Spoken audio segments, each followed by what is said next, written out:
Thank you. Please be seated. Close the session.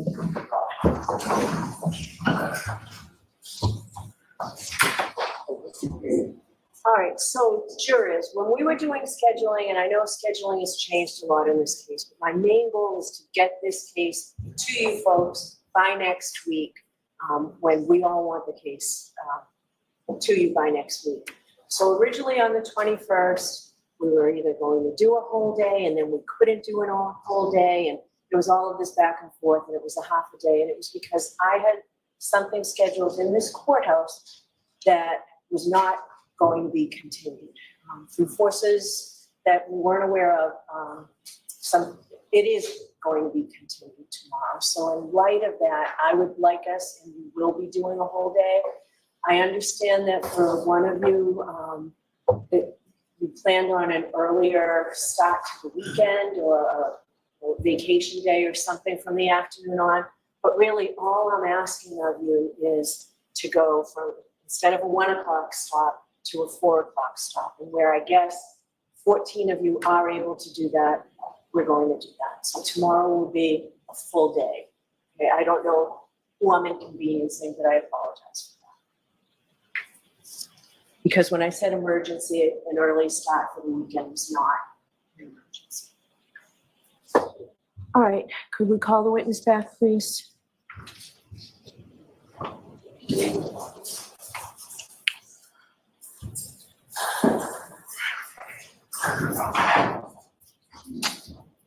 Trooper, same thing. This should be mindful and step up.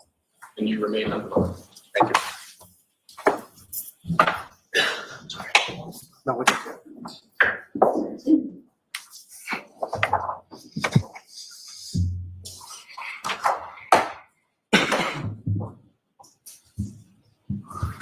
All right, Mr. Lally. Thank you, Your Honor. Good afternoon, sir. Good afternoon.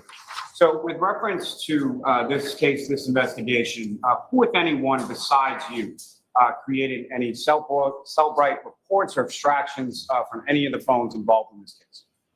Other than the AG's office, it was just myself.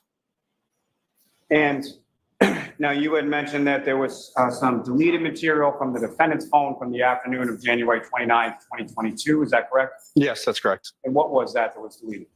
There were some search items that were not there in the phone, but found cookies related to said searches and websites visited.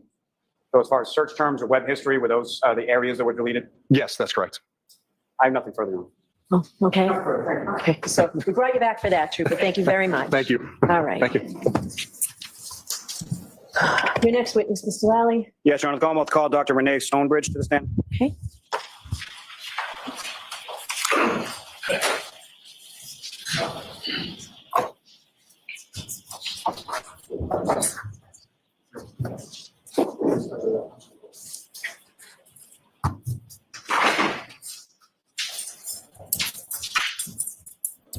Please watch your face. You solemnly swear that the testimony you shall give to the court and the jury in the matter now pending shall be the truth, the whole truth, and nothing but the truth, so help you God? Yes. Thank you.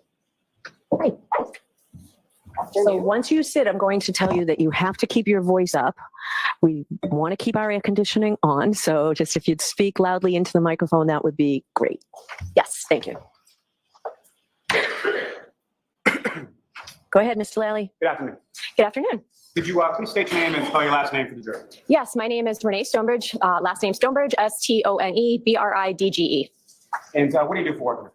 I am employed through the Chief Medical Examiner's Office at Boston as Director of Cardiac and Neuropathology and Medical Examiner. Now, if I could ask you just a few questions about sort of your educational and work history background, if that's all right. Yes.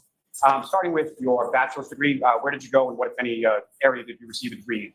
So I went to SUNY at Stony Brook in New York. I was a double major in biology and Germanic languages and literature. I graduated with a Bachelor's of Science degree. After that, I went to the American University of Antigua for medical school, and I graduated with honors, magna cum laude.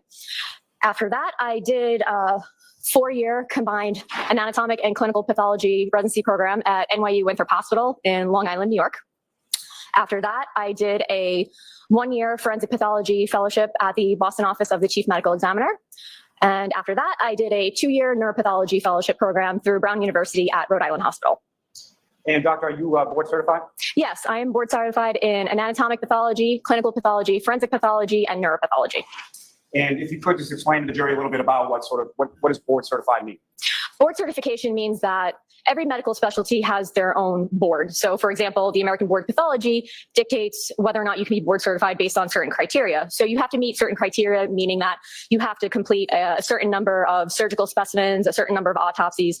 And then once you meet that criteria, you can take an exam, which if you pass, leads to your board certification. Now, if I could ask you just a couple, and your board certification is up to date at this point, is that correct? Yes. In each of those areas that you just spoke of? Yes. Now, if I could ask you some general terms as far as if you could define them for the jury. First of all, what is pathology in a general sense? Pathology is essentially the study of any sort of disease or abnormal state of the body tissues. So anything that can go wrong in the body and any of the body systems is essentially the study of pathology. And now starting with anatomic pathology, what is anatomic pathology more specifically? Anatomic pathology consists of the study of surgical specimens. So for example, if someone goes to the hospital to have a tumor removed, that specimen will go to pathology. The pathologist will look at it, cut it, look at specimens under the microscope, order any ancillary tests if necessary, and then make a diagnosis, which is then conveyed to the clinician. Anatomic pathology also consists of cytopathology, which is looking at individual cells. And then it also consists of autopsy pathology. And as far as clinical pathology, what does that mean? Clinical pathology is anything that is lab related in pathology. So if you have to get blood drawn and then the results come back, that is clinical pathology. If there's any sort of blood work that needs to be done, for example, if you're going to have a surgery and they have to cross match and type you in case of a blood transfusion, that's considered clinical pathology. Also microbiology, so anything infectious. So essentially anything that goes through a lab is clinical pathology. And what is forensic pathology? Forensic pathology is the study of autopsies in a medical legal sense. It doesn't necessarily mean that it's always going to be something that is legal. Sometimes it may be just a person who has not seen a doctor in many years, dies at home. There's no physician that is willing to sign a death certificate. So we work on those types of cases plus anything that is not natural. Now, neuropathology, what is that? Neuropathology is the study of the brain, spinal cord, eyes, muscles, and nerves. And if you could, just again, in general terms, as far as casework is concerned, related to your work as a director of neuropathology, can you explain to the jury sort of what it is that you do with respect to neuropathology? Yes, so my job primarily entails me to be a consultant for the medical examiners. So the medical examiners have a certain set of criteria that they follow in order to determine whether or not a brain needs to be saved for a neuropathologic analysis. So upon following that criteria, if the brain is saved, it gets put into formalin, which essentially fixes the brain so it firms it up, so it makes it easier to analyze. So after the brain has been fixed, I usually let them fix about 2 weeks. Sometimes it could be a little more, a little less, depending on circumstances. I will then look at the brain, take photographs of it from all sides, and then cut the brain, take photographs, document any sort of abnormalities, and then if I feel the need to take sections to look at under the microscope, then I will take those sections. They will be processed through histology. I will look at the slides. Sometimes you may have to add in additional testing, for example, immunohistochemistry, to see if there's anything in particular that you cannot maybe diagnose solely on looking at the histology. And then once that is done, I will issue a report to the medical examiner, and then they use it in terms of determining their cause and manner of death, if necessary. Now, as far as that formalin process, as far as the solution is concerned, is there a typical time period that the brain would have to be in that solution prior to you examining it or cutting it or any of those other things? Usually about 2 weeks, give or take maybe a few days here and there, but I usually try to let them fix at least 10 days minimum. And again, in general terms, with respect to the types of cases that are referred to you, what types of cases are typically referred to you? So part of the criteria that we use is that any cases for children or babies under the age of 2 years, those always come to me. Also, if there is any cases that have blunt head trauma that may be suspicious or homicidal in nature, those will typically come to me as well. Some of the other cases may be just a difficult neuropathologic entity that a non-neuropath trained medical examiner may not be able to really diagnose. And then sometimes there's cases that are just surprise cases where the medical examiner opens up the head and they see something interesting or abnormal and they decide to save that case for me to look at further. Now,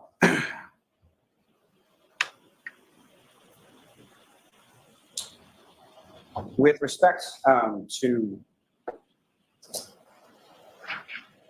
With respect to the cases that you do see, at some point did you become involved in analysis or testing of a brain belonging to John O'Keefe? Yes, And who was the doctor that was the medical examiner that made that referral in this case? it was Dr. Irini Scordi-Bello.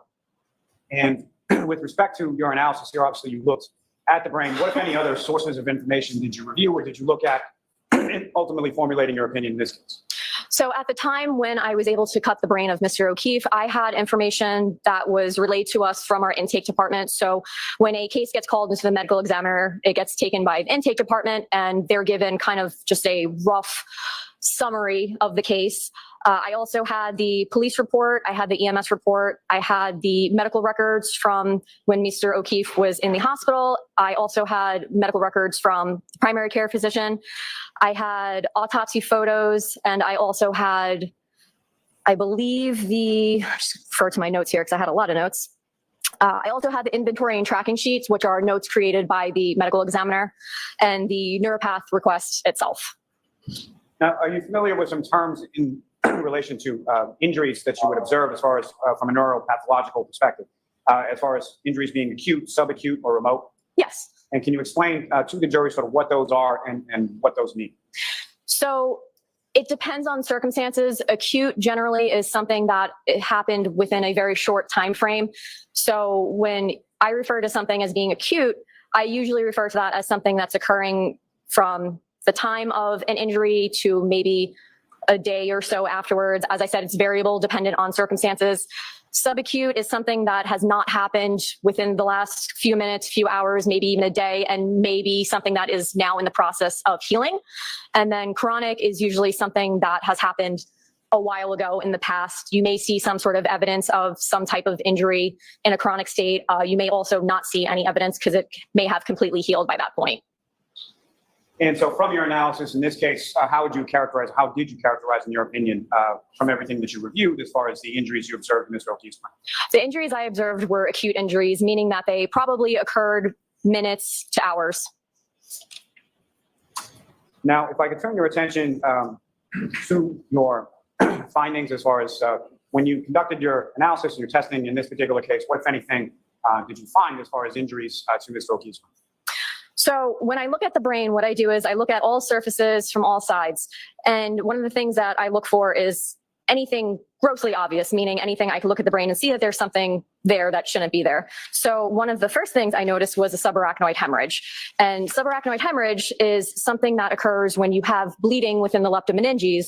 The leptomeninges are a very thin membrane that encase the brain and the spinal cord, and there should not be blood freely floating within the leptomeninges. So if you have a subarachnoid hemorrhage, most of the time the causes are either a ruptured aneurysm, which is something I would see upon cutting the brain, or some type of trauma. So that was the first finding. Can I stop you there just for a second? Of those taking notes and for our court reporter, could you spell the type of hemorrhage and the membrane? Yes. Subarachnoid is SUBARACHNOID. And leptomeninges, LEPTOMENINGES. Thank you very much. You're welcome. Now, with regard to anything related to the aneurysm that you indicated that you would have seen, what, if anything, did you see during the course of your review or testing or analysis of Mr. O'Keefe's brain?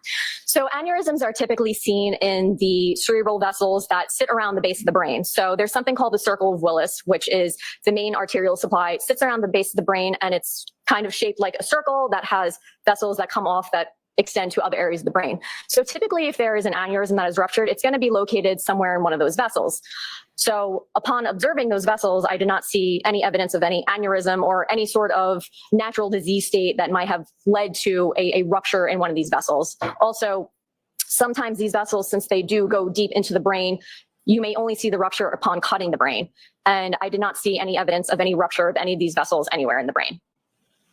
Now, as far as the subarachnoid hemorrhage that you observed, where was that located within the brain, and if you could? So the subarachnoid hemorrhage was on the frontal poles, which is essentially right here in the front of the brain. So the frontal lobes obviously sit in the front, and then the poles are the very frontmost portion of the brain. So it was on the frontal poles. It was also on the left temporal pole. So the temporal region is right here in the temporal region. And because of the way that the temporal lobe is shaped, it kind of has a little loop right in the front. So it has a pole as well. So it was on the left temporal pole. And then it was also in the left lateral fissure. So you have a frontal pole here. You have the temporal lobe right here. And then the lateral fissure goes kind of in between the temporal and the frontal lobes. So you have the hemorrhage here, and then hemorrhage right there. So it's kind of all concentrated almost in one area. But then there was also hemorrhage of the posterior surface of the right temporal as well. So on this side. Now, doctor, I'm probably going to butcher this horribly, but just as far as the bilateral unci, are you familiar with that? Yes. So the unci are the medial portion of the temporal lobes. So the brain is essentially oriented in a way that each hemisphere, the right and left hemisphere, are the same. The unci are the most inner portion of the temporal lobes. So the unci sit just next to the brainstem. So if you have anything that causes herniation of these unci, they start to push inwards onto the brainstem. So say this is a brainstem here, the unci, they start to push in. And because the brain is within the skull is hard, you have no room for any sort of expansion of the brain. If there is herniation, it will start to push in that area because the brainstem turns into the spinal cord and goes out of the skull through the foramen magnum. So you have this hole about this big or so at the base of the skull where the brainstem turns to the spinal cord, then comes out. So that's one of the only areas in which the brain can actually move because it's encased in the hard skull. So if you have herniation, it'll start to push and then push downwards. Could I ask you to spell on the side? UNCI. And with reference to this bilateral unci area, what, if any, herniation did you observe? So when the unci herniate, it can be subtle. Sometimes if it's herniated enough, you may see hemorrhages in the brainstem. And this happens because this tissue is now pushing on the brainstem and it's essentially being compressed. So there was herniation noted, and then there was hemorrhage within the brainstem. Now, if I could ask you, doctor, just to be familiar with the term or medical term known as a contusion. Yes. And can you explain just in general terms to the jury what you understand that term to mean? So a contusion is essentially a bruise. It's blood that's coming out from a blood vessel. It's a blood vessel that has been broken in some way, and now there's blood coming out. Now, you're also familiar with another term, part of that term, known as a punctate contusion? Yes, so punctate is essentially just a way to describe the size of a contusion. When I say punctate, I need something that's very, very tiny, almost just like a dot. And with respect to punctate contusion, what, if anything, did you observe in this O'Keefe's brain, and where was it located? So there were punctate contusions in the frontal and temporal cortices. So frontal, once again, is the front portion right here. Temporal is kind of right behind it in this area. And the cortex is the gray matter of the brain. So it's a thin strip that kind of just goes around the brain. And then the white matter is underneath all that. So in traumatic injuries, you can see punctate contusions or even larger contusions in the cortex. It usually indicates that the brain has been pushed against something, which is now causing these little blood vessels to rupture, hence seeing the contusions because the blood is no longer contained in the blood vessels. Now, doctor, with regard to the subarachnoid hemorrhage, is there anything that you're able to do as far as measuring that? It's hard to measure because it's usually pretty vague. It's not usually something that is a well circumscribed, meaning I could say it starts here and ends here. A lot of times with subarachnoid hemorrhage, because it's sitting in this space that it's not supposed to be in, it can spread. So it may be thicker in one area, thinner in another. So you may have some that may appear just as a very faint hemorrhage, and then some that might be very thick, which you can physically measure. So I usually just give an area where it is and say it's here, it's there, because it's almost like measuring something that has blurred edges. You can't really get a completely accurate measurement.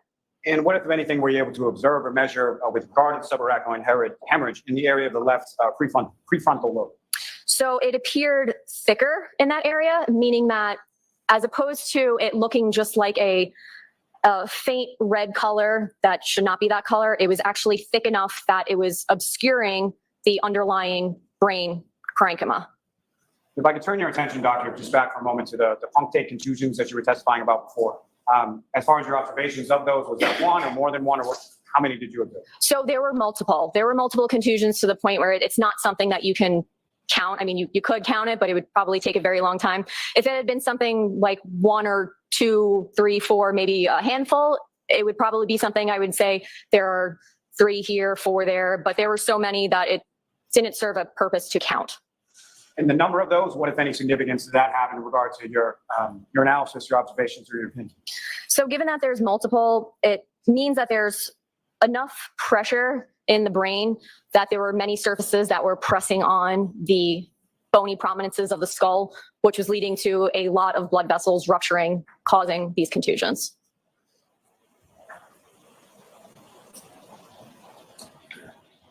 Now, I think you've talked a little bit, but just in general terms, if you could describe for the jury, what is a hemorrhage? So a hemorrhage is essentially blood that's coming out from a vessel. So it's like a bruise. Hemorrhage, bruise, contusion, they're fairly similar. Some people use them interchangeably, but it's essentially blood that's no longer contained in a blood vessel. And when something is termed medically, based on your training experience as a diffuse hemorrhage, what does that mean? So diffuse means it's over a very large area. It's not something that's just a tiny little area. You could say, okay, I'm looking at this person's, let's say, liver, and there's a 2 by 2 centimeter hemorrhage sitting right there in the right lobe of the liver. Diffuse would mean there's hemorrhage throughout nearly the entirety of the liver. Now, with regard to, you made a note as far as there being a diffuse hemorrhage within the pons, P-O-N-S, is that correct? Yes. Can you explain to the jury sort of what that means and where is that located within the brain? So the pons is part of the brainstem. So the brainstem starts right in the middle of the brain, and you have the midbrain, the pons, the medulla, and then it turns into the spinal cord. So the pons is kind of in the middle of the brainstem. And when you have hemorrhage in the pons, in this circumstance, it was because there was the herniation of those oci, which began moving closer and closer towards the pons, pressing on it, causing hemorrhage, because now the tissue is compressed, the blood is not going to be able to flow in and out freely, therefore hemorrhage. Now, with regard to the totality of what you reviewed in this case in regard to Mr. O'Keefe, will you be able to form any opinions to a reasonable degree of medical certainty in regard to the injuries that you observed to Mr. O'Keefe's brain? I was able to determine that these are acute traumatic injuries. I know that based on what I observed and in combination with the autopsy findings, that this is due to some type of trauma.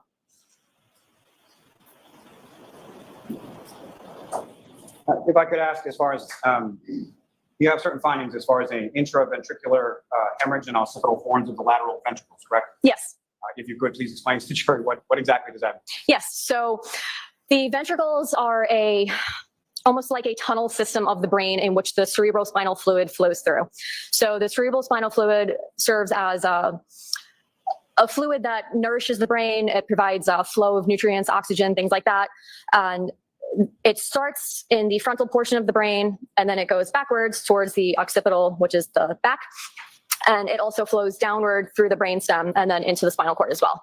So the occipital horns of the lateral ventricles are in the back of the head, and having hemorrhage in those areas and in any area of the ventricular system is usually indicative of some type of trauma. So there should not be blood freely flowing within the ventricular system.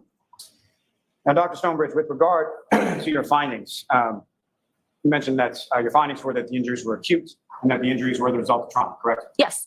What, if anything, can you say or can you opine as to the mechanism for those acute traumatic injuries? It was something that required some type of force, given that there were skull fractures. I can't say what type of force or how much force, but it was definitely something that caused some type of force, which led to the skull fractures and then the subsequent brain findings. And the brain findings in particular that you made, were those consistent with the fall? They can be, yes. Can they also be consistent with being struck by a vehicle and then going to the ground? Yes, they can be. Thank you, Doctor. I have no further questions, Your Honor. You're welcome. Cross-examination?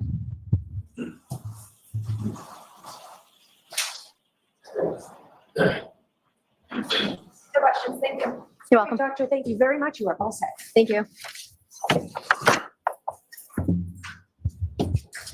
Michael, to step down. Thank you. All right, Mr. Lally, your next witness. Yes, Your Honor, the Commonwealth call Dr. Irene Scorti-Bello to the stand. Okay. And Your Honor, as she's coming in, may we approach briefly? Sure.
Yes, please, Your Honor. All right.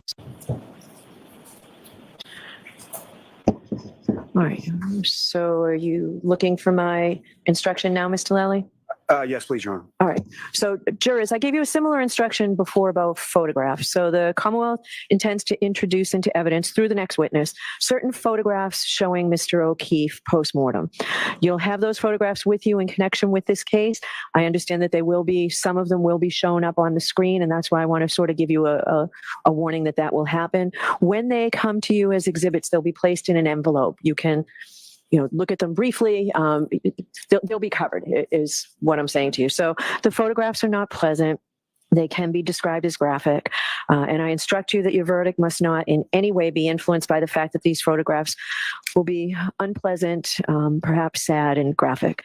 The defendant's entitled to a verdict based solely on the evidence and not one based on pity or sympathy for Mr. O'Keefe, which might be occasioned by the photographs. So please consider those photographs only as they draw your attention to a clinical, medical status or to the nature of Mr. O'Keefe's injury or to the nature of the incident itself. Okay. All right. Now your next witness, please, Mr. Lally. Yes, sir.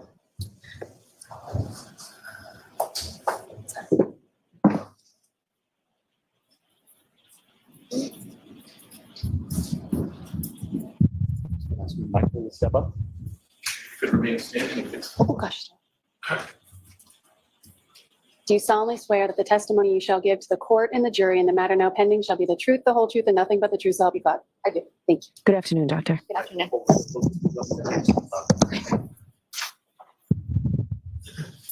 All right, Mr. Lally, whenever you're ready. Good afternoon, Doctor. Good afternoon. Could you please state your name and spell your last name for the jury? My name is Irene Scorribello. My last name is spelled SCORDI-BELLO. And how are you employed, ma'am? I am employed as a medical examiner. And for whom are you employed? I'm employed by the Office of the Chief Medical Examiner for the Commonwealth of Massachusetts. And how long has it been that you've been medical examiner for the Office of Chief Medical Examiner in Massachusetts? I have been with OCME in Massachusetts since December of 2016. Now, ma'am, if I could take you back and just ask you a few questions regarding your educational background, work history a little bit prior to working at the OCME in Massachusetts. If I could start with your undergraduate work, as far as where did you go and what, if anything, did you receive a degree? I completed a bachelor's degree in microbiology at the University of California. And after receiving that degree, where did you go? I went on to the University of Miami, where I completed my doctorate degree in immunology. And following that, I moved up to New York City, where I went to medical school. I completed 4 years of medical school at the Mount Sinai School of Medicine. And following medical school, I completed 3 years of pathology residency at the Mount Sinai Hospital. And then following your residency at Mount Sinai, where did you go from there? And from there, I went downtown in New York City, and I completed a 1-year fellowship in forensic pathology at the Office of the Chief Medical Examiner for the City of New York. And following that 1-year fellowship there, where did you go from there? I worked in New York City until 2016 when I moved here to Massachusetts. Now, are you board certified? Yes, I am. What are you board certified in? I'm board certified in anatomic pathology and forensic pathology. And if you could explain to the jury just briefly, what does it mean to be board certified and sort of what is entailed in that process? Board certification is actually a voluntary process that a physician decides to go through.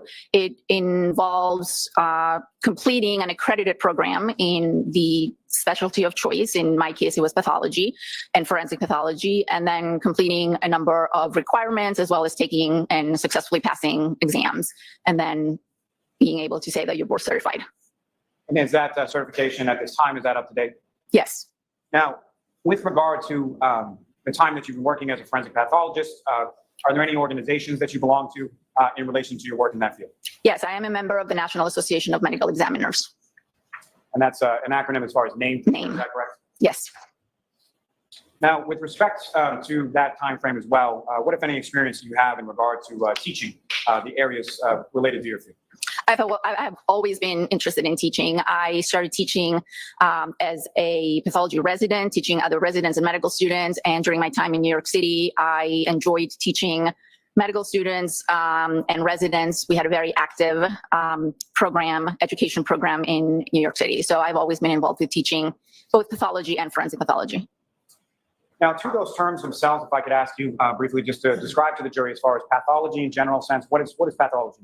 Pathology is a specialty of medicine, and pathology looks at disease processes and as well as trauma and the effect they have on the human body. And what is forensic pathology? Forensic pathology looks at disease processes and injuries in the human body and tries to determine the cause of death in deceased individuals. And as far as anatomic pathology, what exactly is it?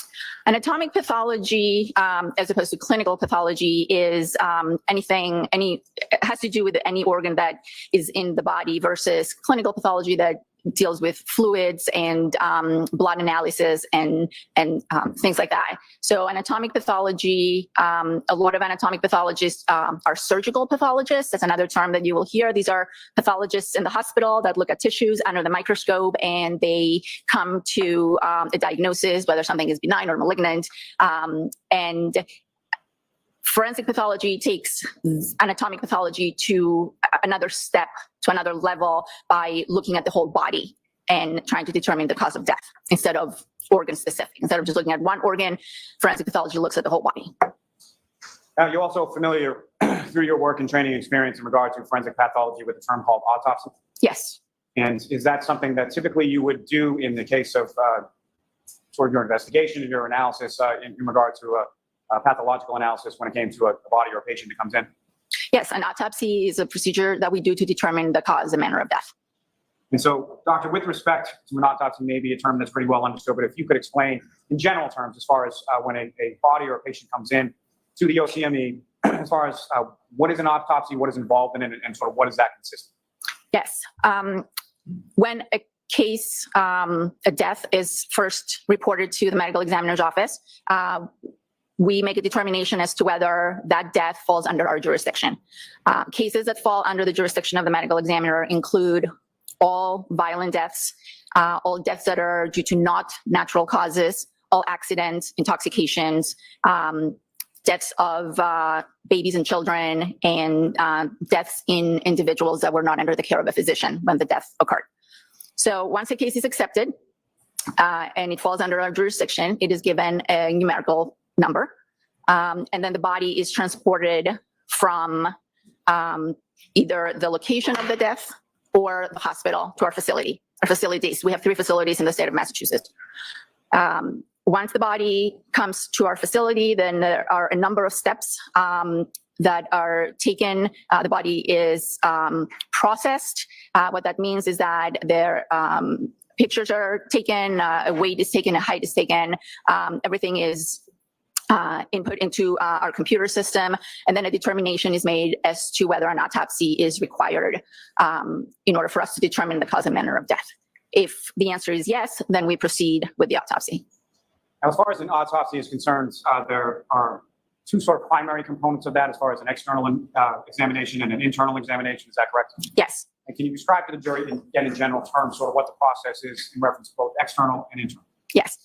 So the autopsy or the postmortem examination has 2 main parts. The first one is the external exam, and it is basically what it sounds like. We do a very thorough exam of the outside of the body. We document physical characteristics, eye color, hair color. We document any scars or tattoos that may be on the body. We take pictures, we make notes, we look for any signs of disease and any signs of injury.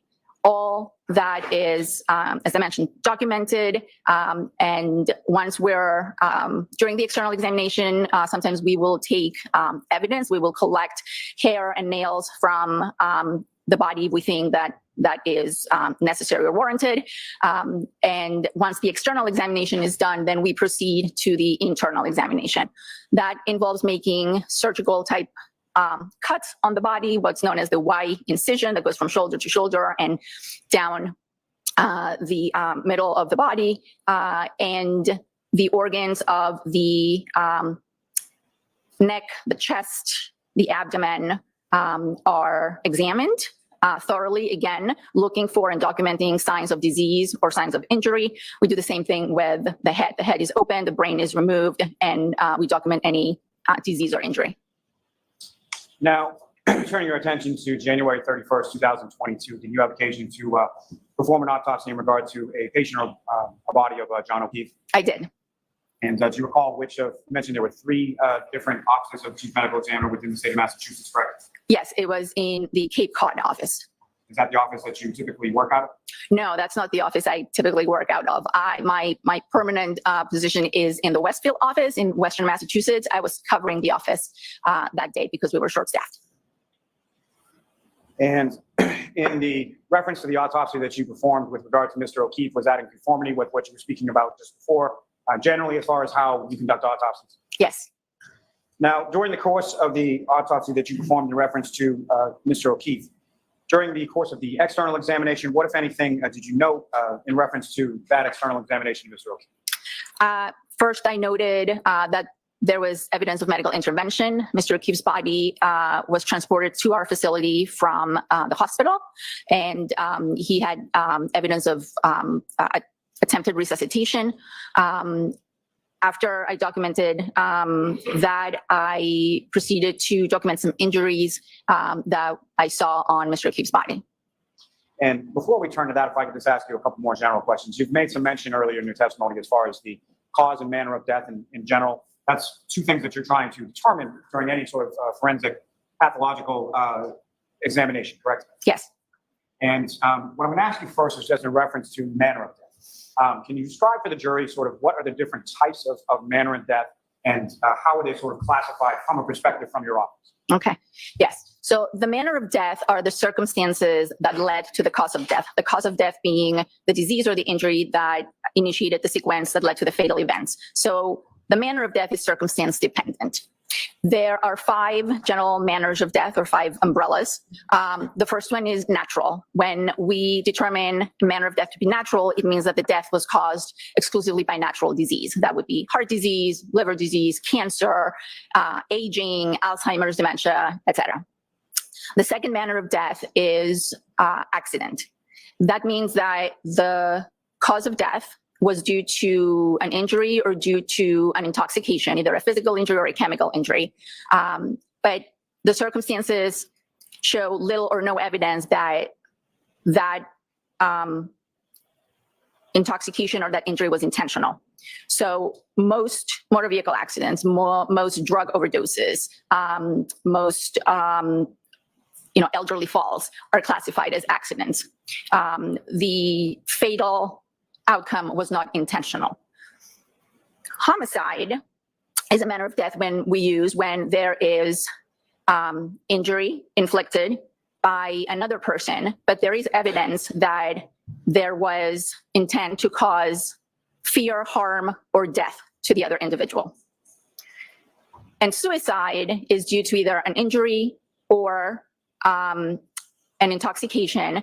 And again, the circumstances and the evidence suggest or point strongly to the fact that that was a self-inflicted, intentional act on behalf of the person with the intent to cause harm to themselves or cause death to themselves. So most hangings, intentional overdoses by prescription medications are classified as suicides. And then we have, one more manner that we call undetermined. Some jurisdictions, they call it could not be determined. That means that evidence pointing towards one set of circumstances or one manner is no more compelling than evidence pointing towards another manner of death. So if we don't have enough information to know whether something, or to be able to determine the circumstances, then we are left with an undetermined manner of death. Now, am I correct in stating that the cause of death is something that's more like a medical determination? Is that correct? Yes, the cause. So watch the leading questions, Mr. Elliott. Sustain. How would you characterize the determination that you make in regard to a cause of death? The cause of death is based on my findings at the time of autopsy, along with any medical information that I may have on that deceased individual. Now, as far as the manner of death, how are you making that determination? The manner of death, as I mentioned, is circumstance dependent. I make that determination based on investigative information that is provided to me by law enforcement, by the people who did the investigation. And what, if any, legal determination are you making as far as when you classify something as either of those 5 categories in a manner of death? I am not making a legal determination. I'm making a medical determination. And so as far as the medical determination is manner of death, specifically when I'm talking about something that could be ruled or listed as manner of death as accident, is that, what if any determination are you making as far as that? I'm making the determination that the information that I have either shows no evidence or very little evidence that the injury that led to the cause of death was intentional. So I don't have any information to suggest that that was an intentional act. And am I correct in saying that routinely people charged with, say, motor vehicle homicides, it gets classified as a manner of death as accident, correct? Objection. Sustained. Mayor Pro Tem. Yes.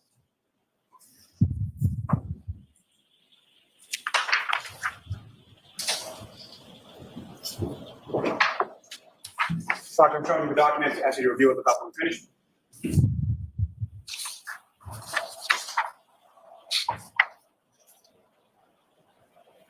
Yes, And do you recognize that document, Doctor? I do. And what do you recognize that to be? This is a copy of the death certificate for Mr. John O'Keefe. That's signed by yourself, is that correct? Correct. And as far as the listing related to cause of death, what did you list as cause of death on Mr. O'Keefe with regard to his death certificate? Cause of death was blunt impact injuries of head and hypothermia. And with reference to manner of death, what, if anything, did you list on Mr. O'Keefe's death certificate in relation to manner of death? I listed could not be determined. And as far as that listing for could not be determined, if you could explain to the jury why it was that you have that listed as a manner of death with relation to Mr. O'Keefe. Again, the cause of death is something that I can determine by the autopsy. I did the autopsy on Mr. O'Keefe and determined that he had injuries to his head as well as signs of hypothermia. So the combination of those two was the cause of death. The manner of death has to do with the circumstances under which Mr. O'Keefe sustained those injuries. And I did not have enough information to be able to determine whether those injuries were accidental or not. And so my manner of death was undetermined or could not be determined. And just from the spectrum that you had just talked about, sort of the 5 different manners of death, fair to say that you did not determine that this was either suicide or natural causes, correct? Correct. And so as far as your determination of manner of death being could not be determined, which of the two were you sort of in between? The 2 manners of death that remain are accident and homicide. Your Honor, may I approach? Yes. I want to see you to introduce in the minutes the next exhibit. Objection.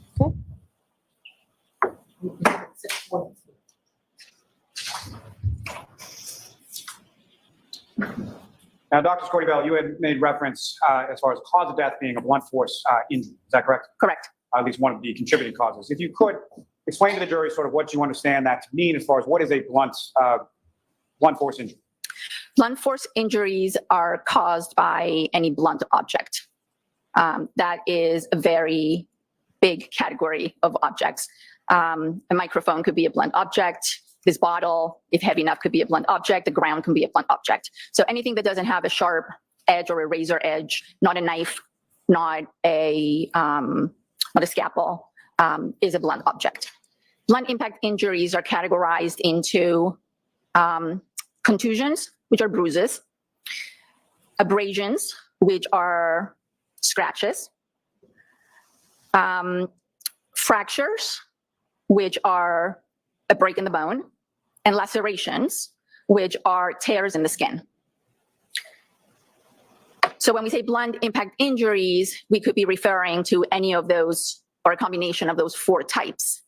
And all those are the result of impact of the body with a blunt object. Now, we'll get more into specifics in a moment, just in general terms as far as from your external examination of Mr. O'Keefe's body, whereabouts sort of geographically on the body did you observe these blunt force injuries? The majority of the blunt force injuries were to the face and the head, as well as to the upper extremities, the arms. Now, starting with Mr. O'Keefe's head, what was it specifically, or where was it that you observed blunt force injuries to Mr. O'Keefe's head? I observed a number of different injuries on Mr. O'Keefe's head, starting with his eyes. He had hemorrhage or bleeding on the upper eyelids of both eyes, as well as swelling of the eyes. He had a small laceration, a small tear in the skin on the right eyelid, again associated with the bleeding. He had some abrasions. Abrasions are superficial scratches on the skin on the left side of his nose, I believe. And when I looked at the back of Mr. O'Keefe's head, he had a laceration. It's a tear in the skin that was surrounded, or it was associated with an abrasion, a scrape. Now, in terms of the extremities, and I'll start with upper extremities as far as his arms, what, if anything, did you observe in regard to blunt impact injuries to his arms? He had, on the right upper extremity, he had a number of somewhat linear, somewhat patterned abrasions, scrapes, varying sizes, ranging from small 2 to 3 millimeters to, I believe, 5 or 6 centimeters, both on the upper arm and part of his forearm. He had some contusions or some bruising on the dorsal aspect of the right hand that I measured and documented. He had he had a very small abrasion, I believe, on the lower extremities near the right knee, but I would have to look at my notes to be absolutely sure. You can go ahead and look at your notes anytime you need to, Doctor. I can go into my notes? Yes. Okay.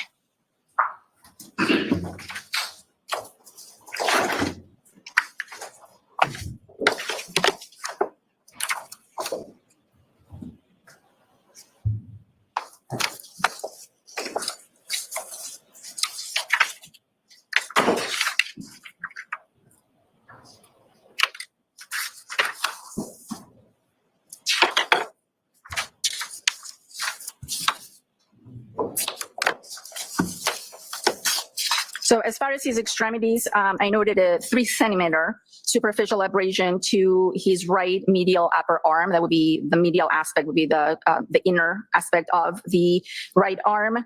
I noted the abrasions on his posterior right arm and forearm. Those ranged from 3 millimeters to up to 7 centimeters. I noted 2 red contusions on the dorsal aspect of the right hand. Again, that's the back of the hand. A faint abrasion, a faint scratch on the dorsal aspect of the left hand, and a small 0.5 centimeter abrasion on his right lateral knee, on the side of his knee, on the right side. Now, I think you've defined it fairly well so far, but I'm just going to ask you, just for delineation purposes, if you could explain to the jury sort of what is the difference between an abrasion versus a contusion versus a laceration. Okay. An abrasion is a scrape. It's a scrape of the superficial layers of the skin. A contusion is a bruise. So if I hit myself hard enough on my nightstand, and I break blood vessels under the skin, then I can end up with a bruise or a contusion. A laceration is a tear. Not necessarily a cut. There's a distinction between a cut and a tear. A tear in the skin is due to a blunt object, maybe the corner of the nightstand that's sharp enough to tear my skin, but not so sharp as a blade that would actually cut the skin smoothly. So we differentiate between lacerations and cuts because cuts are due to sharp objects, lacerations are due to blunt objects. And fractures are basically a break in the bone, again, due to blunt trauma. I'm familiar with what is termed as an incised wound. I'm sorry, I didn't hear you. Incised, I-N-C-I. Incised, yes. If you could explain the difference between sort of the mechanism and sort of what you observe between a laceration and an incised wound. Yes, so an incised wound is what I previously called a cut. So the analogy I like to give is if you have a loaf of bread and you're trying to cut the bread. If you take a very good bread knife, sharp knife, you will be able to smoothly cut the bread. if you take a hammer, which is a blunt object, and you try to cut the bread, you're going to shred it up. So an incised wound is a smooth cut. Knives, razors will cause incised wounds on the skin. A blunt object will cause a laceration. It will break the skin, and the edges will not be uniform, and there might even be some bruising around it. Now, with respect to the injuries that you talked about as far as the abrasions on Mr. O'Keefe's right arm, how was that located in reference to sort of the circumference of the arm? And what I'm asking there is, was it on top, on the bottom, or everywhere? I described them as being on the posterior right arm and forearm. So when we examine a body, we examine the body in what's known as the anatomic position, which is body on the table with the palms upwards. And so the posterior right arm and forearm would be what would be facing the table as the body is laying on the table, the backside of the arm and the forearm. So the opposite of posterior would be what? Would be anterior, and it would be this area right here that points up. And as far Or as forward. the interior of Mr. O'Keefe's right arm, what, if anything, did you observe as far as injuries there?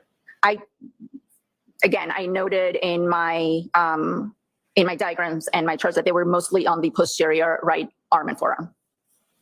Now, Dr. Scoribello, if I could turn your attention to the internal examination as far as the injuries that you observed there, what, if anything, did you observe during the course of your internal examination of Mr. O'Keefe? Okay, the internal examination, I will start with the head.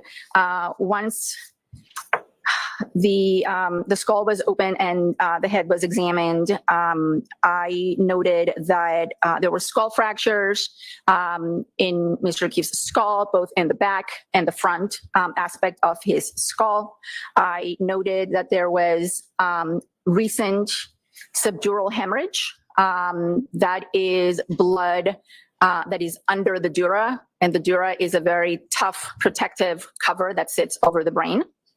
I noted that there was subarachnoid hemorrhage. That's hemorrhage that is directly on top of the brain under the leptomeninges, which is a very thin membrane that covers the brain. And at that point, I removed the brain, and I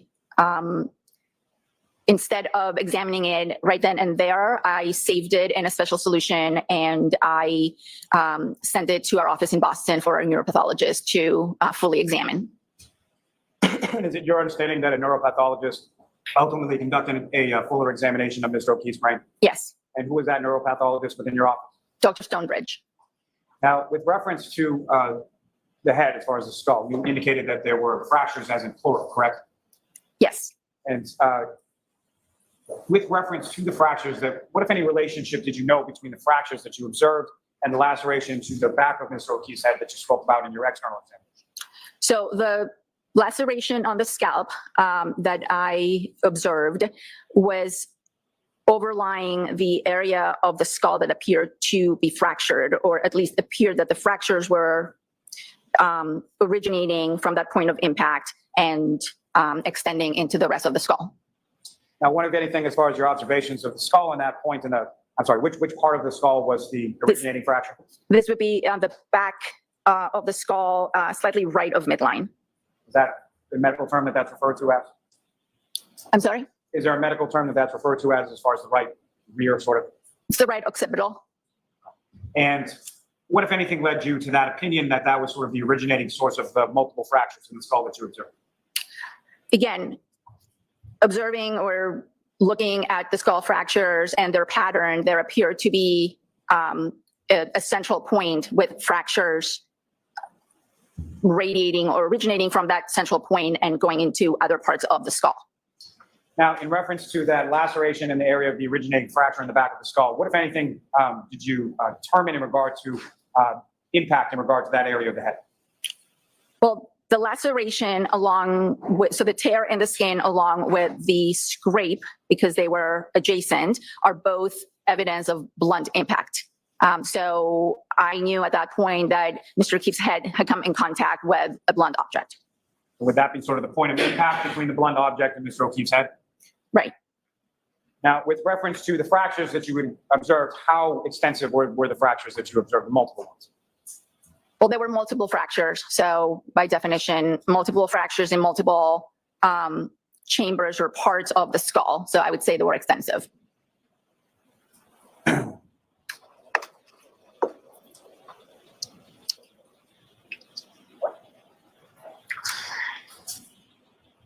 I have a moment, Sharon? Yes.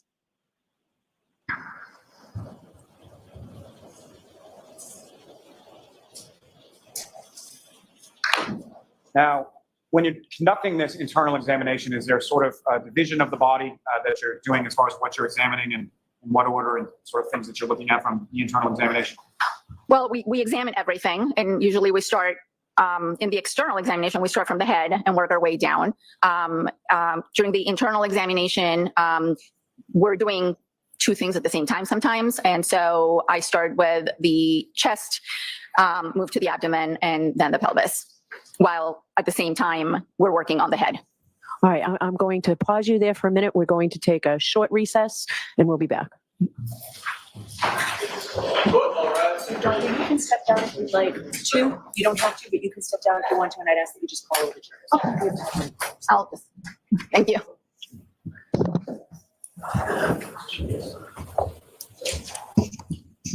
I'll see Counselor Thibar.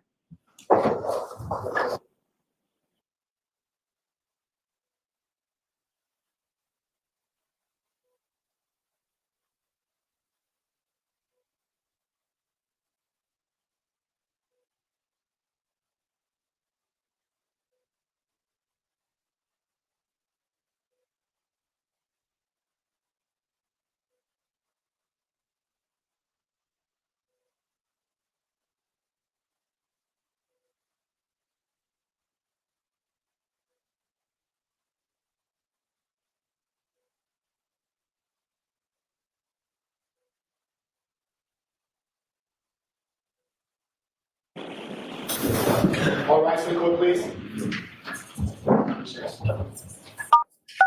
You are muted. Hey there, Karen Reed, trial watchers. This is another law and crime legal alert. Have you experienced severe gastroparesis or other side effects after taking Ozempic or another GLP-1 weight loss medication? The Ozempic lawsuits allege that the drug can lead to severe intestinal blockage and persistent vomiting, and that manufacturers allegedly failed to provide adequate warnings about these risks. Well, True Law, one of our legal sponsors, is helping those injured file a claim through an experienced attorney who helps ensure your claim is thoroughly presented. Just visit www.glp1case.com/LC Live to answer less than 10 questions and check your eligibility to file a claim.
That may be seated for next session.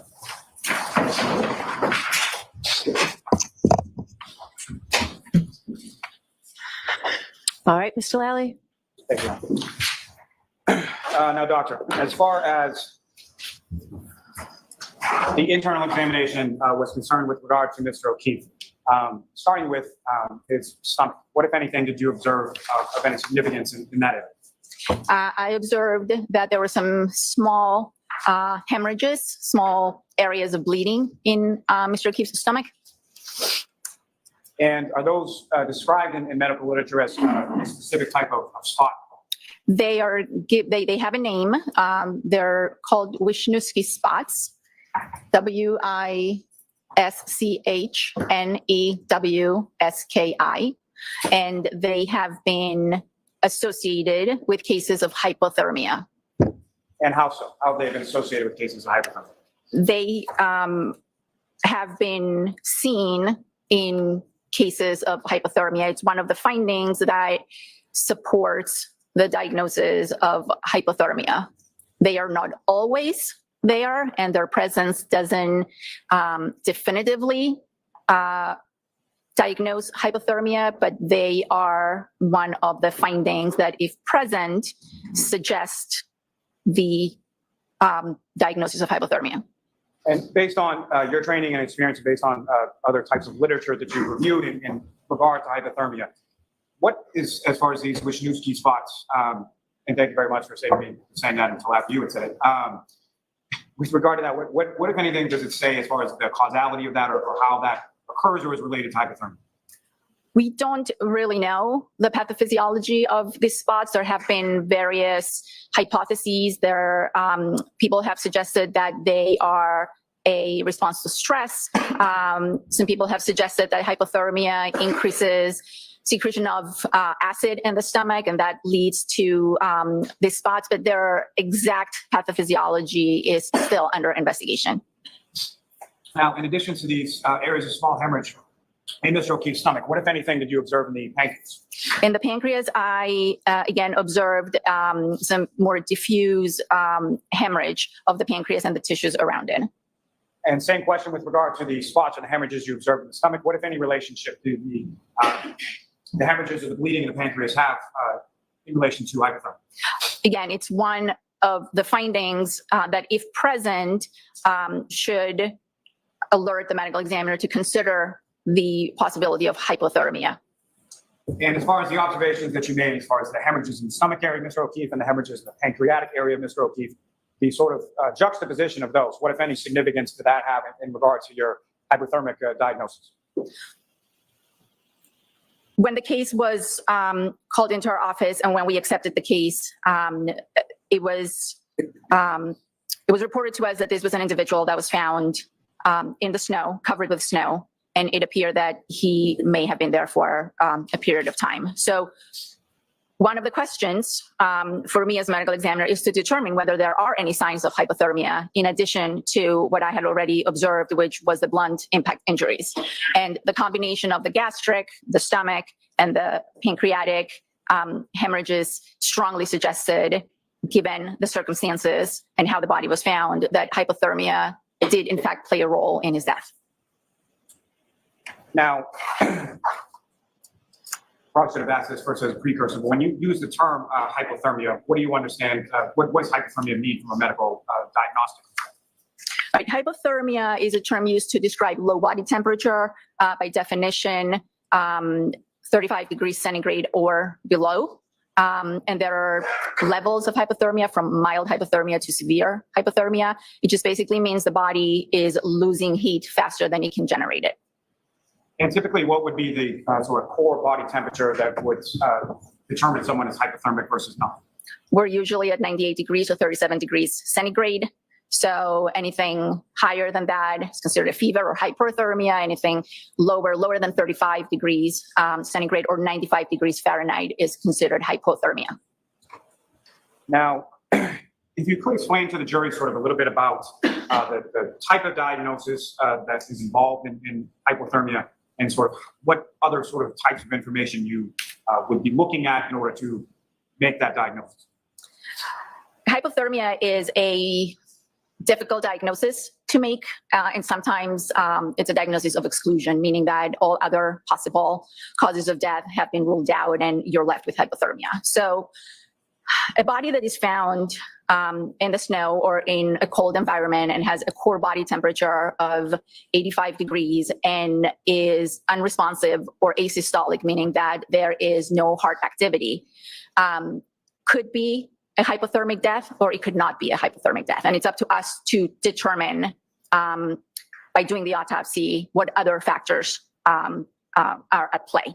So the example I like to give is a person with severe coronary artery disease goes out to shovel their driveway, suffers a heart attack, and drops to the ground and is dead within seconds.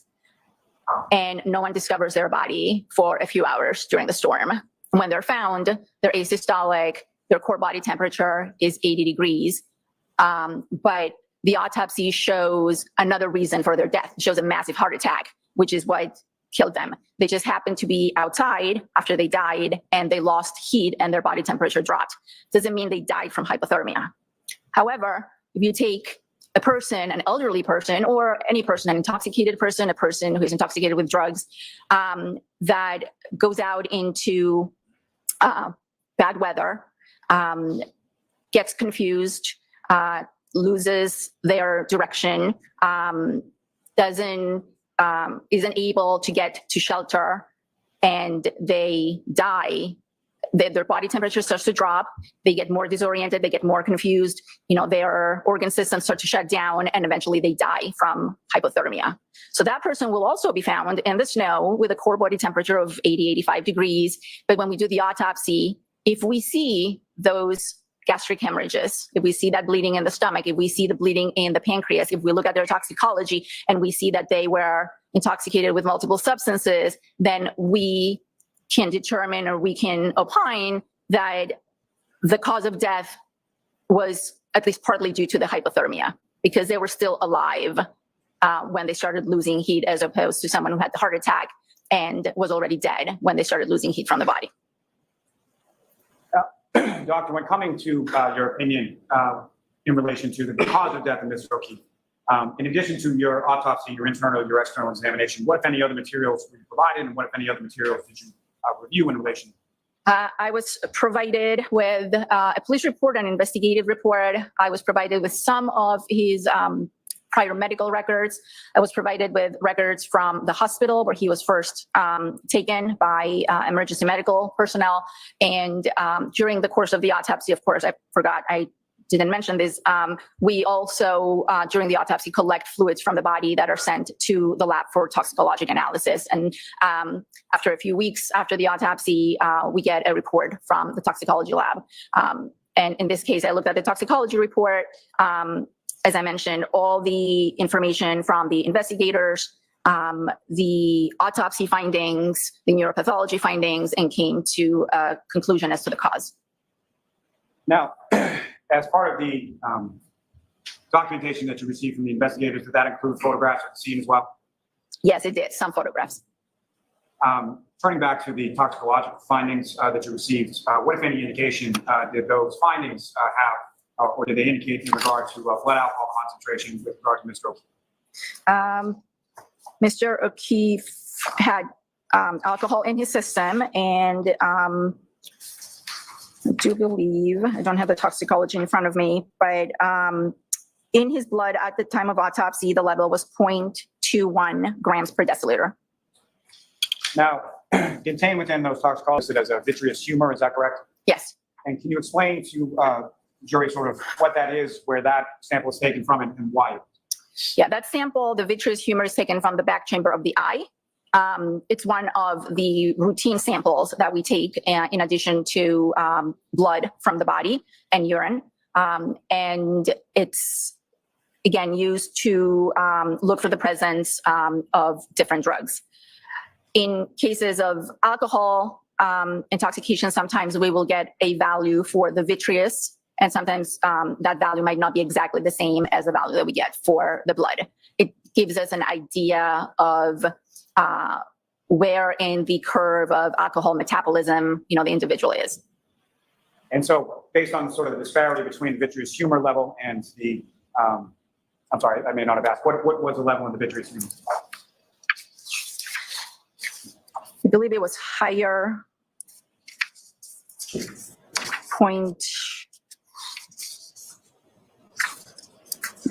Sorry, just have to find it. I think it was 0.26. I'm sorry, I can't find it in these notes. I don't know if you have the, yes.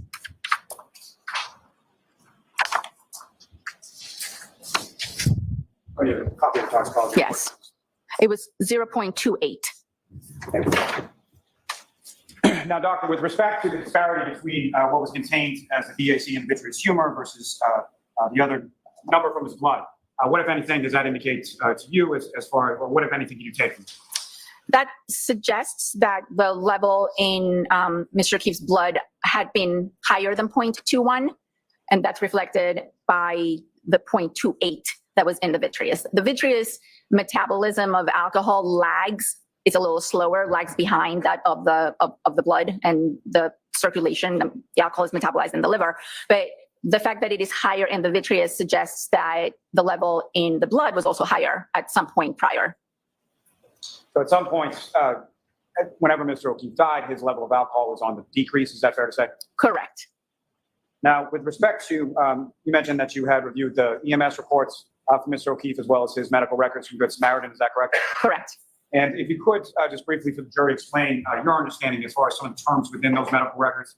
Are you familiar with the review of Mr. O'Keefe's medical records that he was labeled as being in cardiac arrest? Yes. And can you explain to the jury what that means? Yes, he was labeled as asystolic or in asystole, which is basically a flat line. So if you attach leads to the body, there is no electrical activity coming from the heart. Now, with respect to Mr. O'Keefe, as far as certain vital signs were taken in the course of his treatment at the Good Samaritan, is that correct? Yes. Including a core temperature, is that correct? Yes. Would you recall what that core temperature was? Yes. It was noted as 80.1. And that was a temperature reading that was taken at 7:19 a.m., is that correct? It was taken, actually, this temperature reading in the records that I'm looking at was taken at 6:57 a.m. And with respect to that 80.1 degree temperature, that's in Fahrenheit, is that correct? Yes. And so what, if any, relationship does that have, or what, if any, relationship does that have to your hypothermic diagnosis? Well, that is the temperature. At this point, Mr. O'Keefe is asystolic, meaning he has no cardiac activity. That is the temperature of his body at the time that he was taken to, that he was examined by EMS and taken to the hospital. So it is a very hypothermic temperature. It is well below the 95 degrees, which we consider hypothermia. Now, I believe you alluded to it earlier in your testimony, but with respect to hypothermia, what are some of the manifestations of that type of onset as it progresses? Well, the first evidence of hypothermia, which we have no problem in this room, is shivering. When someone starts to get cold, they start to shiver to conserve heat. But then as the body loses more and more heat, there are neurologic consequences. People can get confused. We see this in the elderly all the time. They can get disoriented, and eventually at very low temperatures, below 90 degrees, everything ceases to function. The heart stops. And would physical weakness be, or lack of strength be one of those manifestations as well? Yes. And how many different sort of stages of hypothermia are there from the beginning of or onset of progression to the end? There is mild hypothermia to extreme severe hypothermia.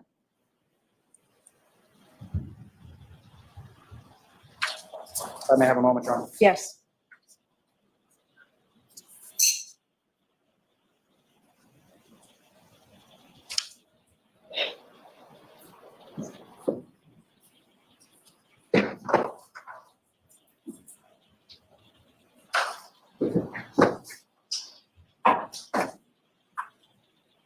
Now, with regards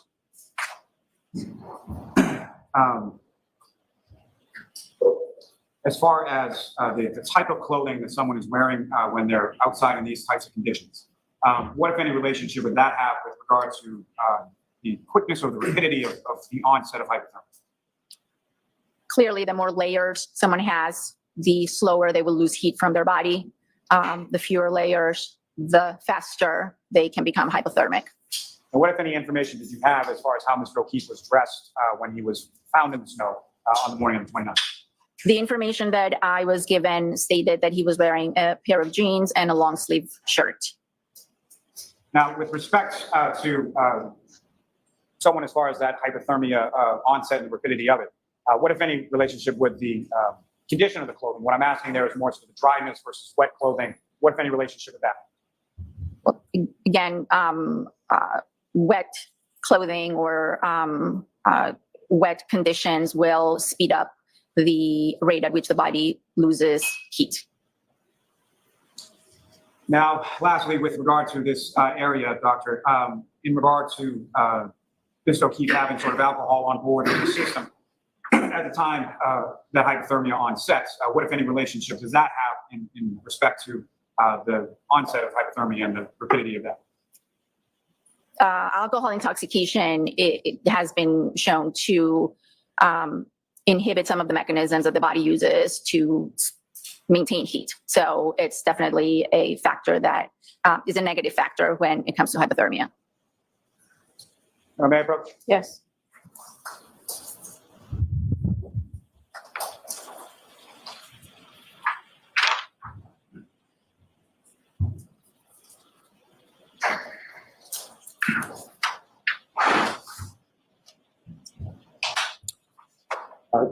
Doctor, I'm showing you a single-page document. You can just review that, look up when you're finished. Do you Yes. recognize that, Doctor? I do. It is a photocopy of the exam notes that I took at the time of autopsy. Does that also contain a body diagram with relation to your notes as far as where you observed injuries on Mr. O'Keefe? Yes. Your Honor, may I approach? Yes. I'm also seeking to introduce you to this next exhibit. No objection. Thank you. And Your Honor, with the court's permission, if we could publish that for the jury in this time. Okay.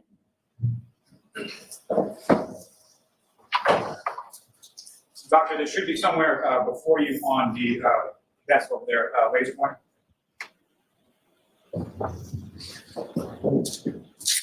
If you could, Mark, that just a bit, if you could focus in towards the top and the head. Now, Dr. Scordy-Bello, what's up on the screen? Is that what you have before you as the next exhibit? Yes. And on this, as far as the examination that you conducted, that also included certain measurements as far as height, weight, things like that you did with regards to Mr. O'Keefe's body, correct? Correct. And if you could, what did you record as your measurements for both height and weight of Mr. O'Keefe? He was weighed by our staff as 216 pounds and measuring 73 inches, which is 6 feet 1 inch. Now, Doctor, if you could, using the laser pointer before you, direct the jury's attention to starting with the front or the facial area and then to the back of the head, but just with reference to the head area, directing their attention to what, if anything, you observed in the area of the head of Mr. O'Keefe. In terms of injuries, Yes. you'd like me to point out the injuries? So as I mentioned, there were ecchymosis, that's another word for collection of blood under the upper eyelids. On Mr. O'Keefe, the ecchymosis on the right eyelid was also associated with a very small laceration. Then there was an abrasion on the left side of the nose. And then on the back of the head, there was a 3 centimeter laceration. So this is the right side. It would be towards, the back lower side on the right side of the head. And that laceration on the black lower side, or right side of the head, is that in the same area that you observed what you described as sort of the originating skull fracture? Yes, when the scalp was reflected, there was bleeding under the scalp in that particular area. And then when the skull was opened, that's the area that appeared fractured and appeared to have other fractures originating or radiating from it. Ms. Young, if you wouldn't mind scrolling down for the middle of the torso. And Dr. Scorbello, if you could again, using the laser pointer, just direct the jury's attention to what, if any, injuries you noted in this sort of middle torso or upper extremity portion of Mr. O'Keefe. So on the right upper extremity, and I guess this is the back of the body, we have this collection of linear abrasions. I think the battery is dead. That measured up to 7 centimeters and extended from the upper arm down to the middle of the forearm. If I could interrupt you for 1 second, may I? Thanks. This would be the abrasions. Ms. Gilman, if I could ask you to scroll down for the lower extremities. Again, Dr. Scorbello, if you could, again, using laser pointer, direct the jury's attention to what, if any, injuries you observed on the lower extremities in regards to Mr. The lower extremities didn't have a lot of injuries. There was a small abrasion on his right knee area on the side. And if you don't mind pushing the diagram just a little bit more up to see the hands, there were some contusions or some bruises on the dorsal aspects of the right hand and some very faint bruise on the left. Thank you, Doctor. Ms. Gilman, you can take that down. Your may approach again. Yes.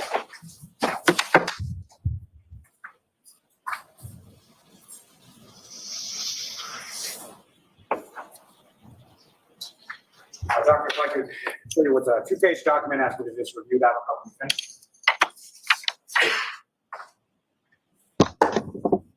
Yes, And do you recognize what that is? I do. And what do you recognize that to be? These are copies of diagrams that I used at the time of autopsy to document some of the injuries on the face and the skull. May I approach again, Your Honor? Yes. I'm up to introduce the minutes and next exhibit. Any objection? Thank you.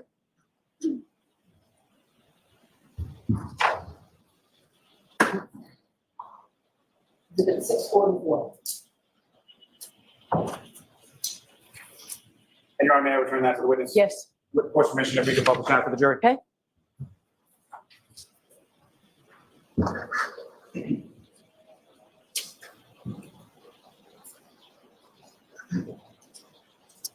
Okay, ma'am. 1 moment, Your Honor. Yep.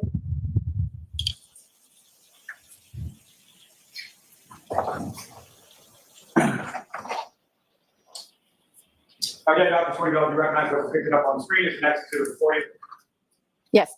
And if you could, again, using the laser pointer, direct the jury's attention to what, if anything, you observed or noted of significance in these particular diagrams. So the upper eyelids, the areas of the upper eyelids on both sides had ecchymosis or blood under them. On the right side, there was a very small laceration or a small tear associated with that.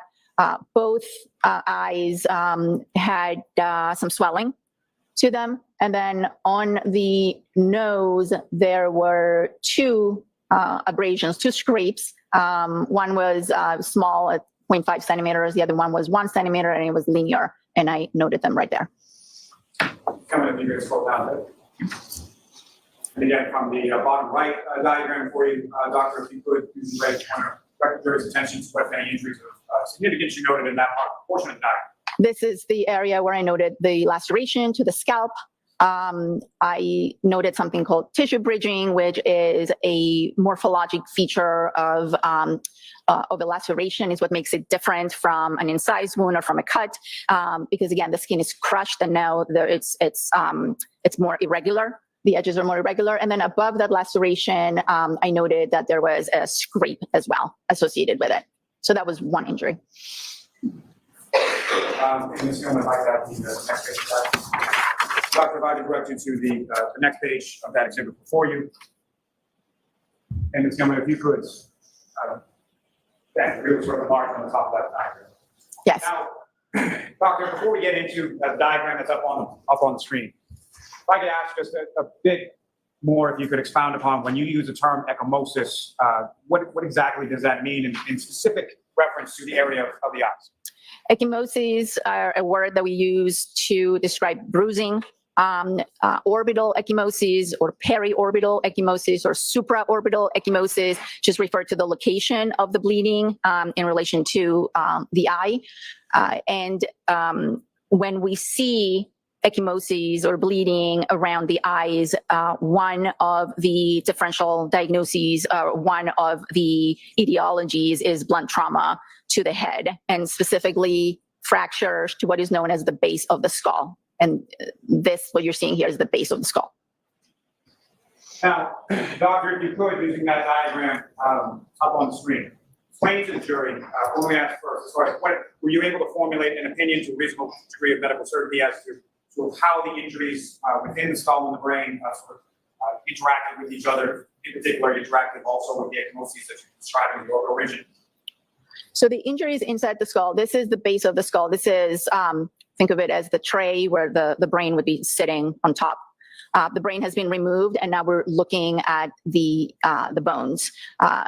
Right here is where I noted the skull, one of the skull fractures to be originating or starting with fractures. These are linear fractures that are extending or radiating from this one point of impact.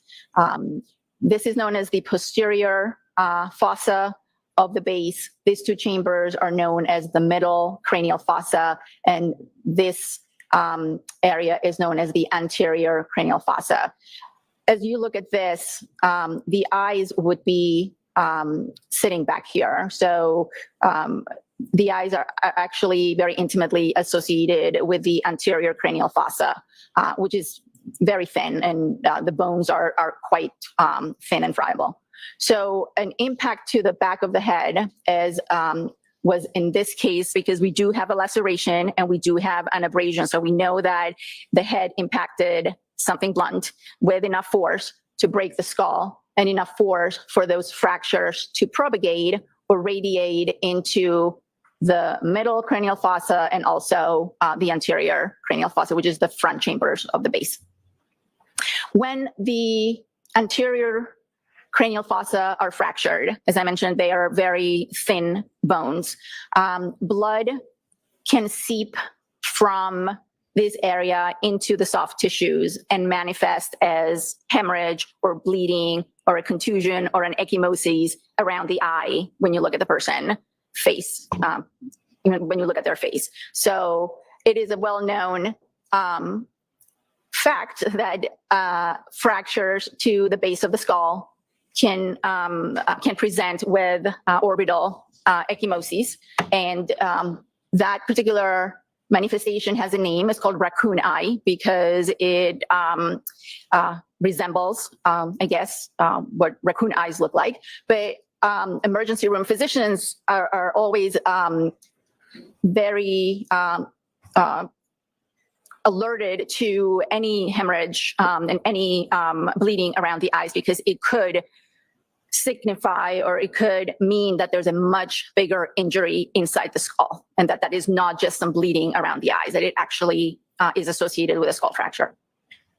So the ecchymosis itself, as far as the sort of drainage or seepage of blood, that's coming into, that's what causes the eyes to sort of swell up, is that correct? Correct. And doctor, if I could ask you with reference to, if you could illustrate with the laser pointer on the diagram up on the screen, as far as the subarachnoid hemorrhage, subdural hematoma, as far as the bleeding within the brain, what, if any, impact that has on the skull as far as the fractures are concerned, or just building up a pressure itself? Subarachnoid hemorrhage is a thin layer of hemorrhage on top of the brain, directly on top of the brain under the leptomeninges. The main effect, or I guess one of the effects that subarachnoid hemorrhage has, is that it is very irritating to the brain and can lead to seizures. Subdural hemorrhage is hemorrhage that is due to veins in the dura, that very tough protective cover on top of the brain, that are broken and leak blood into the space between the dura and the brain. That kind of injury, given enough time, you can have accumulation of the blood, and you can cause significant shift into the brain. That's not something that we had here. Here we had some subdural hemorrhage, but not enough that it was what we call space occupying, but it was present. So it was due to bridging veins in the dura being injured from the trauma, from the fractures.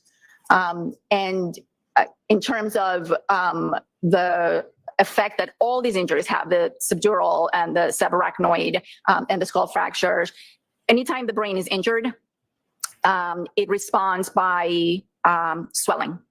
And the skull is a closed space without the ability to expand, unlike the skin, where you can have a bruise or a significant amount of blood accumulate under the skin. In the skull, once the brain starts to react to the injury and it starts to swell, there's nowhere to go except for down. And that's the foramen magnum. That is the area where the brainstem and the spinal cord will run out. Spinal cord connects, obviously, the brain to the rest of the body. And this is one of the few spaces that the brain can try and squeeze into because it has nowhere else to go. So herniation, brain swelling and herniation are a general response that the brain has to any sort of trauma. And Ms. Gilman, thank you very much. You can, so we can have the lights back on. May I approach Sister Retreat? Yes.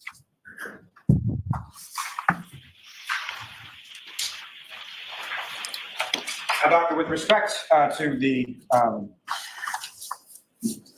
head injury, specifically the fracture, what, if any, opinion can you give or can you say in regard to the type of force or amount of force necessary to cause the fracture of the skull that you observed with regard to Mr. O'Keefe? I can't really give you a number. I'm not a physicist. I can tell you that the skull is a pretty thick bone. It takes considerable amount of force to fracture the skull. So that was a pretty considerable impact. Now, with respect to the injuries to Mr. O'Keefe's head and the onset of hypothermia, what, if any, opinion do you have with regard to the timing of those respective to each other? Well, I do believe the injuries, the blunt impact injuries, were sustained first.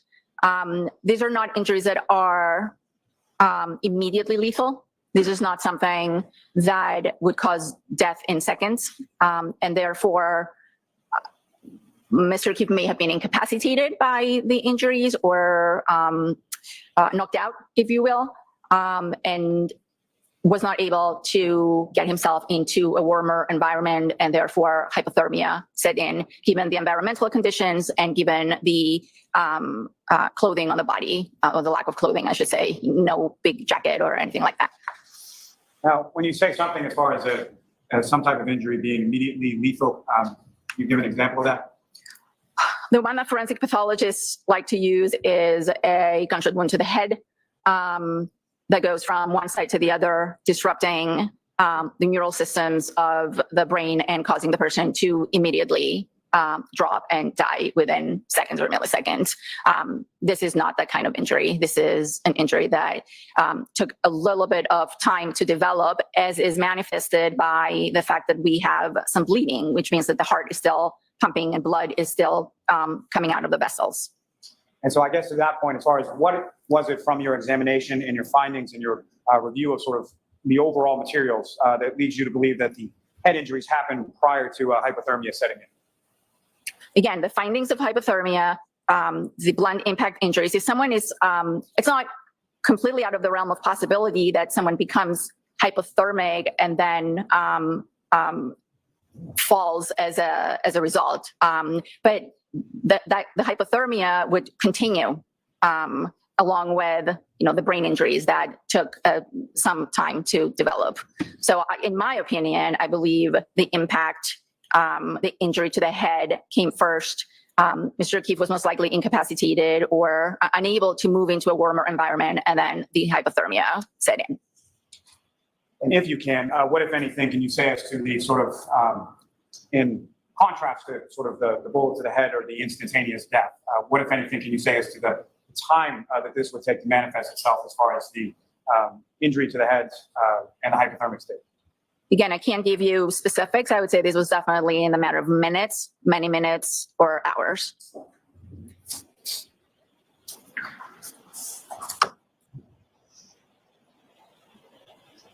May I have a moment, John? Yes. Now, doctor, you had mentioned that at some point you had reviewed some photographs from the scene where Mr. O'Keefe's body was recovered. Is that correct? Yes, I was shown some photographs. And from the photographs that you were shown, what, if anything, of significance did you observe or lack thereof in the area where Mr. O'Keefe's body was recovered? Well, based on those photographs, limited number of photographs that I saw and I was shown, there didn't appear to be a lot of disruption around the area where I was told that Mr. O'Keefe's body was found. And that lack of sort of disruption in the snow around where Mr. O'Keefe's body was found, what, if any, significance would that have to you as far as from a diagnostic perspective? Well, it suggests that he really didn't travel a very long distance once the injury was inflicted. And as far as anything related to footprints, drag marks, anything like that, did you observe anything like that in that area? On the pictures that I saw, no.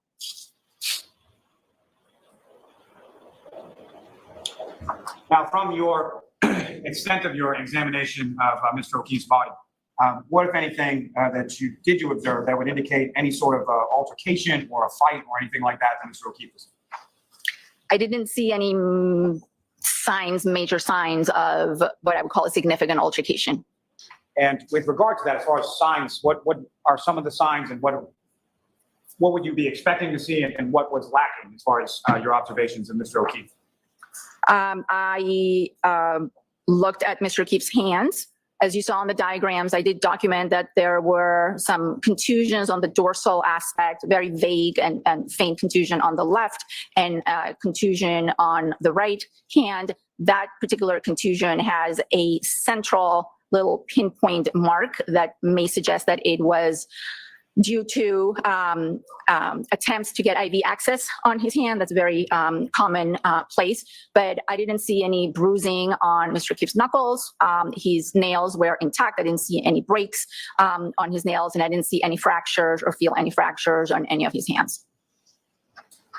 Now, with respect to the diagrams that were up on the screen before, as well as your observations from internal examination, you observed some fractures to Mr. O'Keefe's ribs, is that correct? Yes, he did have some fractures, I believe, to the 4th and 5th ribs near the sternum. It's a very common location for CPR-associated fractures. And so I believe you just alluded to it right there, but as far as any fractures to Mr. O'Keefe's ribs, what, if any, opinion do you have as to the origination or causality of those rib fractures? As I mentioned, those are very consistent with the resuscitation. We see those quite often, given the history that I was provided that extensive resuscitation was attempted. I documented those as most likely due to resuscitation. Now, doctor, with regard to the, just by way of contrast, you talked a bit about the significant impact or the thickness of the skull. How does that relate to the area of the ribs that you're talking about as far as can be fractured in resuscitative efforts? Well, I don't understand the question. Let me rephrase. What is the difference sort of between the thickness of the bone in the skull versus the thickness of the bone in the ribs? The skull in general is a thicker bone. It requires more force.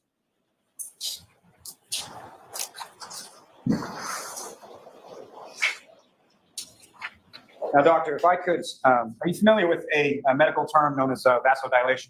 Yes. And can you explain what that term is and how it relates to Mr. O'Keefe's condition?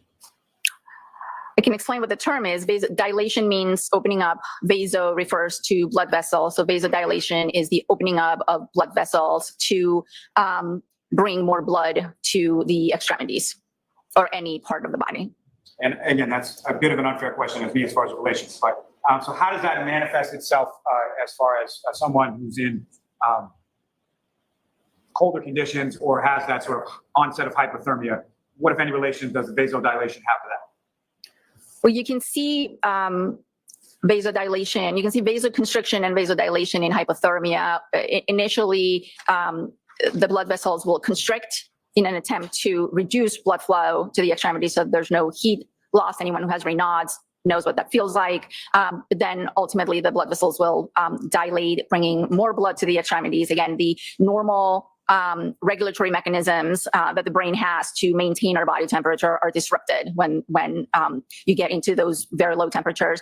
And therefore, sometimes in hypothermia, you can see very, very red extremities due to vasodilation. And With regard to the redness due to vasodilation, is there also a whiteness, sort of discoloration to the extremities that can be observed in hypothermic patients as well? That's been described as well, yes. Now, with reference to when you make your observations of Mr. O'Keefe, why is it that, well, let me ask you this. You didn't see any signs of vasodilation or white fingertips or anything like that. Is that correct? Correct. I rarely see signs of vasodilation, especially if someone has died in the hospital. And can you explain to the jury sort of why that is? So for two reasons. In this particular reason, Mr. O'Keefe was taken to the hospital and attempts were made at rewarming the body. So he was given warm intravenous fluids and attempts were made to bring the body temperature up with the hope that the heart would start working once that happened. Also, I did not physically see the body until Monday morning. And therefore, I can't really comment on vasodilation or any effects that hypothermia may or may not have had acutely on the body, because I'm seeing the body hours after death, and already the body has been transferred from the scene to the hospital, stored at the hospital, and then transferred from the hospital to our facility. So there's just too much time between when the body was discovered to when I looked at the body to make any reasonable comments on whether there was vasodilation or not. Any approach, Ron? Yes.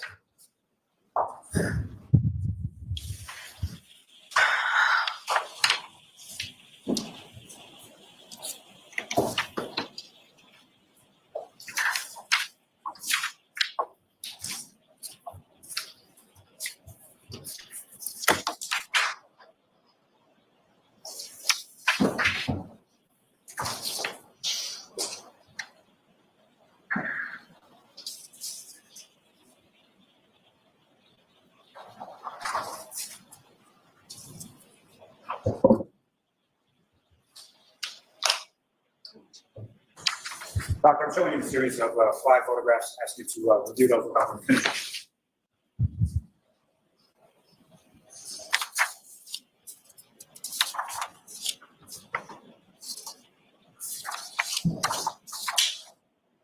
I'm actually going to see counsel at sidebar for a minute, please.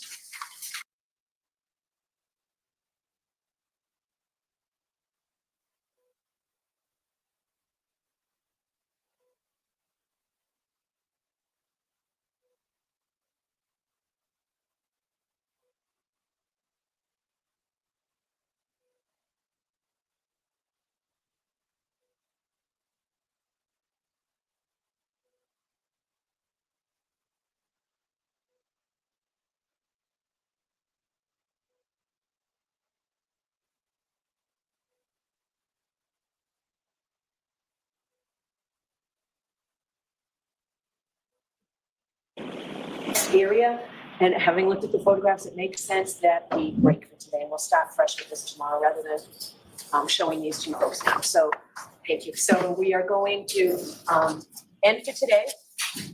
We are on track.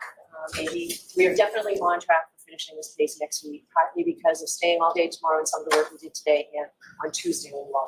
So please follow the 3 instructions. Do not discuss this case with anyone. Don't do any independent research or investigation into the case. If you happen to see, hear, or read anything about the case, please disregard it and let us know. We'll see you tomorrow. Thank you. Sure, don't look on your chest, take all your belongings, all rise, hurry up.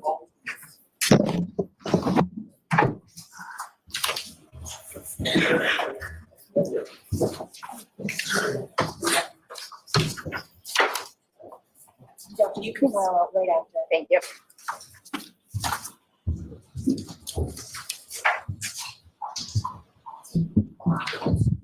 Mark. You may be seated. Thank you. It does seem like the appropriate place to stop. Does anybody, so we're still in session? Does anybody need me for anything now? If we could just approach briefly, just Okay. regarding scheduling, Your Honor. Yep.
All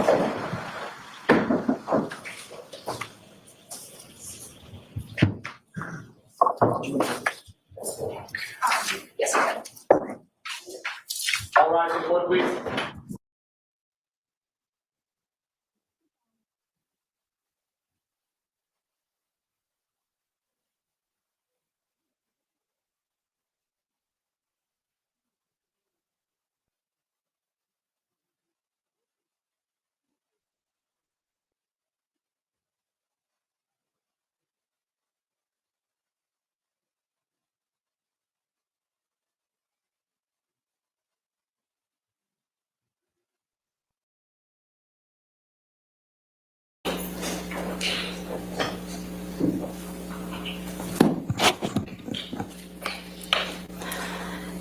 Ms. Heard, you just testified that this case has been very hard for you. So let's talk about that and why.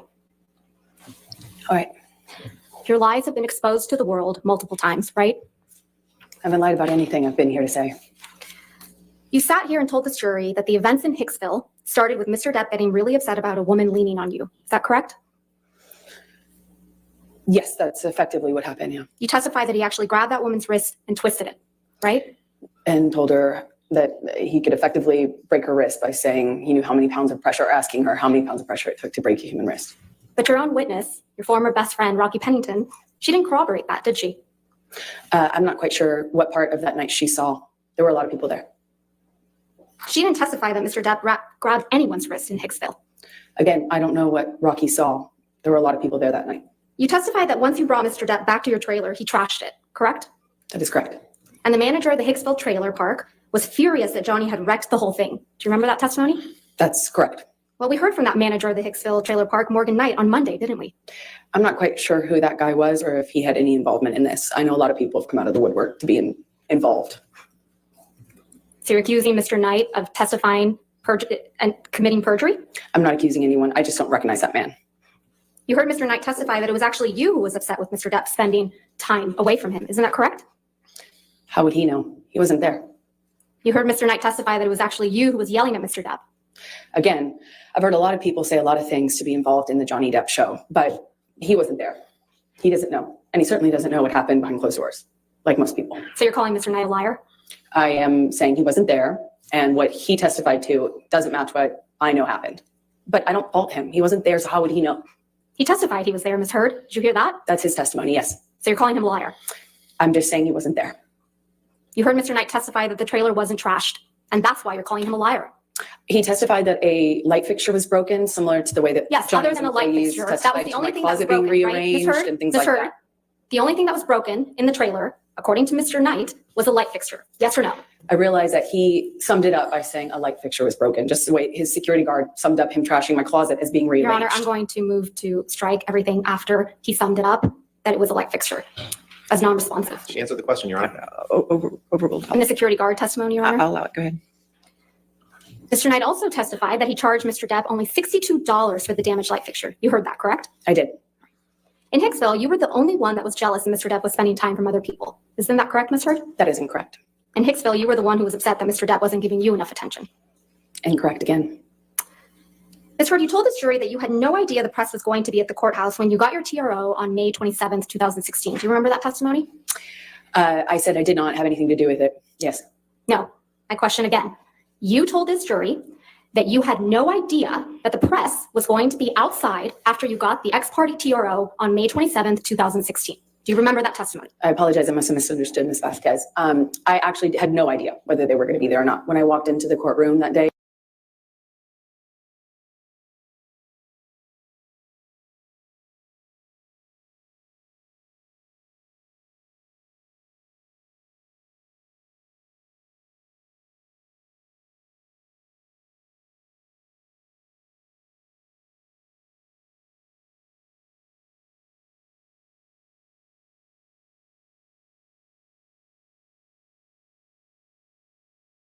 Paying your bills on time raises your credit score, right?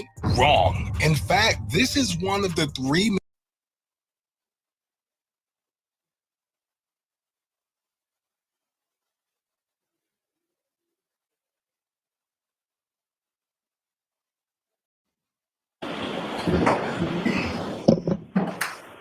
Hear ye, hear ye, hear ye. All persons having anything to do before the Honorable Beverly Cannoni, the Justice of the Superior Court, now sitting in Dedham, within and far the Commonwealth. Draw near, give your attendance, and you shall be heard. God save the Commonwealth of Massachusetts. This court is in session. Please be seated. Everything? All right. Jim? 22117, the Commonwealth versus Karen Reed. All right. Good morning, counsel. Good morning, Ms. Reed. Good morning, jurors. I have to ask you those same three questions. Were you all able to follow the instructions and refrain from discussing this case with anyone since we left yesterday? Everyone said yes or nodded affirmatively. Were you also able to follow the instructions and refrain from doing any independent research or investigation into this case? Everyone said yes or nodded affirmatively. Did anyone happen to see, hear, read anything about this case since we left here yesterday? Everyone said no. Thank you very much. Can we have Dr. Scordi-Bello, please?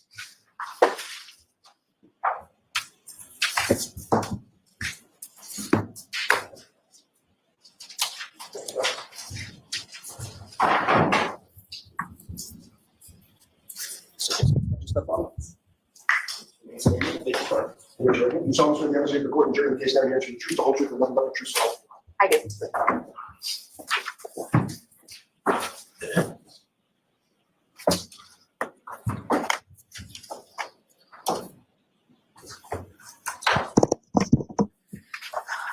Whenever you're ready, Ms. Lally. Good morning, doctor. Good morning.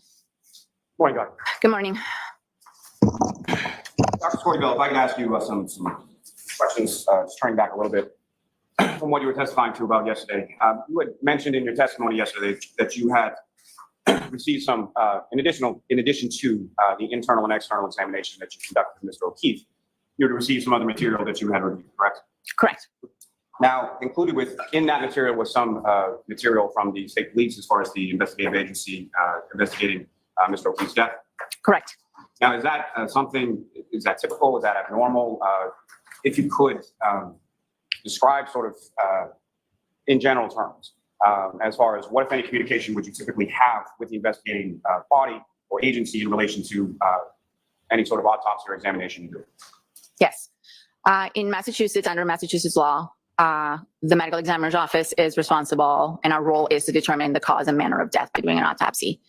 The scene or the scene of death or the place where the decedent is found is controlled by the district attorney's office, and state police will do an investigation. When we accept a case into our office, we request reports, police reports, to explain and describe the circumstances of the death. It could be a house, it could be somewhere else, it could be outside. Every case comes with a police report, and we review that police report, and if we feel that we need more information, then we contact the investigating body and ask for more information, again, depending on the case. And specifically in this case, in regard to Mr. O'Keefe, did you reach out to get some more information? I did reach out, yes. Was that in part in relation to what you were talking about in your testimony yesterday, as far as the diagnosis of hypothermia and trying to sort of better understand the circumstances? Sustained. Why did you reach out? I reached out because when the case was presented to us, and after I did the autopsy, I did not have all the information that I needed in order to certify the manner. The cause of death to me was I was able to determine the cause of death from the autopsy. When an event is unwitnessed, we usually reach out to the investigating agency and ask them whether they have any more information than they did on the day that the autopsy was done, because investigations sometimes take some time. So in the days and the weeks following the autopsy, I reached out and asked if there was any more information than what I was originally presented with. Was there any video from the surrounding areas? Did anybody come forward to say that they actually witnessed whatever happened? Again, by the time I was ready to finalize the case, and we have approximately 3 months or 90 days from the day of the autopsy until we issue a report, I was not provided with enough information for me to be able to determine the manner. Now, Doctor, do you recall specifically who it was that you spoke with from the state police? Yes, I documented that I spoke with Trooper Proctor, I believe, twice. And with reference, not asking you anything as far as what that conversation consisted of, but as far as the tone of that conversation, did you feel pressured or coerced to come up with a certain determination? No, I did not. And even if you had been, what would your response have been in reference to that? My response was that I am responsible for what goes on the death certificate, and unless I have enough information, clear and convincing evidence, I cannot determine a manner. May I approach? Yes.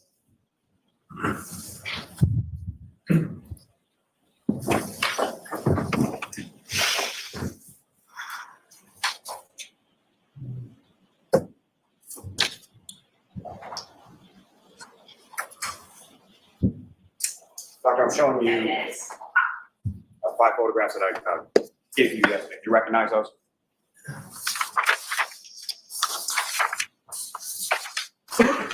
Yes, I do.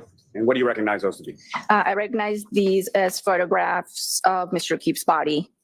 I believe these were taken at the hospital. One of them is a photograph taken at the time of autopsy. May I approach again, Your Honor? Yes.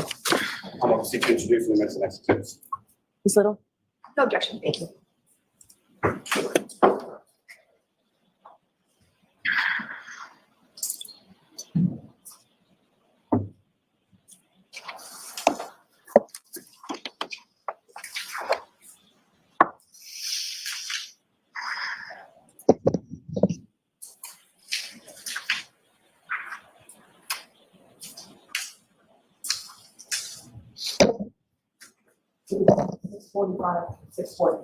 Thank you.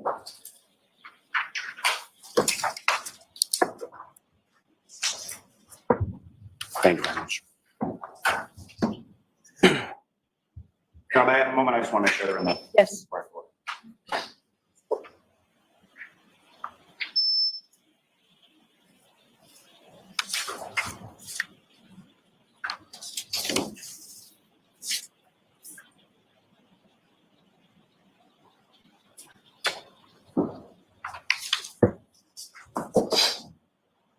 May I approach again? Yes.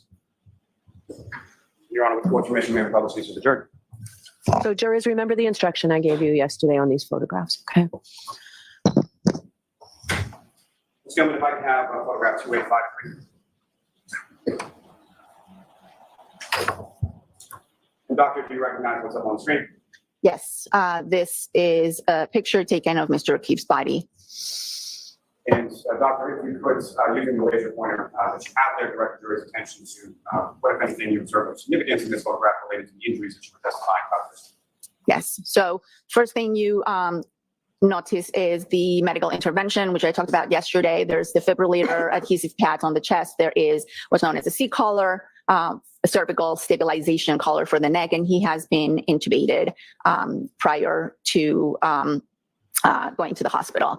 The injuries that are obvious in this picture include the abrasions on his right forearm and arm. And you can see here, there is discoloration of the upper eyelid of the right eye with some blood that's dripping. That's the orbital or supraorbital ecchymosis that I described before with, we're too far to see the very, very small laceration that is present there, but that's what's causing the bleeding. And it's going to like that photograph, 2857. Now, doctor, this is not before you at the current time. It's currently marked with exhibit 442. Do you recognize what's up on the screen? Yes, this is a picture of the abrasions that I described in my report, posterior upper arm and forearm. You can see that they have some sort of pattern to it. Anytime we see a pattern, we try to document it as best as we possibly can. Now, doctor, with reference to these injuries as far as the abrasions to Mr. O'Keefe's right arm, what kind of role did that play as far as your determination, as far as cause of death of Mr. O'Keefe? These are superficial abrasions to the skin. They are not lethal. They're not contributory to the cause of death. The trauma that I observed on the head, along with the hypothermia, are the two factors contributing to his death. These are present, they're noted, they're described, they're photographed, but I do not know how they came to be, and I did not contribute them to the cause of death. Ms. Gilman, if I could have photograph 286. Doctor, returning to the exhibits of the photos that you have before you, you recognize yourself on the screen here. Yes, this is a photograph of Mr. O'Keefe's right hand. This is the dorsum, or the dorsal aspect of the hand, as opposed to the palm. And you can see that there are some contusions or bruises. There's a larger one here and two very small ones here. This particular contusion has two pinpoint small defects associated with it. I believe this could be due to attempts at gaining IV access during the many attempts of resuscitation, but I cannot be absolutely sure. Ms. Gilman, if I could have a photograph of 865. And Dr. Scorbello, if you could, again, using the way the point of director's attention to what anything of significance you note in this photograph. Again, this is a slightly closer view of Mr. O'Keefe's face. You can see the discoloration, the ecchymosis on the right eye with a slight amount of bleeding. You can see here that there's also some discoloration of his left eyelid. And doctor, with reference to the other injuries that you were testifying about yesterday, as far as the small coxal or abrasions or lacerations, are those visible in this photograph as well? I can't hear your question. If you could just repeat it and a little louder. Sure. My apologies, doctor. With reference to this photograph, as far as your testimony yesterday in regard to the other smaller injuries around the nose and eyes area of Mr. O'Keefe, are those visible in this photograph as well? You can see some discoloration of the nose, but this is not a very good picture of it. I think there's a linear abrasion on the left side of the nose that I described, and it's probably this. Ms. Gilman, could I photograph 2877? And doctor, if you could, again, using the laser pointer direct your attention to what, if anything, is significant you observed in this one. Yes, this is a view of the left side of Mr. O'Keefe's face. You can see the discoloration of the left eyelid, and now you can see this linear abrasion on his nose and a small abrasion more towards the middle of his nose. Ms. Gilman, lastly, from this set, if I could have photograph 9488. Same, Dr. Scorbello, if you could, using the laser pointer direct your attention to what, if anything, is significant you observed in this. This is the laceration to the back of Mr. O'Keefe's head. You can see this defect here. It's ragged. It's a typical classic blunt impact injury, and you can see the abrasion, the scrape that is adjacent to it. Thank you, doctor. Ms. Gilman, you can take that.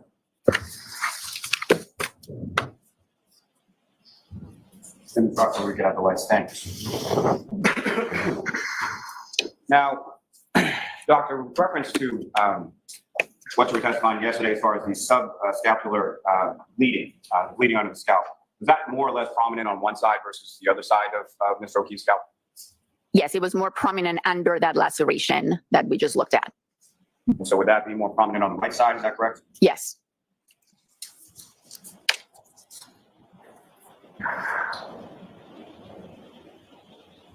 You testified yesterday about a blunt objects injury in relation to the injury to the back of the head and leading to the fractures and the bleeding in the brain, correct? Correct. And then further leading to the ecchymosis, is that correct? In the eyes, yes. Now that blunt objects, what if anything can you say about what that blunt object could be? Could be any blunt object. Now, from your training experience with reference to the number of autopsies and examinations that you've conducted over the years, would that blunt object's possibility include the ground, especially if it was frozen ground? Ask the question differently. The injuries that you observed to the back of Mr. O'Keefe's head, skull fracture, would that be consistent with a fall to the ground? It could be.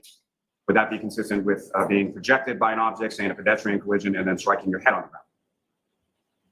It's possible.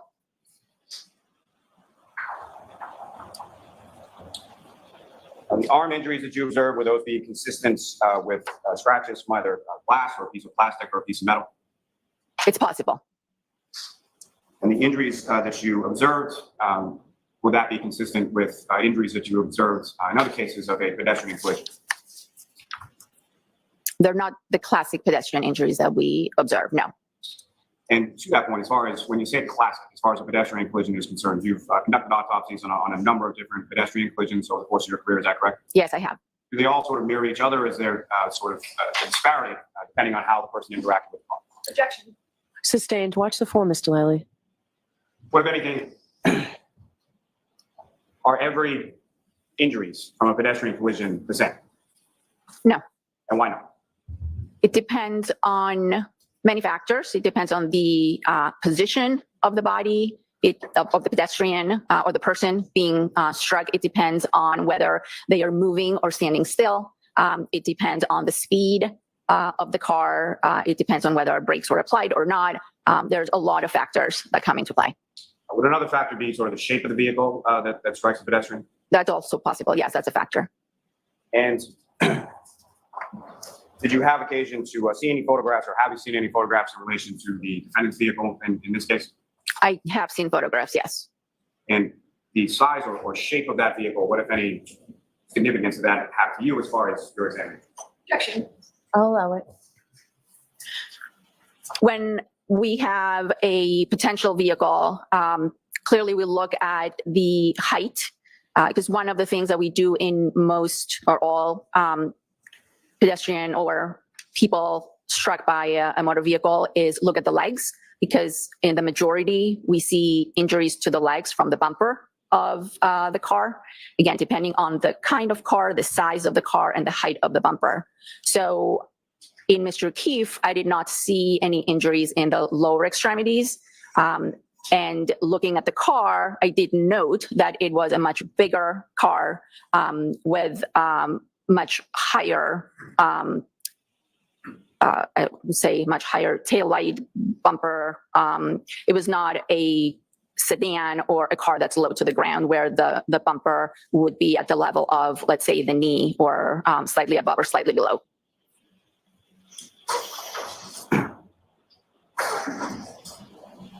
And again, I believe yesterday in your testimony, you indicated that the skull was a pretty thick bone. Is that correct? Yes. Sustained.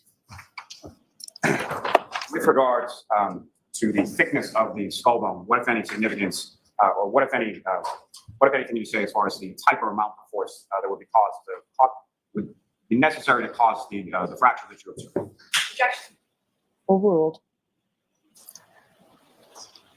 I would consider the amount of force to be significant, again, without being able to quantify it.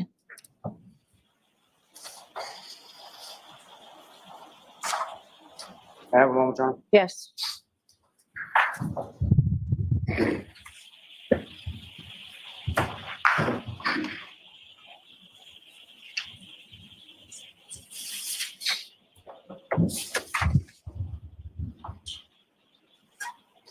Now, doctor, from the internal and external examination that you conducted in regard to Mr. O'Keefe, as well as the other materials that you reviewed, were you able to come to an opinion to a reasonable degree of medical certainty as to the cause of death of John O'Keefe?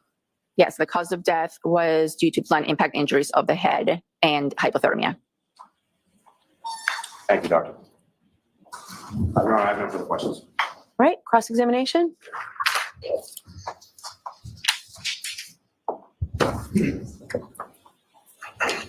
Good morning, Dr. Spartibello. Good morning. Ms. Little, keep your voice up. Absolutely.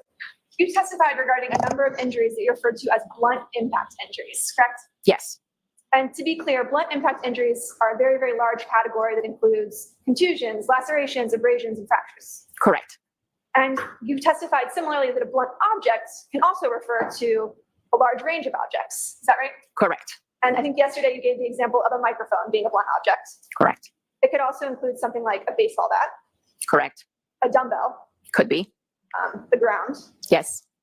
or a German Shepherd's claws. Claws. Possibly, yes. You'd agree that John O'Keefe had a number of blunt impact injuries on his face, on his head, and his right arm. Yes.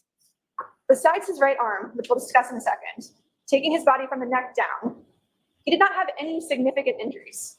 From the neck down. Not significant, no. Let's take those one at a time.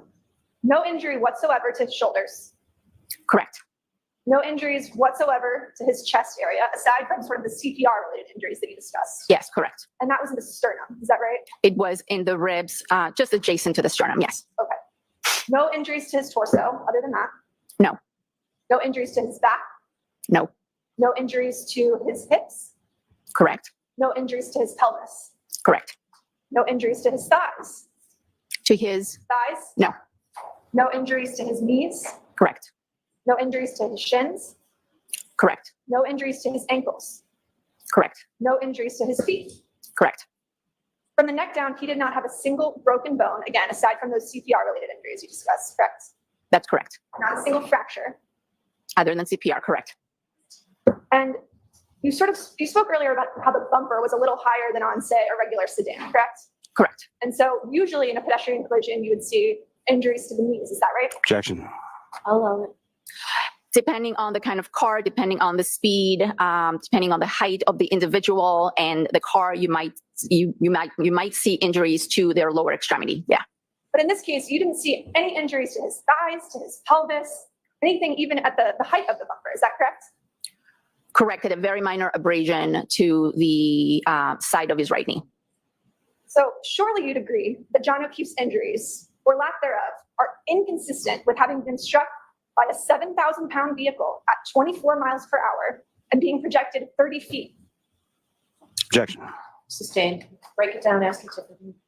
Would you agree that John O'Keefe's injuries, or lack thereof, are inconsistent with having been struck by a vehicle at 24 miles per hour? I would say it's likely and unlikely at the same time, depending on the position of the body and the vehicle in question. Well, let me give you a hypothetical. Let's say the person were standing with their arm like this, and they were struck by the rear taillight of a vehicle at 24 miles per hour.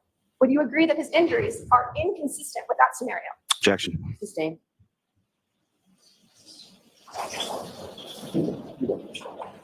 May we approach, Your Honor? Sure.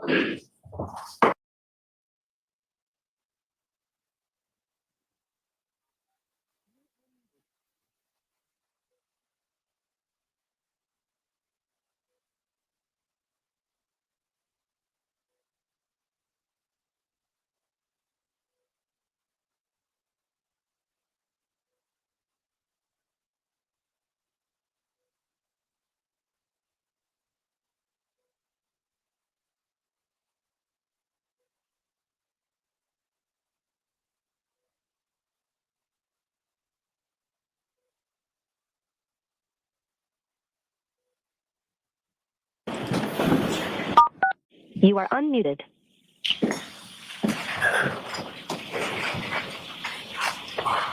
Would you agree that John O'Keefe's injuries to his arm, let's start there, are inconsistent with having been struck by a vehicle at 24 miles per hour and then causing him to spin around and be projected 30 feet? Okay, so you need to break it down. Would you agree that John O'Keefe's injury to his arm are inconsistent with having been struck by a vehicle at 24 miles per hour? I don't know. I am not a reconstruction expert. I'm not a biomechanics expert. I never personally inspected the car, so I can't offer an opinion on that. You did examine John O'Keefe's arm, correct? Yes. You observed no significant bruising, Correct. no fractures, Correct. and no broken bones. Correct.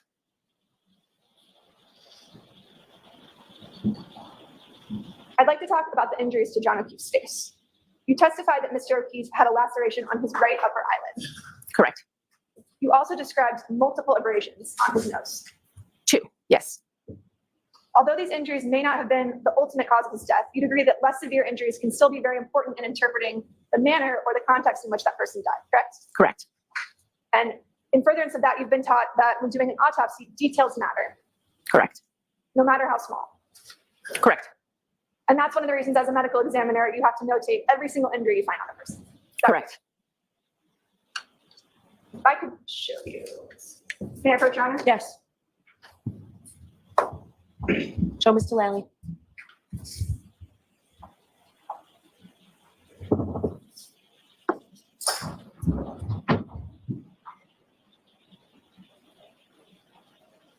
Do you recognize that photograph? I do. And is that a photograph that was taken in connection with your autopsy? Yes, it was taken at the time of autopsy after the face was cleaned. Move to admit. I'm sorry, after what? The face was cleaned up. Okay. I move to admit, Your Honor. Any objections, Mr. Lally? No, Your Honor. Okay. Exhibit 650. Permission to publish? Yes.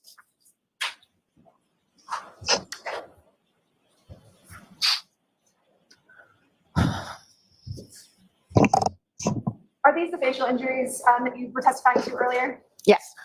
And could you kind of describe in that photograph what injuries you observed to his face?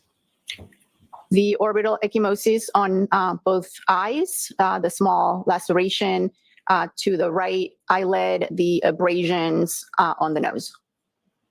And you testified that the injuries to his face were also the result of a blunt force trauma. Correct. So that's the laceration to the eye and the two abrasions that we see there on his nose. Correct. And you agree that those injuries don't just manifest out of nowhere, right? Absolutely. They have to originate from something. Yes. Would you agree that his injuries to his face are consistent with having been punched? That is a possibility. You can take that down, Mr. Bates. Thank you. Your internal examination notes also cite a tongue laceration on the right front of the victim's tongue. Do you recall that? Yes. And you'd agree that a tongue laceration can be also caused by blunt force trauma. Correct. And that could also include something like a punch to the victim's face or jaw. That's a possibility. In addition to the facial injuries, you described that Mr. O'Keefe had a significant laceration on the back of his head. He had one laceration to the back of his head. Correct. I believe we saw a photograph of that Yes. a little bit earlier. You testified that the skin around the laceration on the back of his head was also scratched. Do you recall Yes, that? I do. But you did not testify as to how you opined that might have happened. No. Would you agree that someone could certainly get scratched on the back of their head if they were, for instance, dragged on the ground? It's possible.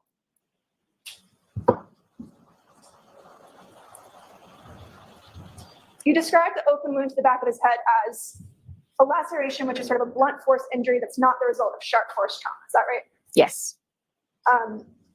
And you'd agree that Mr. O'Keefe's head injury came from some sort of blow to the back of the head, whether it be an object or the ground. Is that right? Yes. Objection. And that injury could be the result of falling backward from a standing position onto concrete. It's possible. It could also be the result of being struck with a large object such as a baseball bat or a barbell. It's possible. In other words, it was an irregular laceration that resulted from some blunt force trauma. Correct. I'd like to sort of circle back to those injuries to Mr. O'Keefe's arm. You testified that there were, again, no fractures, no broken bones, no significant contusions. Correct. But you did describe the wounds to Mr. O'Keefe's arm as having discrete linear abrasions, which were caused by some sort of blunt object, correct? Yes. What does discrete mean? It means each one is an individual injury, as opposed to confluent, where it would be all meshed together. Your Honor, if I could publish what's been previously marked as Exhibit 19. Okay. And these are sort of the linear wounds that you're referring to. Yes. And you testified that these also sort of appear in clusters or groups. You call them Yes. pattern abrasions. Is that right? Yes, I did. And you'd agree that, for example, road rash does not result in this type of discrete linear wounds. It could, but not exactly like this. Well, typically road rash covers sort of a large area of the skin. It would be a large abrasion. I mean, you've seen numerous cases of road rash in your Yes. career. And it doesn't look like that. Correct. Blunt force trauma can include injuries from various objects, as you testified, including an animal claw, correct? Correct. And you'd agree that these discrete linear abrasions are inconsistent with having been struck by a smooth rear tail light at 24 miles per hour. Objection. Can you answer that, doctor? I can't. By Okay. a smooth, no. All right, next question. By a smooth rear tail light, you said that is not what you would see at 24 miles per hour, correct? Objection. Sustained. As you testified earlier, you've indicated that based on the facts that were presented to you, you don't know what caused those significant scratches on Mr. O'Keefe's right arm. I do not.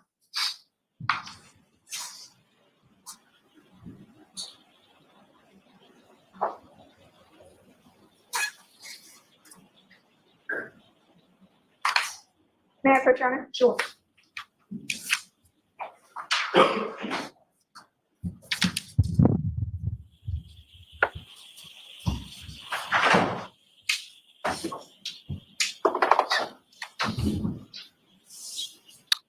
If I could just see what was. Oh, I'm sorry, Mr. Lally.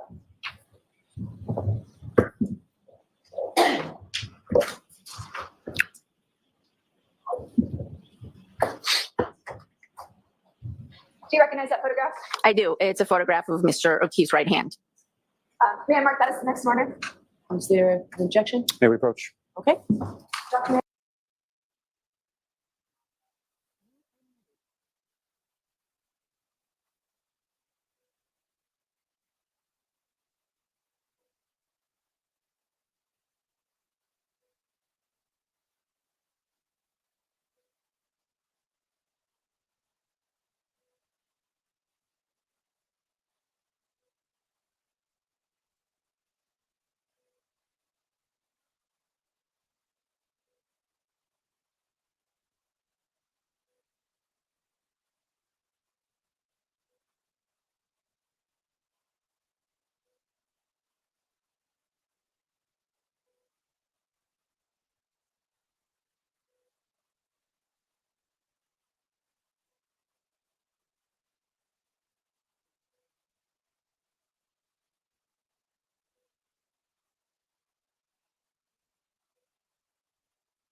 You are unmuted.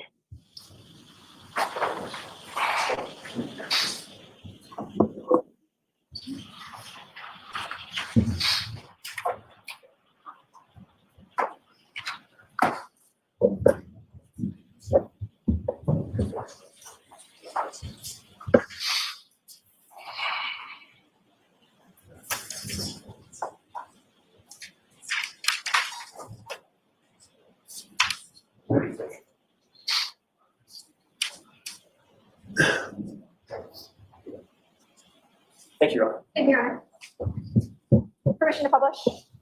Well, we need to mark it first. So we'll mark it for identification, and then when it's appropriate, it will be transferred to being an exhibit. Thank you. But yes, you can publish. Is it all set to be published appropriately? Yes, Your Honor. The triple N for identification. Okay. Dr. Scordivello, you indicated on direct examination that at least that one of the bruises from Mr. O'Keefe's right hand could potentially be attributed to an attempt to get IV fluid into the hand. Is that correct? Correct. During the course of conducting your autopsy, you reviewed records from the Canton Fire Department and EMS, as well as Good Samaritan Hospital. Is that correct? I did. And do you recall reviewing records indicating that the IV fluids in this particular case were administered through the tibia and then later through a catheter at the hospital? Yes, they were administered through intraosseous lines in both legs, shins, and at the hospital, they were administered through a femoral central line. Yes. And you'd agree that bruising to the backs of hands is also consistent with defensive wounds. Yes, that's correct. And there are actually 4 separate distinct bruises outside of the one that you discussed earlier on Mr. O'Keefe's right hand, correct? Yes, I would say 3, but I can see how you would say 4. 1, 2, 3. That might be 1 together. But yes, I can see how you would say 4. And you testified yesterday that there was also an injury to Mr. O'Keefe's left hand.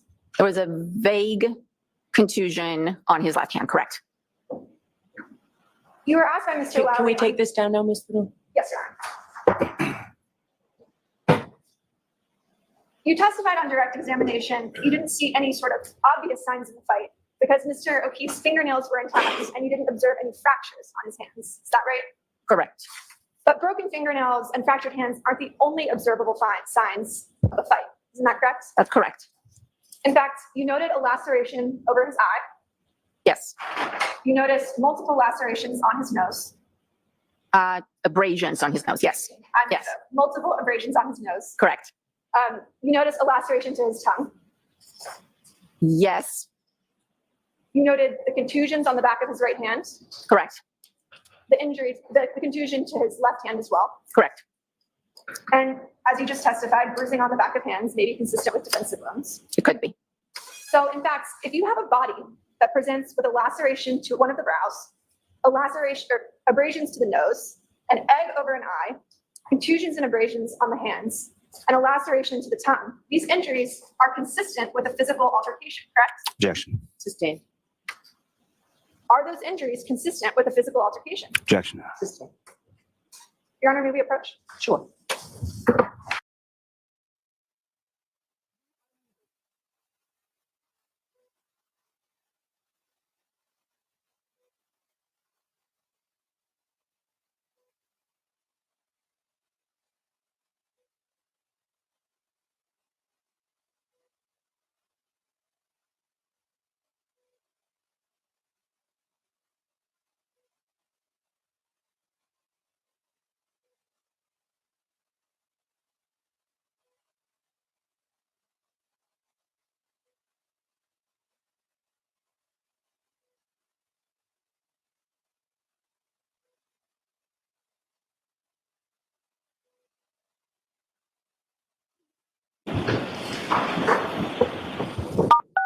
You are unmuted.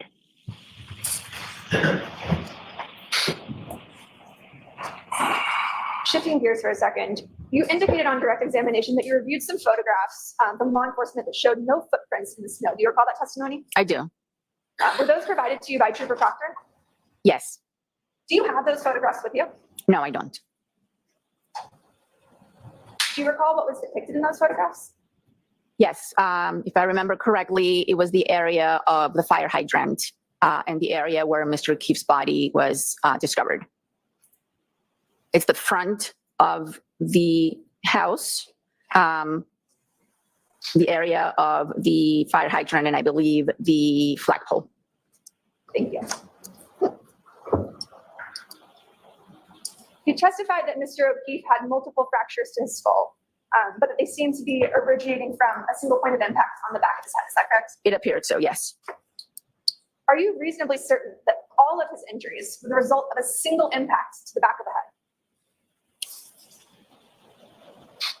It could be a single impact. But it also could be multiple impacts, correct? It could be, yes. Because as you just testified, Mr. O'Keefe suffered multiple injuries to the front of his face as well. Correct. In other words, he could have suffered a trauma to the face and then fallen and sustained the injury to the back of the head, correct? That is possible, yes. And you testified before the state grand jury that the areas of bruising to the brain were likely due to a fall. Is that correct? Yes. In your expert medical opinion, is it possible for someone to get punched in the face hard enough to lose consciousness and fall backward? Objection. I'll allow it. It's possible. If I can have one more. Sure.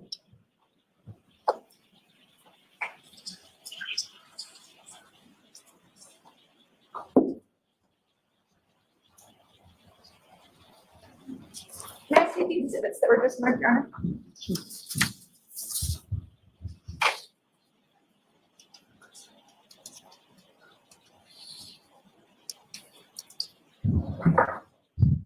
Your Honor, if I could have permission to publish what's been previously admitted as Exhibit 19. Yes.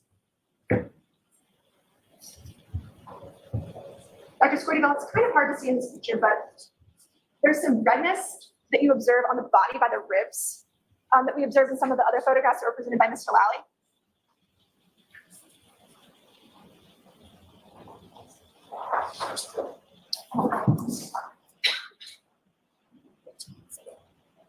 Do we have just 1 yard? Yes. Yes.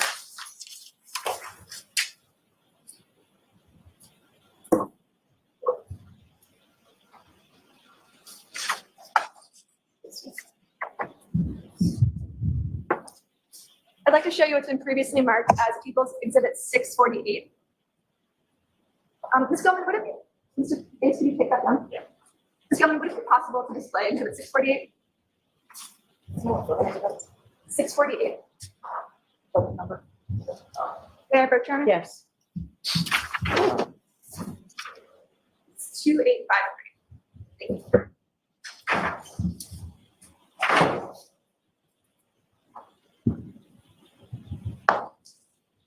Dr. Sweetyville, you were shown this photograph by Mr. Lally on direct examination. Yes, Do you see the redness sort of next to his rib cage on the bottom? Correct. yes. What is that? That is livor, Lividity? lividity. Yes, Can you describe to the jury what lividity is? yes. Lividity is the pooling of blood to the dependent areas of the body after someone is deceased. So even though it sort of appears to look like a bruise, that's lividity, correct? That is lividity. Yes, it goes all the way down. And it's not the result of an injury? No. Thank you. No further questions. Okay, the lights, please. Thank you. Mr. Lally?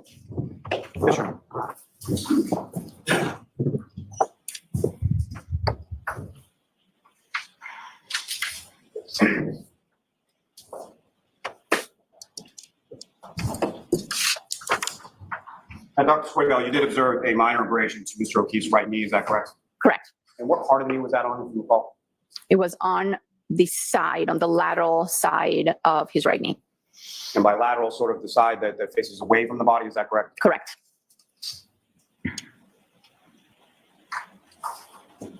We were asked whether or not the small injuries on Mr. O'Keefe's face could possibly be from a punch, is that correct? Correct. You said that's one of the possibilities, is that correct? Yes. What are some of the other possibilities? Could be impact during a fall. It could be coming in contact with any blunt object in the snow. Would glass be a possibility as far as a blunt object? It could be under certain circumstances. Piece of plastic under certain circumstances as far as a blunt object, would that be also a possibility? Correct, yes. Now, as far as the abrasion near the laceration on the back of Mr. O'Keefe's head, you were asking questions about whether or not that could be from drag, correct? Correct. Now, as far as injuries or abrasions concerning dragging, would it be typical to see just one isolated abrasion in the area of the laceration? Not typical, but possible. Could that also be a result of the blunt impacts or, as one of the possibilities you testified before, from hitting the ground? Yes. Now, you were asked about hitting the ground, specifically hitting concrete. Would that impact injuries to the back of Mr. O'Keefe's head also be consistent with striking his head on frozen ground? I'm sorry. No, I'll allow it. Can you repeat the question? You were asked a question on cross-examination about the laceration and abrasion to the back of Mr. O'Keefe's head being consistent with striking his head on concrete, correct? Yes. Would that also be consistent with striking his head on frozen ground? Could be, yes. You were asked about certain wounds as being a possibility of defensive wounds. What are some of the other types of defensive wounds that you would expect to see that you did not see in this case? I would expect to see, or I have seen, multiple bruising to the, again, posterior aspects of the forearms. I have seen cuts, lacerations, depending on how a person might be defending themselves, the position of their arms. And would that also include breaks in the fingernails and fractures to the hands? Objection. Watch the form, Mr. Lally. Sustained. What, if anything else, would that include? It might include bruising to the knuckles. It might include broken fingers. Now, with reference to the injuries that you were asked about with respect to Mr. O'Keefe's right hand, would those also be consistent with impact from a blunt object as well? They are blunt impact injuries, yes. Now, again, if I could, just with reference to, you were asked about different possibilities with the skull fractures and bleeding in the brain. What is your opinion as to sort of how that was caused and sort of, if you could again just go through your opinion as to the head injuries, the skull fracture, and the bleeding? Objection. Ask it again, Mr. Lally, in a different way. You were asked about some possibilities. What is your opinion as to how those injuries were sustained or manifested in this room? I don't know how they came to be. I described them and I stated previously that they are consistent with a fall to the back of the head. And so I'm sorry, Doctor. My question is more geared towards as far as the single impact to the back of the skull and then sort of radiating fractures in the skull. If you could explain that in reference to the subdural hemorrhage, subarachnoid hemorrhage, and the ecchymoses that you observed. Again, a single impact with a fall could cause all the injuries that we're seeing in the brain and the skull. Thank you. I know that's all. No further questions. All right, doctor, you are all set. Thank you very much.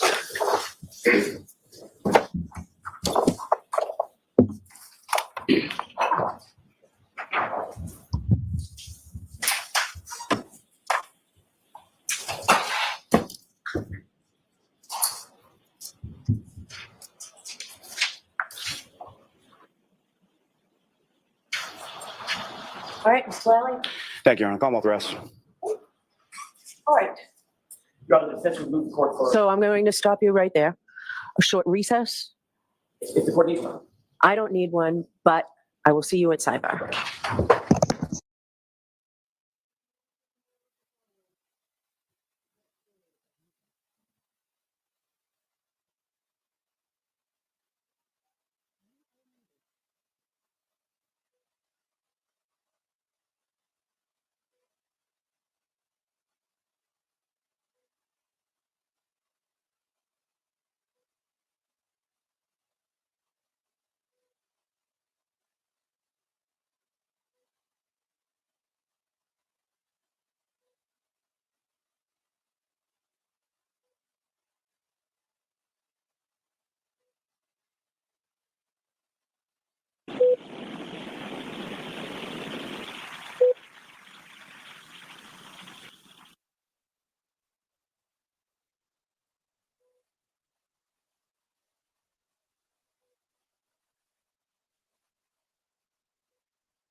Hey there, Karen Reed trial watchers. This is another law and crime legal alert.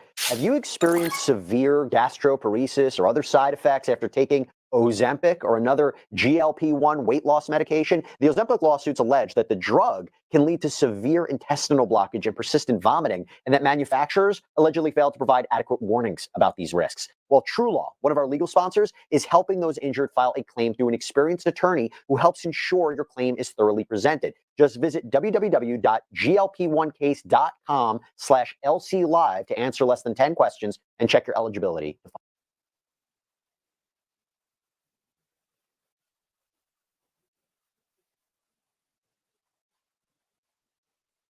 Please be seated, court in session. You are unmuted. All right, so Mr. Jackson, yesterday you told me you would like 10 minutes for your argument. I'll hear you now. Thank you, Your Honor.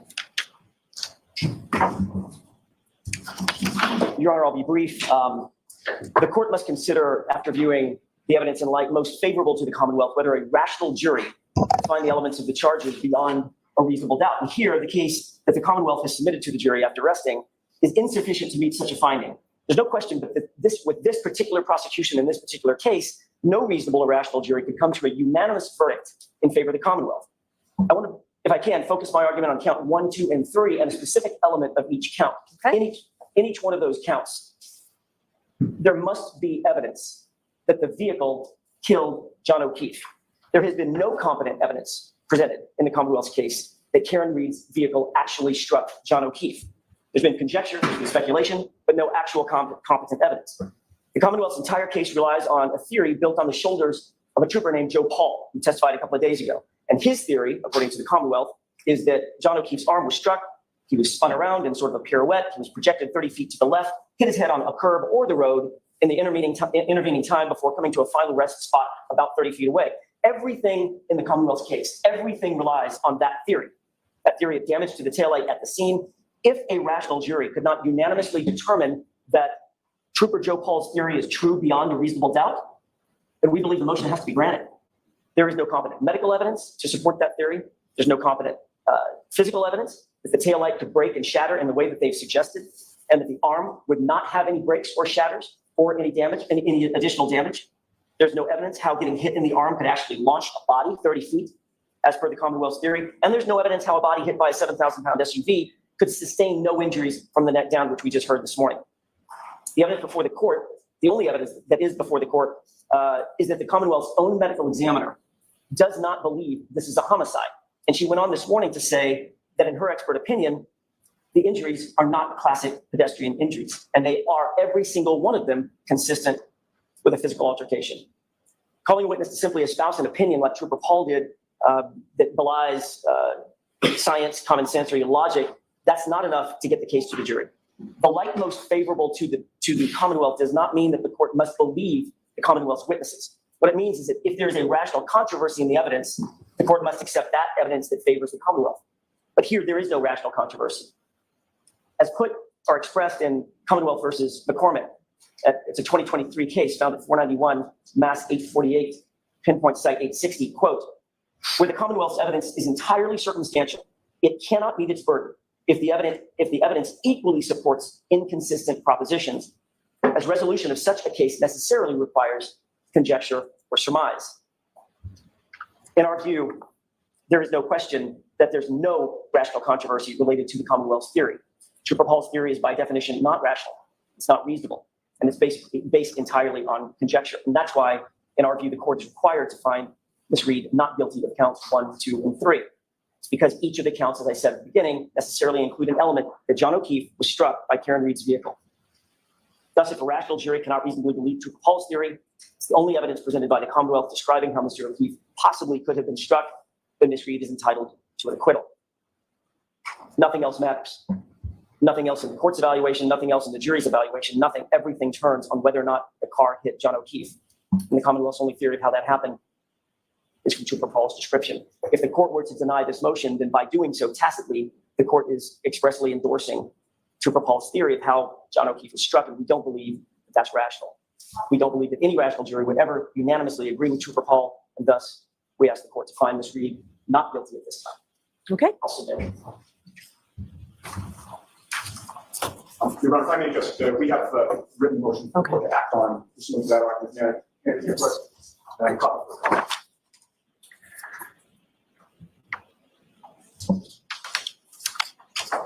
All right, I will hear you, Mr. Lally. Yes, Your Honor. Surprisingly, I would disagree with counsel's So let's leave the comments out. Your Honor, as far as the comments, all I was going to say is that I would submit to the court Is that, this surprisingly that I took issue? and my apologies, what I would submit to the court, Your Honor, is that this case does not rest and fall with the testimony of Trooper Paul. Trooper Paul's testimony, while important when taken in conjunction with the remainder of all of the other witnesses and all of the other testimony that the court has heard, I don't want to minimize it, but at the same time, that is not the only evidence that the vehicle struck Mr. O'Keefe or interacted with Mr. O'Keefe. So what the court has, as far as the physical evidence, next to Mr. O'Keefe's body, one sneaker in the location of the curb, the glass, the drinking glass that Mr. O'Keefe is seen walking out of the Waterfall Bar at approximately 12:11 a.m. with, that is in the vicinity, the direct vicinity where the Canton police officers actually recovered it early in the morning of January 29th. You have the microscopic pieces of the defendant's taillight, which was testified by Ms. Hanley to be consistent with pieces of the taillight from the defendant's vehicle that are within or embedded within Mr. O'Keefe's clothing. You have the remainder of the pieces of taillight, and this part is important in relation to Paul's testimony as far as the linear momentum, and it's all in the same sort of direction and path of all of the roadway evidence that he observed that's discovered in and around the area where Mr. O'Keefe's body was. The testimony from Ms. Valier, with reference to all of those taillight pieces and how they were able to reconstruct from the pieces that were found on the ground and then put back together, matching with that with the taillight housing from the defendant's vehicle. The taillight housing from the defendant's vehicle, which has the victim's, Mr. O'Keefe's DNA contained on it, as well as the mitochondrial DNA testing of hair that was on the rear right quarter panel of the defendant's vehicle, which also was matched or consistent with that of Mr. O'Keefe, his mitochondrial DNA, as well as the court heard from his chart from Bodie Technology. You have the plethora of testimony from the various civilian witnesses from that particular night. You have the evidence of motive from the text communications, as well as the testimony of the children in this case, as to the state of their relationship from the defendant's own mouth in those text communications and in those voicemails as to the state of their relationship. You have the testimony in regard to Mr. O'Keefe and his recounting of the state of their relationship and his numerous attempts to break it off with Ms. Reed prior to that day. There are arguments that continued throughout the afternoon of the 28th. And seemingly into the 29th. You have the defendant's own statements that I hit him, that come from multiple sources, including firefighter Nuttall, firefighter Famati, firefighter McLaughlin, and Mr. Cade. You have her statements to the paramedics in the back of the ambulance that the last time that she saw Mr. O'Keefe, they had gotten into an argument. You have the testimony in regard to Ms. Roberts and Ms. McCabe as far as the altercation or the verbal arguments stemming from Ms. McCabe's reference of Bella's mother. Being a landmark, being someone that Mr. O'Keefe used to date just prior to that argument occurring in front of the house at 34 Fairview Road. With each and every piece of evidence that was presented throughout the course of the Commonwealth's case, including the forensic evidence, including especially one thing I would stress for the court is taking not only Trooper Paul's testimony, but Trooper Paul's testimony in juxtaposition to Trooper Garino's testimony as far as the vehicle or the native GPS locations of Mr. O'Keefe's phone in reference to the timing and in particular the information or data from the Toyota text. Trooper Garino's GPS native location of Mr. O'Keefe's phone has that reversal, same reversal, the same 3-point turn that Trooper Paul testified about, which occurs 8 minutes prior to the vehicle traveling 24.2 miles per hour for approximately 62 feet in a straight line in reverse. And as far as the testimony and the evidence that the court has before it, the court also has those backup testing videos that Trooper Paul conducted with the defendant's vehicle, so the court can see exactly what that vehicle looks like at approximately 25 miles per hour in reverse in a straight line. And what I would submit, Your Honor, is that there's more than sufficient evidence from a medical perspective, from a forensic perspective, from a civilian witness perspective, and from the investigation of this case as to all three indictments that the Commonwealth has met its burden, particularly under the standard before the court at this time. And for those reasons, I would request that the defendant's motion be denied. Okay. Right. In the light most favorable to the Commonwealth under the prevailing Lattimore standard here in Massachusetts, I am satisfied the Commonwealth has met its burden. The defendant's motion is denied. So, Mr. Yannetti, are you calling your first witness? Yes, Your Honor. Okay, so let's bring the jurors in, please.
Court, all rise for the jury.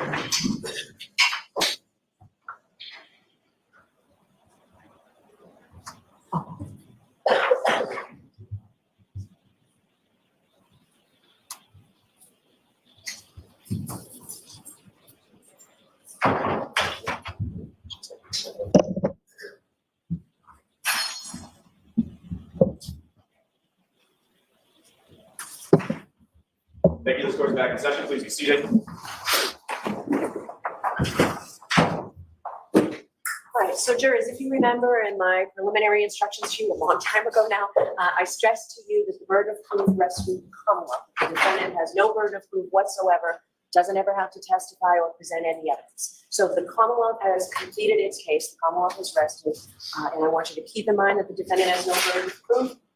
Ms. Kennedy, do you have a witness for us? Thank you very much, Your Honor. The defense calls Ryan Walker. Okay.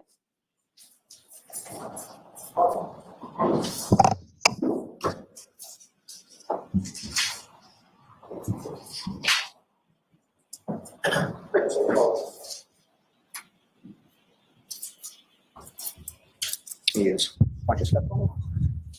Standing in favor. Do solemnly swear the evidence you give the court and jury in the case now and here is the truth, the whole truth, and nothing but the truth, so help you God. I do.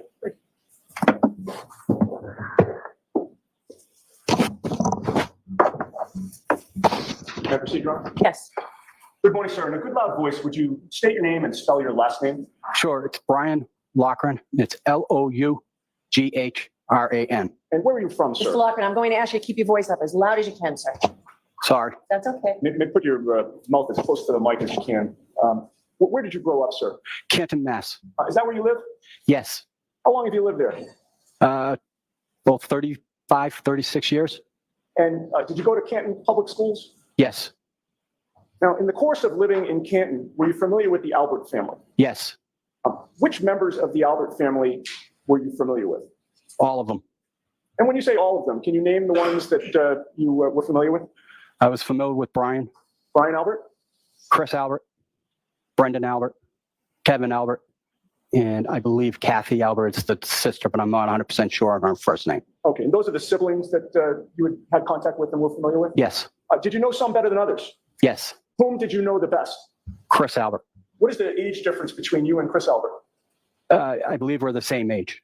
Did you graduate high school with him? He went to a different high school, but yes. Graduated at the same time? Correct. And with regard to your familiarity with Chris Albert, can you explain to the jury how you became familiar with him and what your relationship with him has been? I went to school with him, elementary school. We went to middle school. Then he transferred to a Catholic school. Then later in years, I began to work for Chris for D&E Pizza, delivering pizzas. Okay. And approximately what ages were you when you were delivering pizzas for D&E Pizza and Chris Albert? I was 25, 26 years old. And how many years did you deliver pizzas for him? Up until I got married, 35. So several years? 8 years. 8 years, okay. And with regard to your interactions or knowledge of Kevin Albert, can you describe that? Kevin Albert would be through D&E Pizza if he came in. Through the police department, would see him on details. All right. And were you friendly with him? Yes. With regard to Brian Albert, could you describe your interactions or your relationship with him? Again, through D&E Pizzas, delivering pizzas to his house. Cordial, polite, would say hello. All right. So you're friendly with the Albert family? Correct. Now, back in January of 2022, where were you working? I was working for the town of Canton. In what department? I was working in the sewer department. Is that also called the water department? Yes, water and sewer are combined. And under what heading is that? The DPW. It's under the DPW, the Department of Public Works? Correct. Now, back in January of 2022, were you one of the regular snowplowers for the town of Canton? Yes. And directing your attention to January 28th of 2022, do you remember that day? Yes. What do you remember about that day, the 28th? It was a potential blizzard. We had been given a start time. All right. And when you say you had been given a start time, what does that mean? It means that we're expected to be in our trucks at a certain time on our route. Okay. And who gives those instructions back in January of 2022? The supervisor for Canton DPW. And who was that at the time? William Walsh. Also known as Billy Walsh? Yes. Now, when were you called in to do plowing that evening or early morning? We were told to be in by 2:30. And is that 2:30 a.m. or p.m.? A.m. Would that now be on January 29th? Correct. So what time did you arrive at the DPW that early morning? About 2:15. When you got there, what did you need to do in order to go out plowing? I needed to get into my truck and get that prepared to go out. All right. And your truck, is there one that's specifically assigned to you when you plow? Yes. And does that truck have any particular nickname? Yes, it's called a Franken truck. And why is it called the Franken truck?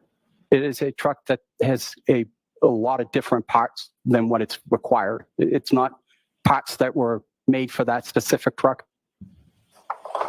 An older one?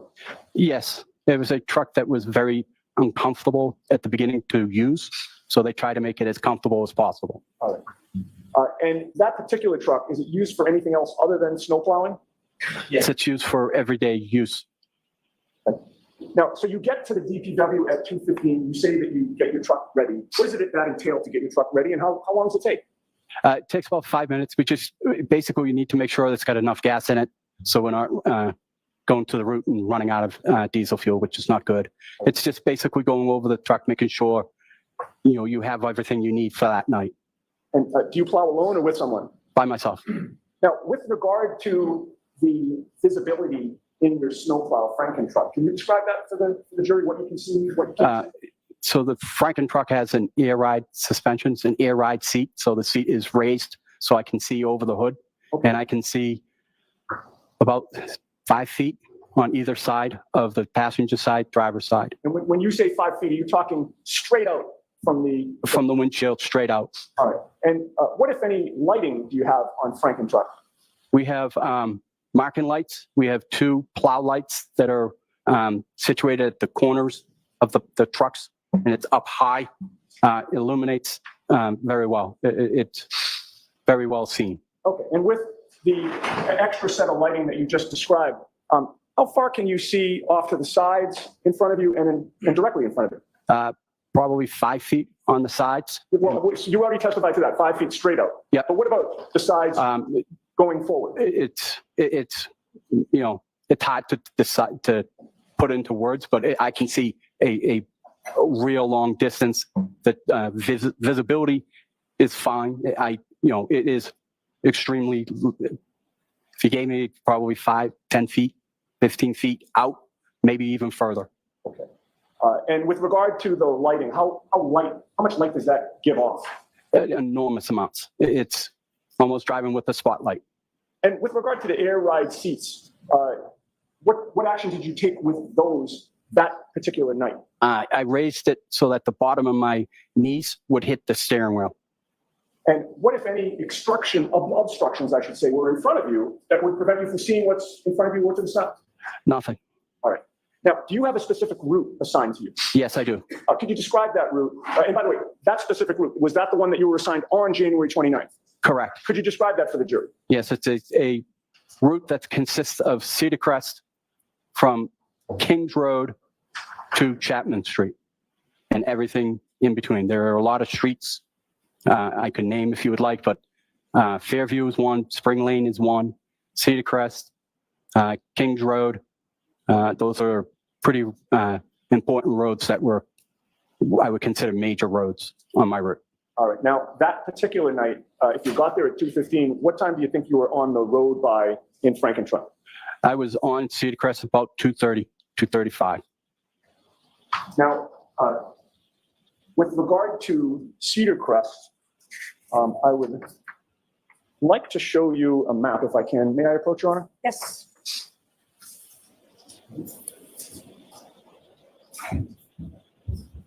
I've handed you a document. If you could just review that to yourself and then look up at me when you're done.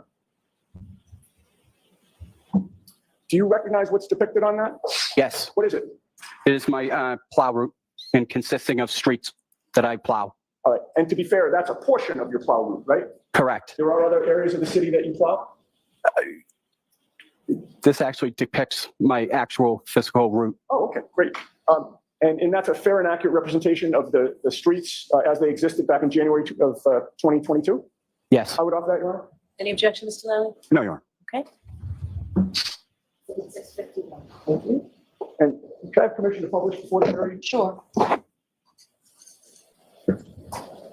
Okay, now, you just testified that you got to Cedar Crest, I believe, you said 2:30 to 2:35 or so? Correct. All right, as we look at this exhibit on the screens, are you going from right to left or left to right on Cedar Crest when you first approach there?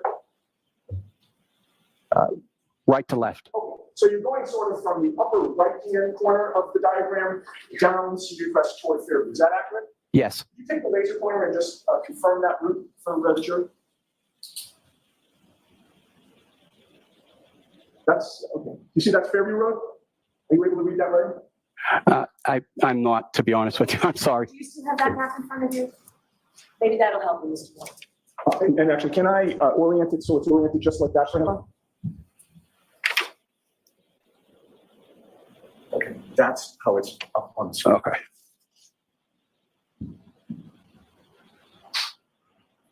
And by the way, I should have asked this, but is it in terms of is it you can't read the writing or you can't really see the outline of the streets? Both. Okay. Well, that's not going to help much. Okay. If we can have the lights back on. With the court's permission, can I leave that up on the screen while I ask a few more questions? Sure, except I can't see it. Right. No, I know, but the jury can. So I think it would be helpful for them. All right. So you're coming down Cedar Crest, and would Fairview be on your left or your right when you first approach it? When I first approach, it's on my left. All right. Now, do you take that left at that time? No, I do not. Why not?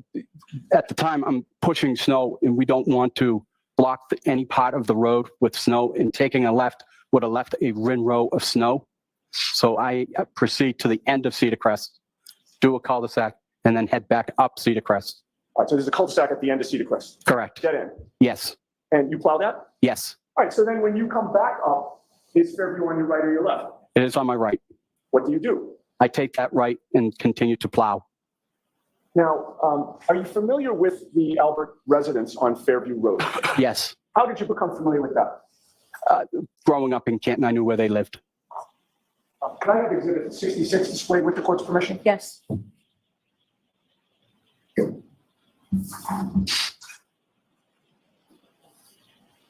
From where you're seated now, Mr. Walker, are you able to see what's on the screen? Yes. And do you recognize that? Yes. What do you recognize that to be? That is the Albert house, Brian Albert's. And when you were passing the Albert home on Fairview, the very first time you passed it, would it have been on your right or your left? It would have been on my right. What section of the road were you plowing at that point? The middle of the road. Why is that? I start in the middle and I angle right with the plow. Now, I want to direct your attention to when you were, your truck was essentially perpendicular to the driveway. You see the driveway in exhibit 66? Yes, I do. When you were perpendicular to the driveway, where were your headlights pointed? In front of me, in front of the truck. I'm sorry? In front of the truck. And what were you able to see of the front lawn of the Albert residence that very first time you passed? I was able to see the entire front lawn. And about what time was it that you first passed 34 Fairview Road? About 2:45. Now, as you continued along past the driveway, did you continue to have all of those headlights on in front of you? Yes. And as you continued along, what were you able to see of that front lawn? How much of it? A very large portion, almost to the front steps. And now, when you're plowing, where is your attention focused, sir? My attention's focused in front of me and then to the sides. Why would your attention be focused to the sides? I am trying to be aware of any side traffic, any pedestrians, and God forbid, any animals. And when you were passing the Albert residence, as you pass every home, what attention do you pay to the sides of the road and the lawns that are adjacent to the road? I'm, again, making sure that there are no animals, no pedestrians, and making sure no one's coming out of their driveways, not expecting to see me. And with regard to exhibit 66, do you see the flagpole there? Yes. Is that something you had seen previously? Yes. And when you made that first pass by that residence at 2:45 in the morning, sir, with your headlights on, what, if anything, did you see on the front lawn in the area of the flagpole? I saw nothing. If there had been a 6'2", 200-pound man lying in the snow there, would you have seen it? Objection. Sustained.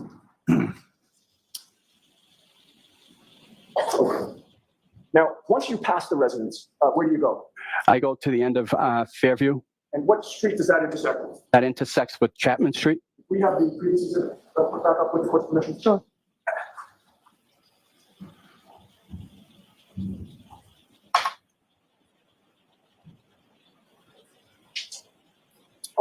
Do you still have the exhibit oriented the same way, sir? Yes, I do. Where's Chapman Street on the exhibit? Down the bottom, the top, or which side? Down the bottom. And when you come to the end of Fairview with Cedar Crest in your rear now, right? Correct. Do you take a left or a right on Chapman? I take a left All right. onto And Chapman. once you take that left, what do you do? I back up and then take a left to go back down Fairview. So you're essentially doing almost a three-point turn in the road? Correct. All right. So now, do you go back down Fairview at that time? Yes, I do. And how far do you go down Fairview? To the end, to Cedar Crest. Now, at this point in time, you would also pass the Albert residence, correct? Correct. Would it be on your right or your left? On my left. Were you looking to the right and the left as you were coming down? Yes. How much light did your headlights illuminate of the Albert's front lawn as you were coming down from Chapman Street? Coming down Chapman, just about the entire front lawn. And again, with regard to that area around the flagpole, did you see anything on the lawn? Nothing. See a body? No. All right. Now, after you've done these two passes, sir, where do you go? I then take a right on the Cedar Crest. I proceed up Spring Lane, come down Spring Lane, and then do the remaining of my route. How long did it take you before you wound up back at Cedar Crest and Fairview? About 45 minutes. So I think you had previously testified you made the first pass around 2:45? Correct. So would that put us at about 3:30 when you're about to make the second pass? Objection. Sustained, ask it different. Sure, I'm sorry. What time was it, your best estimate, in terms of when you would have approached Fairview and Cedar Crest again? 3:15 to 3:30. All right. Now, when you approach that intersection again, are you approaching it such that Fairview would be on your left or your right this time? On my left. Same as last time. Correct. What do you do when you approach Cedar Crest? I'm sorry, when you approach Fairview and it's on your left? At that point, I have an option. I can go to the end of Cedar Crest, or I can turn around at a street, depending on how much snow I have on Fairview. And with regard to the decision you made regarding that choice, what decision did you make on January 29th? Went all the way to the end. Went all the way to the end of Cedar Crest? Correct. Same thing you did the first time? Correct. And then you come back up? Correct. Is Fairview on your right or your left at that time? It would be on my right. And did you take that right? Yes, I did. What, if anything unusual, did you see at that point? At that point, I saw a Ford Edge on the side of the road. Where was it parked on the side of the road? In front of the Albert's house. Where in front of the Albert's house? By the flagpole. And why was that unusual? The Alberts never had cars that were parked out front, and it just stuck out as weird. Now, what were the snow conditions like at that point? This is now, I think you said about 3:15 to 3:30. It's starting to accumulate a lot quicker than what it was previous. And what policies does the DPW have regarding cars parked in the streets during a blizzard where there's plowing to be done? We are to notify the supervisor.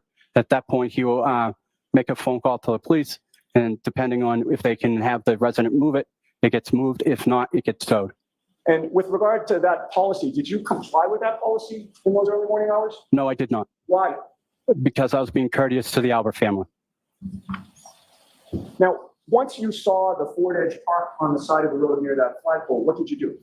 I had to go around the vehicle and as to not hit the vehicle. All right, and probably obvious, but as you're approaching the vehicle, was it faced in the same direction that you were traveling? Yes. And so you're going around to the left or the right of the vehicle? Left. And once, as you were approaching that vehicle, were you able to see on the right side of that vehicle, but the lawn side? Yes. Did you see anything on the front lawn at that time? Objection. I'll allow it. Did you see anything? No. Lights were still on? Correct. All right, now, once you pass the vehicle, did anything attract your attention at all? No. All right, where do you go? I go up to the end of Fairview and do the same process, take a left on Chapman and back down Chapman and take a left into Fairview again. Once you come back down Fairview, do you pass the Albert residence again? Correct. Was there that car that you saw? Correct. It moved from when you passed it the first time? No. Were you able to see the front lawn of the Alberts in front of you? As you were coming down Fairview? Not as much as the first time because the car blocked the view. All right. Now, after that, how long did it take you before you came back to that area to plow again? About 3 hours. Do you recall about what time it was that you wound up back on Fairview? I don't honestly recall what specific time. Sure. Approximately, if it was 3:15 to 3:30, that second time, what would be your best estimate of the time when you came back? I would say if I had to say, it would have been 5:30 up Fairview, and came back down, and then at that point I wasn't able to go further than Carriage Lane. Okay, and when you say that you went up Fairview and came back down, you initially went from which side of Fairview? Right side. What would that be, the right side? I'm sorry. Would it be the Cedar Crest side or the? It would have been Cedar Crest side. Coming from Cedar Crest, and then you went up Fairview, came back down? Came back down. As I'm going up, I am actually seeing first responders. And at that point, as I'm coming back down, the road's blocked at that point. Okay. And when the road was blocked, what, if any, plowing were you able to do after that on Fairview? I was able to go as far as Carriage Lane and then turn around. Okay. And then I imagine it was several hours before you could plow again?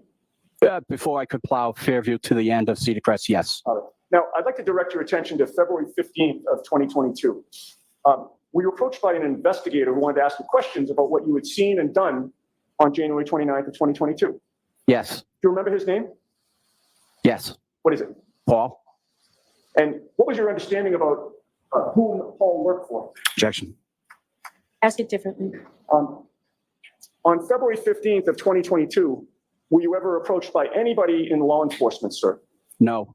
So what was your understanding of Paul's job? Objection. I'll see Councilor Tybar.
You are unmuted.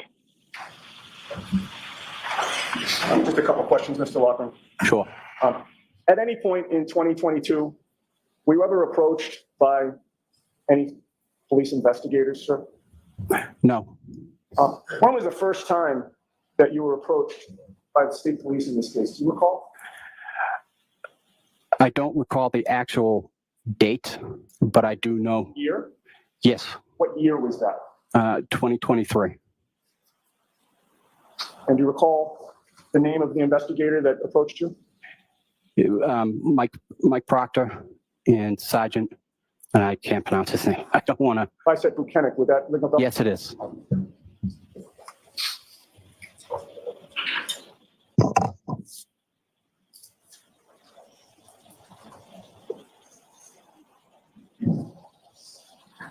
I have nothing further. Thank you, sir. Okay. Mr. Lally? Thank you, Your Honor.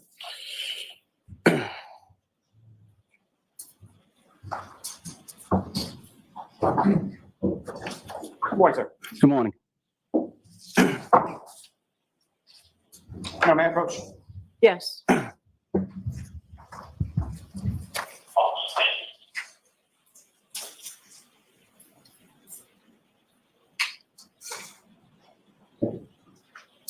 Sir, I'm showing you a document that's already been marked with Exhibit 109. It's asked you to look at that, look up whenever you're finished, okay?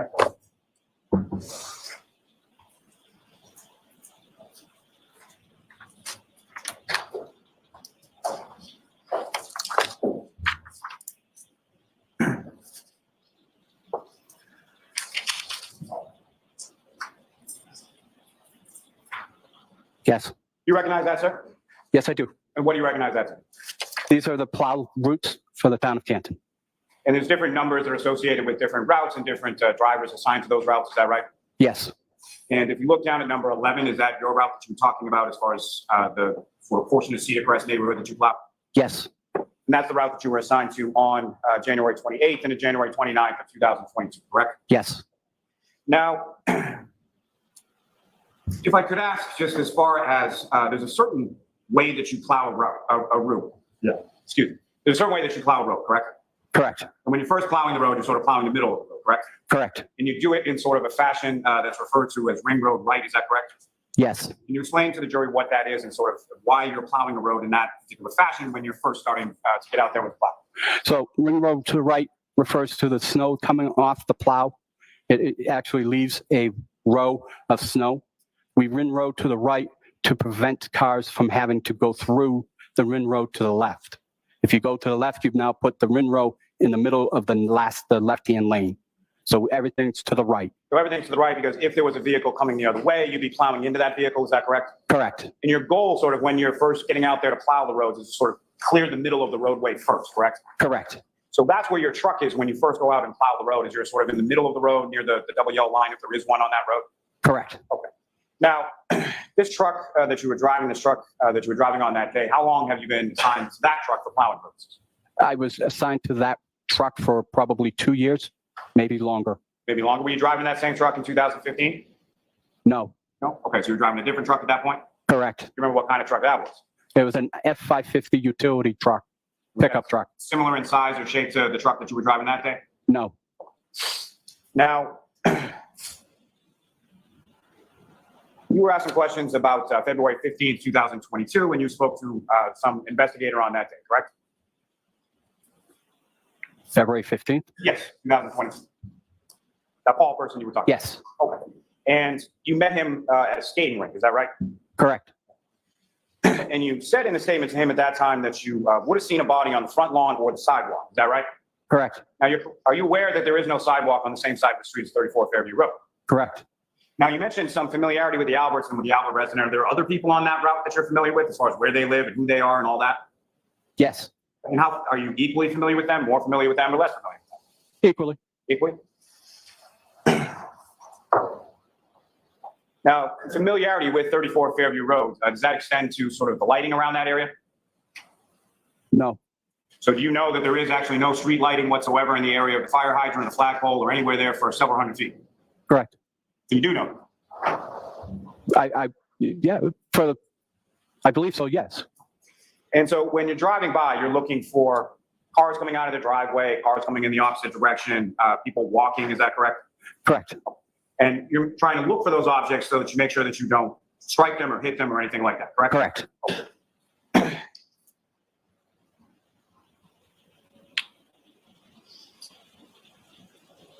And on February 15, 2022, when you had this meeting with Paul, you told him about 3:30 or 4 a.m. Is when you saw this Ford Edge on Cedar Crest, correct? Correct. Now, in fact, when you first spoke to this individual named Paul, you didn't tell him it was a Ford Edge, correct? No, told him it was Ford Edge. You didn't tell him first that it was a small SUV? No, told him it was Ford Edge. Do you remember at any time Paul taking you on the parking lot and showing you different vehicles and asking you if those vehicles matched what vehicle you saw? No, he wanted to make sure that what I was telling him was accurate.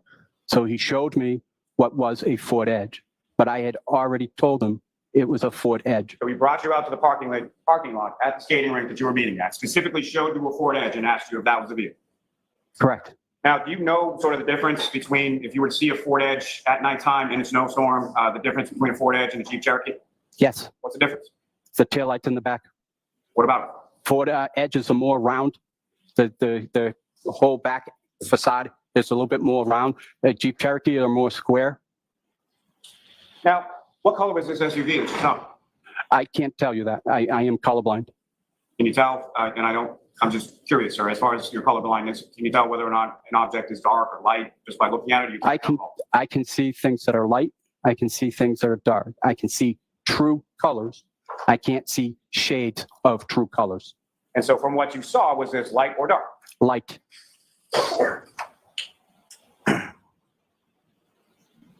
Now, you told this Paul individual on February 15th that the SUV that you saw was exactly where Mr. O'Keefe's body was found, correct?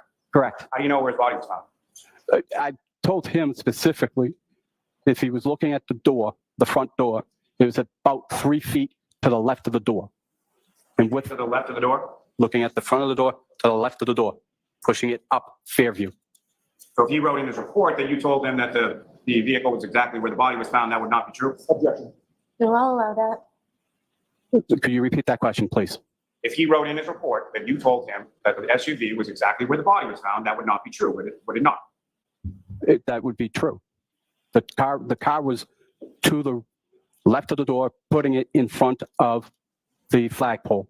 My question for you, sir, is how do you know where Mr. O'Keefe's body was found? At any point in time, did you see Mr. O'Keefe's body on the front lawn? No. So how do you know where Mr. O'Keefe's body was found? Through police reports, police interviews, stuff that was posted on the media. So you've seen police reports in the media? Well, not the police reports, I'm sorry, but what was said during on the news. So what you've heard on the news, not necessarily what you saw or what you know yourself, correct? Could you repeat that question, please?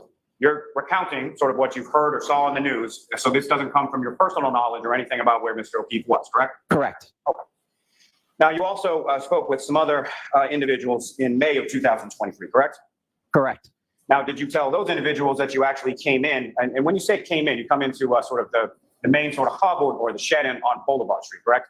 Correct. We punch in. That's where you punch in and you pick up your truck and you sort of do your checkpoint around the truck and then you go out and plow. Correct. Now, you were plowing on this street. Was there any other sort of subcontractor or anything else that was working plowing the roads as well? Yes. And who was that? It was by the yard landscaping. And so they assist as far as the plow route is concerned, and they go around and they plow things on the same route that you were describing, correct? Correct. Now, these other people that you talked to in May of 2023, did you tell them at that time that you actually came in around 11:30 p.m. to 12 a.m.? I don't remember that. You don't remember that, or you didn't tell them? I don't remember that. So that would be a significant difference, 11:30 p.m. to 12 a.m. from 2:15 a.m. to 2:30 a.m., correct? Correct. Now, you also indicated to them at that time that you went past Fairview at approximately 12 a.m. and 2 a.m., correct? I never did 12, but it was definitely 2:30, So if they 2:40, wrote that in the report, that 2:35. would be inaccurate as well, correct? Sustained, and only one person can talk at a time. I apologize. I'm sorry, sir. Please continue and finish your answer. I didn't hear the question. Okay. Well, let me ask it again. So as far as if that was contained within a report regarding that conversation in May of 2023, that you went past Fairview Road or went down Fairview Road at 12 a.m. and 2 a.m., that would not be accurate, correct? Objection.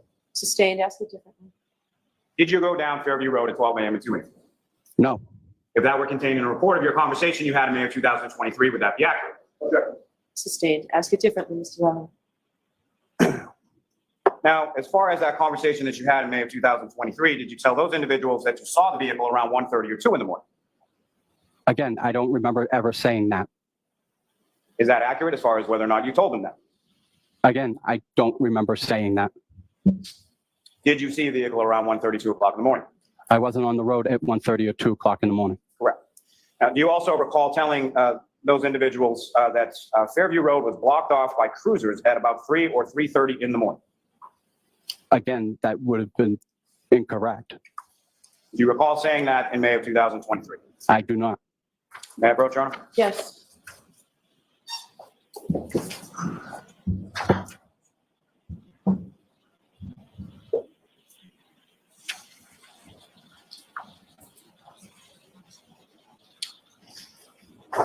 Show counsel. So I'm going to ask you to read, showing you a document, I'm going to ask you to read this paragraph, and this paragraph to yourself, okay? And then whenever you're done, just report it, right?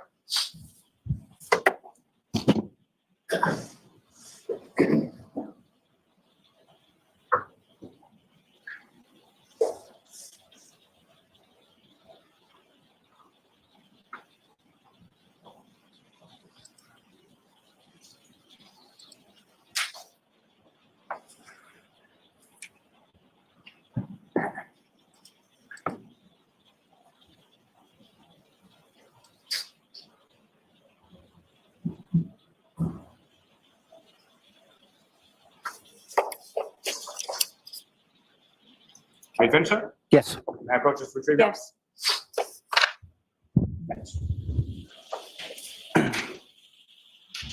Mr. Larkin, after having reviewed that, as your memory refreshed, as to that conversation you had in May of 2023, No, it does not. so you still, after reading that, don't recall telling anybody in May of 2023 that you came in around 11:30 p.m., 12 a.m. on the 28th, 29th? I never came in at 11:30, 12:30 at night. It was 2:30 calling. You don't recall indicating to anyone in May of 2023 that you went past Fairview at 12 a.m. and 2 a.m.? Correct. Never did. And you don't recall telling anyone that you saw the car around 1:30 or 2 a.m.? Is that correct? Correct. And you don't recall telling anybody that the part of Fairview containing 34 Fairview was blocked off at 3 or 3:30 a.m., correct? Correct. Now, if the part of Fairview that you were talking about, you didn't say that in May of 2023, because at 3 or 3:30, the roadway wasn't blocked off, correct? Correct. It was blocked off sometime around 6 a.m., correct? Correct. And so if you had said that the roadway was blocked off at 3 or 3:30 in the morning, and it was actually 6, then when you saw the vehicle, would have been off a little bit as well, correct? Objection. Sustained.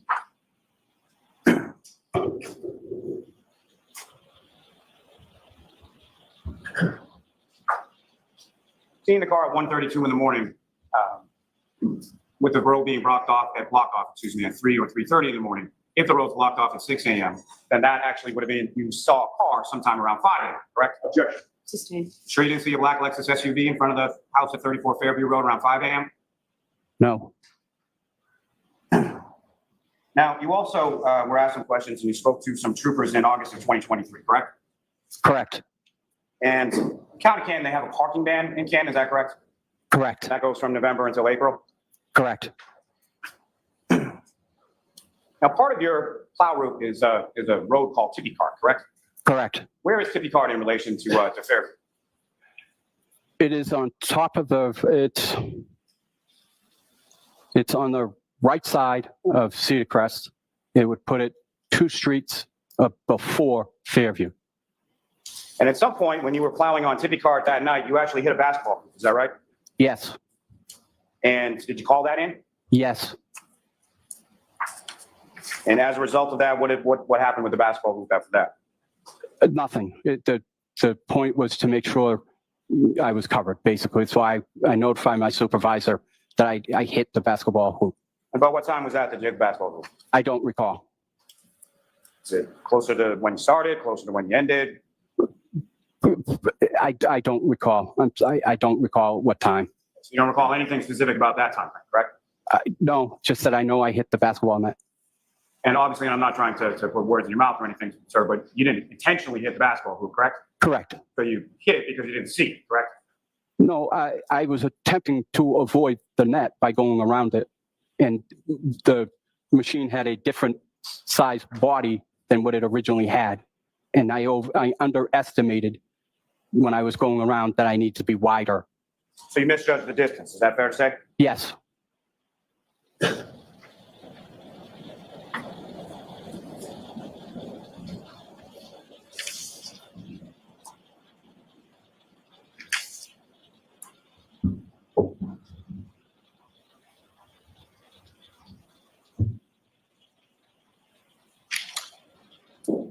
May we approach, Your Honor?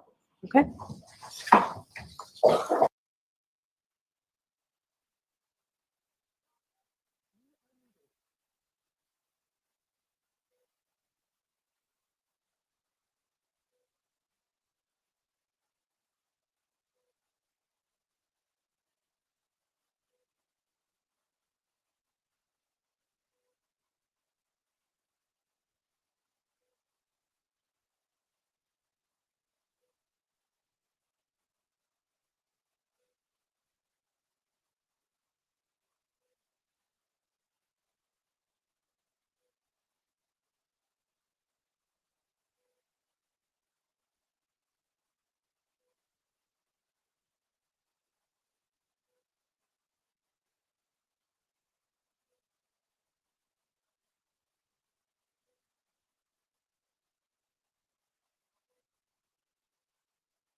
You are unmuted.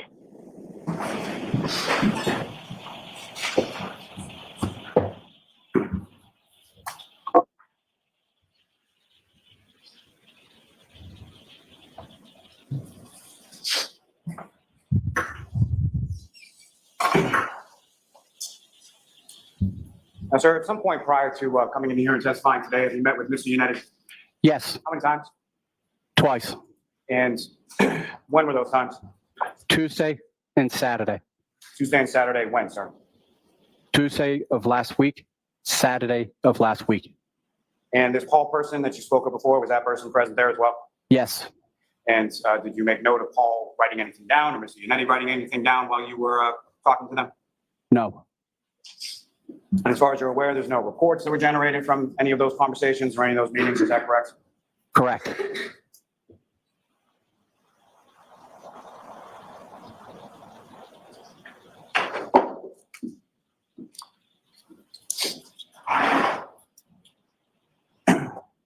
So, sir, I'm correct if I say that you're sure about every time that you went down Fairview Road and everything that you saw going down Fairview Road, but you're completely unaware of the time that you ran into instruct a basketball hoop that night, is that correct? Objection. Sustained, you can ask it differently. You're sure about all the times that you went down Fairview Road? Yes, And you have no idea what time that you went on Tippy Cart and you struck a basketball hoop, is that right? if you ask me to guess, I can guess for you. I'm not asking you to guess, sir. I'm asking you to know. I don't recall exactly what time I hit that net. Nothing further. All right, anything, Mr. Unetti? There's just one question I want to make sure that we understand what's going on. So no statements, right? Just ask a question. I always do that. I apologize, Your Okay. Honor. You were asked a question by Mr. Lally. Are you sure you didn't see a black Lexus at around 5 a.m. in front of Fairview? And your answer was no. And my question to you is, does that mean that you're not sure if you saw one or that you didn't see one? Objection. I'll allow that. I did not see a Lexus at 5 a.m. At any point that night while you were plowing, No, did you see a black Lexus in front of 34 Fairview? no, Thank you, sir. Very briefly, based on your timeline, were you on Fairview Road at 5 a.m.? yes. How so, sir? It was about 3 hours after the last time I went on it. So it put me, I was last on it at about 3:45, about 5:30. You were on the road about 2:45 and you said it took you about 45 minutes to sort of do the loop and come back, correct? Correct. And from the time that you were on there, including the time that it took you to plow and the time that it took you to do all of those things along the route, you're coming back to Fairview Road at 45 minutes later, or it took you 45 minutes to do the route? It was about 45 minutes. And so from there, 45 minutes from what time are we talking that you were first there? Said about 2:45 or so? About 3:30. With a, 3:30. Okay, so about 3 hours after that would then be about 6:30, correct? it was about, I mean, I know I went up there and saw the first responders coming down. And when What I'm asking is, you would testify that you may, or you were on Fairview Road around 5 a.m. If you're not returning 3 hours later, and that's about 6:30 from 3:30, correct? Correct. So then you were not on Fairview Road at 5 a.m., correct? I was. The time that it took me to do what I needed to do put me there about 5. So when I'm coming down Cedar Crest from doing my route, I am constantly looking at Fairview to make sure that it's considered a main road. So we need to take that as a priority. So if it's a lot of snow on that road, I'm going to go turn around and do the road so that the road is available. So first responders have access to that road. So, sir, what I'm saying is you testified, your time, that you came down there around 6:30 in the morning, correct? My timeline was 5:30. So 3 hours 5:30? after 3:30. It was 45 minutes. No, 45 minutes was from 2:45 to get you to 3:30, then 3 hours later is 6, It was correct? It was about 45 minutes because I didn't get a lot of time. At that time, the snow was coming down at a significant rate, and I needed to make sure Fairview was kept clear. So I come down and I check. So I have the streets are all around Fairview. They're 5-10 minutes around Fairview. So the furthest street from Fairview is Kings Road. So my question is, are you talking about coming down Fairview, or are you talking about being on another road and looking at Fairview? Coming down Cedar Crest, looking at Fairview. Despite that timeline that you gave her? I am always looking at that street. Nothing. All right, Mr. Lockran, you are all set, sir. Thank you. I'm going to ask Dr. Marie Russell to join us. Okay.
Why don't you step for me?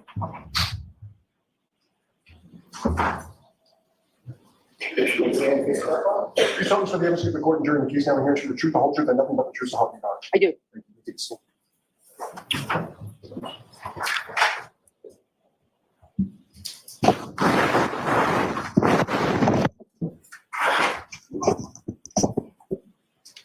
All right, whenever you're ready, Mr. Jackson. Thank you, Your Honor. Dr. Russell, could you please, in a loud, clear voice, state your name and spell your last name for us? Hi, Dr. Marie Russell, Russell. Doctor, what do you do for a living? I'm an emergency room forensic pathologist, just recently retired. And prior to your retirement, what was your position? The immediate position before retirement was chief medical executive at for the state of California at the Corcoran State Prison. So, Dr. Russell, I'm going to ask you to keep your voice up, okay? Yes. All right. Thank you. Thank you. There's a couple of air conditioners in here. Just keep your voice as loud as possible. What is, in fact, an emergency physician? An emergency physician is a medical specialist who has completed a residency, internship residency in the field of emergency medicine, which is a field which involves taking care of patients that are sick or injured and go to the emergency room. Can you tell us what your education, starting with your education, training, and background is that qualifies you as an emergency physician, starting with your education all the way back to college? Okay. Well, I've completed at least 16 years of formal education beyond high school, which includes college, and then 4 years of medical school, then 4 years of emergency medicine residency and internship, and then 4 years of pathology residency, which includes 2 years of anatomic and 2 years of forensic pathology. And then I treated, I've taken a bunch of other courses and attended seminars. Let's start with your college. Where'd you go to college? Where'd you start? Okay. MIT. I did my first year at MIT where I took my pre-med courses. And then what happened after that? By the way, about what year was that? Oh, that was in 1972 to 73.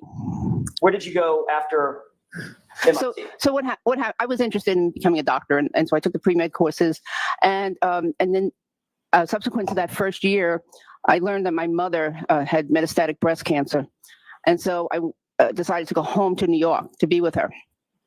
After that, she subsequently passed away, and I returned to Massachusetts and decided to take advantage of the time off from school to investigate my interest in law enforcement. And I subsequently became a police officer here in Massachusetts. So following MIT, did you go to a police academy? I did. Which police academy did you go to? I went to the Boston Police Academy. And did you end up becoming a sworn officer? Yes. For how long? I did it for 7 years full time. And what department did you work for? I worked for the City of Malden Police Department. What years was that, if you could give me a range? From 1977 to 1984. During the time that you were a Malden police officer, did you also go to school and continue your formal education? I did. Describe that for us, please. Well, I took specialized courses through the Massachusetts Criminal Justice Training Council. Objection, move to strike. All right, so I'm going to strike that. Jurors, disregard that. Let me ask you this way. I don't want to get into the specifics. Okay. While you were a police officer, did you also take formal education to further your medical training or your college? Yes, I did. That's what I'm interested in. Okay. Tell us about that. Oh, yeah. So I attended Northeastern University part-time and received a Bachelor of Science degree in psychology. After you got your degree in psychology from Northeastern, did you go on to continue your education in medicine? I did. I attended medical school at the University of Massachusetts Medical School from 1983 to 1987. Also known as UMass? Yes. Did you ultimately end up with a medical degree? Did. Doctor. After you became a doctor, did you engage in a residency? Yes. What years were the residency, that first residency? So the first residency was from 1987 to 1991, and that was in Los Angeles at the Los Angeles County University of Southern California Medical Center. That also known as LAUSC? It was at the time, yes. And that's associated with the University of Southern California Medical Center, is that right? Yes. After your first residency, by the way, what was your first residency in? What was the subspecialty? So it was in emergency medicine, and USC is a very large trauma center. How would you describe the size and volume of the USC Trauma Center? Well, it's one of the busiest in the United States.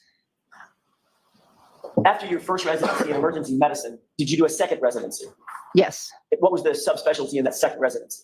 So I did a 2 years in anatomic pathology and 2 years as a fellow in forensic pathology at the Los Angeles County Coroner's Office. So you did 2 full residencies after you became a doctor, is that right? That is correct. What's the difference? I don't want to go into great detail, but what's the difference between an emergency physician and, for instance, the residency that you did in pathology, both anatomic pathology and forensic pathology? What are the differences? Well, generally, the emergency physician treats live patients, and the spectrum of injuries can be wide, or illnesses can be wide, and the forensic pathologist treats or deals with deceased patients generally. Did you become a fellow at the LA Coroner's Office following your second residency? No, that was part of the second residency. Understood. Describe that fellowship. So that was 2 years of full-time work at the LA Coroner's Office under the supervision of very experienced medical examiners. And what I did was I did autopsies, every day, 1 or 2 autopsies every day, attended conferences, and read journal articles, etc. It was a very formalized education. Did you also become, at some point, a professor or an assistant professor at LAUSC, the medical center side, the university side?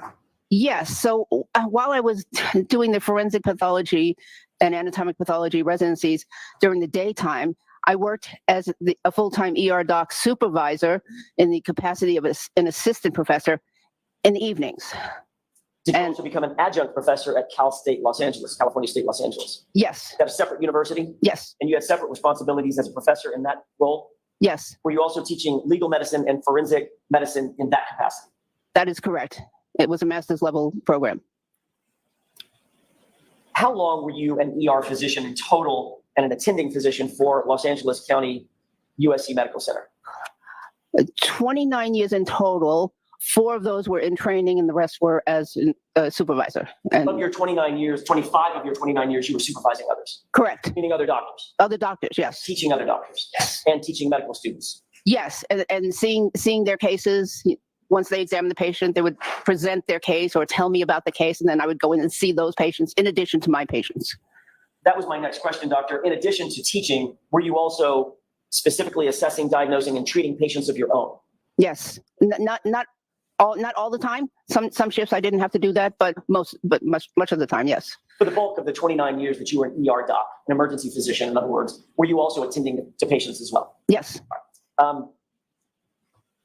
Once you left that fellowship with the LA Coroner's Office, did you remain active in any way or connected to the Los Angeles Coroner's Office? Yes. So I would attend their weekly conferences when I could, when I was available to do so. And I also consulted on some cases with them. So if they had something that was interesting and beyond their clinical expertise, they would sometimes consult me. During your tenure at LAUSC, did you become the director of any of their sub-programs? Yes. Can you describe that for the jurors, please? Yes, I was a director of the USC Center for Life Support Training. So, that involved teaching other doctors life support courses such as advanced cardiac life support, or that we teach the surgeons advanced trauma life support. I'm sorry, Well, go ahead.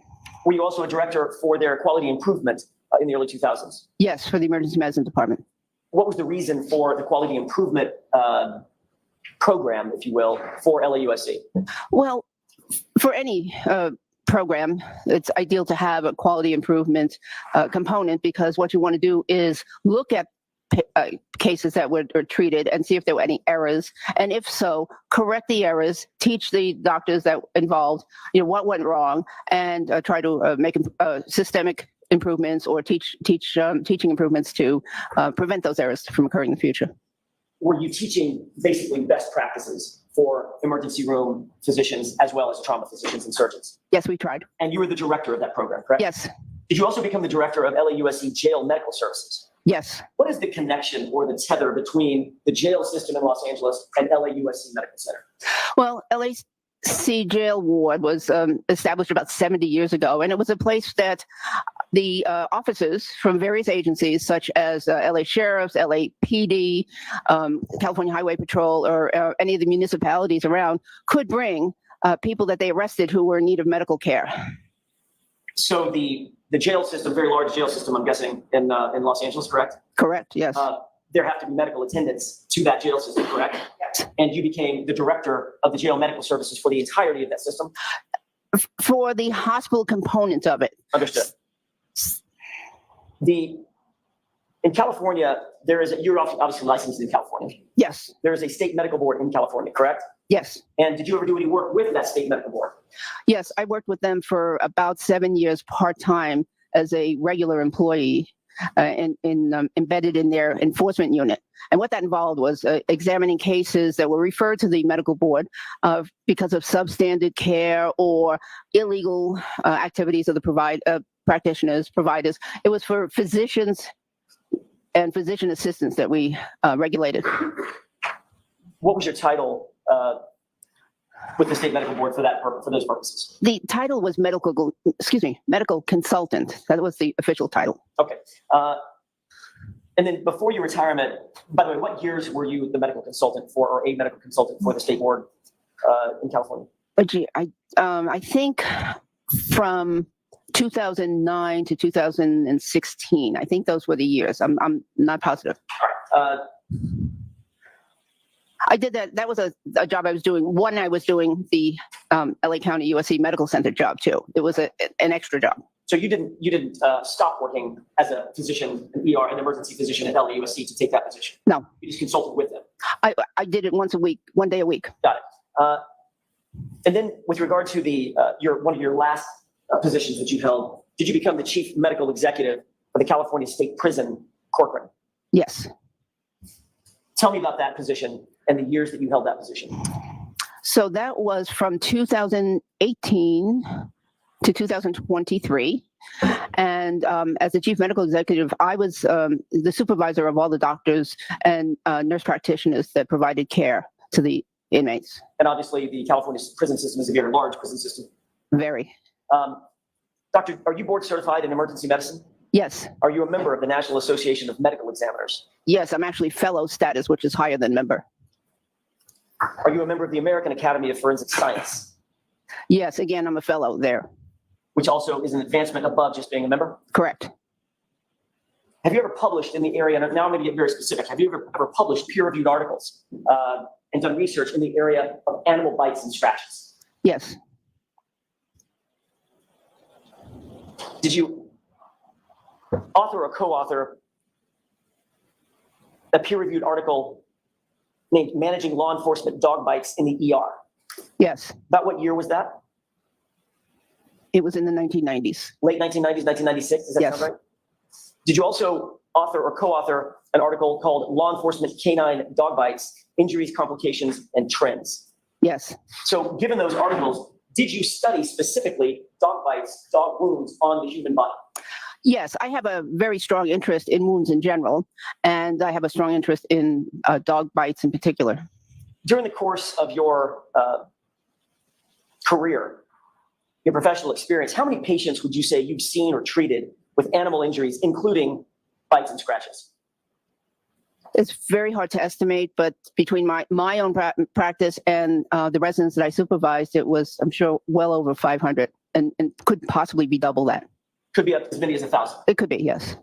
Have you qualified as an expert in emergency medicine in the past? Yes. You qualified as an expert in the area of forensic pathology and wounds in the past? Yes. Is that both in federal and state courts? Yes. Doctor, were you asked to review certain materials related to this case in furtherance of coming to some opinions and conclusions about injuries suffered by John O'Keefe specific to his right arm? Yes. What did you review in coming to your opinions and conclusions? Well, I reviewed hospital records and pictures taken of him in the hospital, when he was in the hospital. I reviewed autopsy records, the autopsy report, and photographs taken during and before the autopsy. I reviewed, let's see, I reviewed reviewed the grand jury testimony of the autopsy pathologist. I reviewed affidavit of Dr. Sheridan. I reviewed the town of Canton dog bite reports about regarding incidents. Section, may we approach? Yes.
Hey there, Karen Reed trial watchers. This is another law and crime legal alert. Have you experienced severe gastroparesis or other side effects after taking Ozempic or another GLP-1 weight loss medication? The Ozempic lawsuits allege that the drug can lead to severe intestinal blockage and persistent vomiting, and that manufacturers allegedly failed to provide adequate warnings about these risks. Well, True Law, one of our legal sponsors, is helping those injured file a claim through an experienced attorney who helps ensure your claim is thoroughly presented. Just visit www.glp1case.com/LC Live to answer less than 10 questions and check your eligibility to file a claim.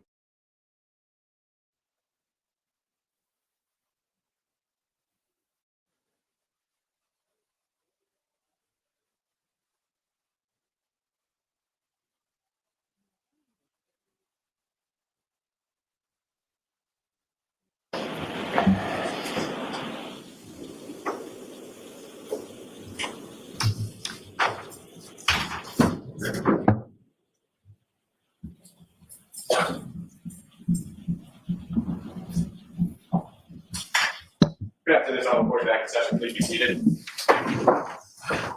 So the Commonwealth's objection is overruled. You can continue.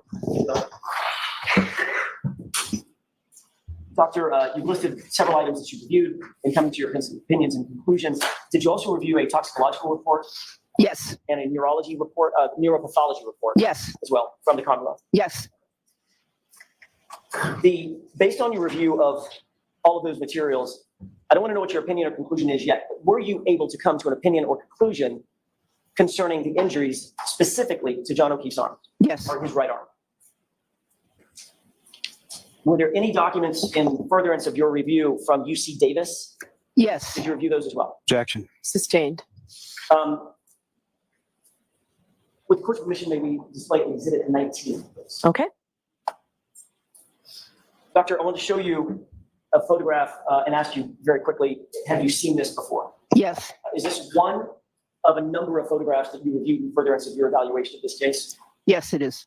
I'd like to just focus your attention on this for just a quick second and ask you, does this accurately reflect the wounds or injuries that you saw on John O'Keefe's right arm in coming to your opinions and conclusions? Yes, it reflects the injuries that I saw in photographs. All right. Now, based on your review of all of the data that you've talked about, all of the information that you were given and reviewed, what is your opinion or conclusion about how these injuries were sustained? I believe that these injuries were sustained by an animal, possibly a large dog, because of the pattern of the injuries. Could you describe for the jurors, please, on what you base that opinion? Yes. Well, may I use the? Sure. Okay, thank you. There's a number of patterns here. There on the upper part of the arm, there's parallel lines, and those were inflicted by either teeth or claw marks. So there's a number of patterns that could be teeth or claw mark. And so this is one set right here.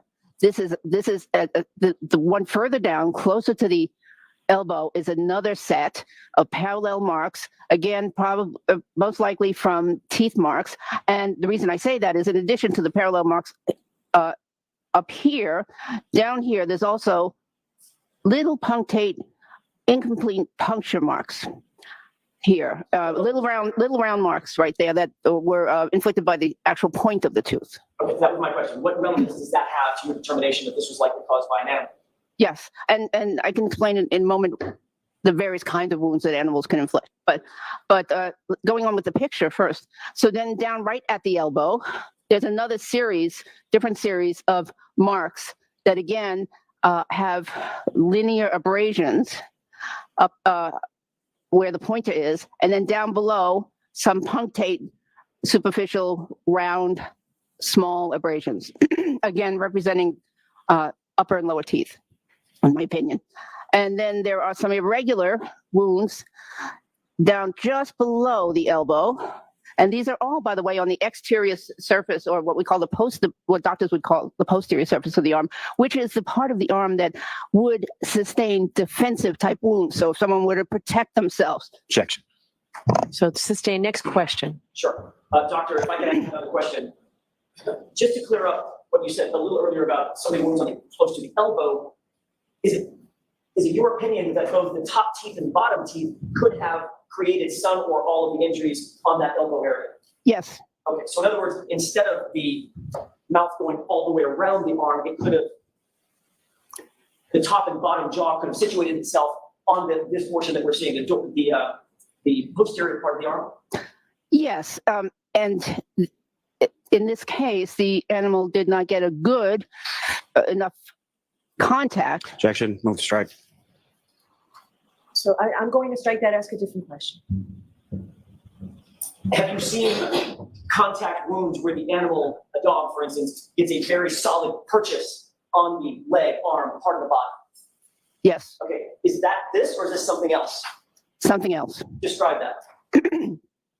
Well, when an animal inflicts injuries, the type of injury depends in part on the actual type of contact and how much force is applied by that animal, in addition to any relative movement between the animal and the victim in this case. So, for instance, in the law enforcement dog bites, many of... Objection. Right. So the nature, is it notice? What's one word? May we approach? Okay.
You are unmuted.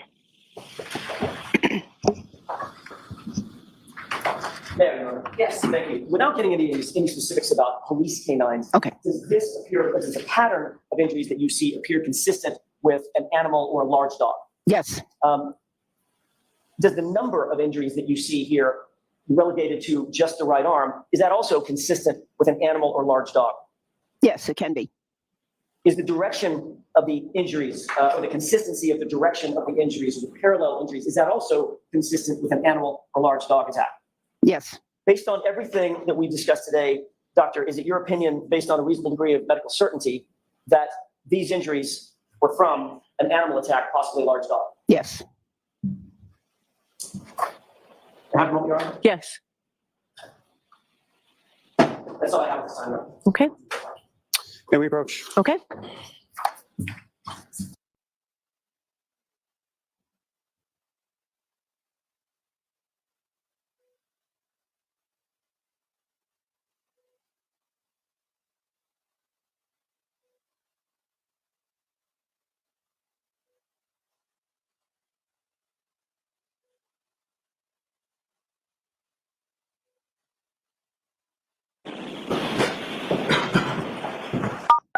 You are unmuted.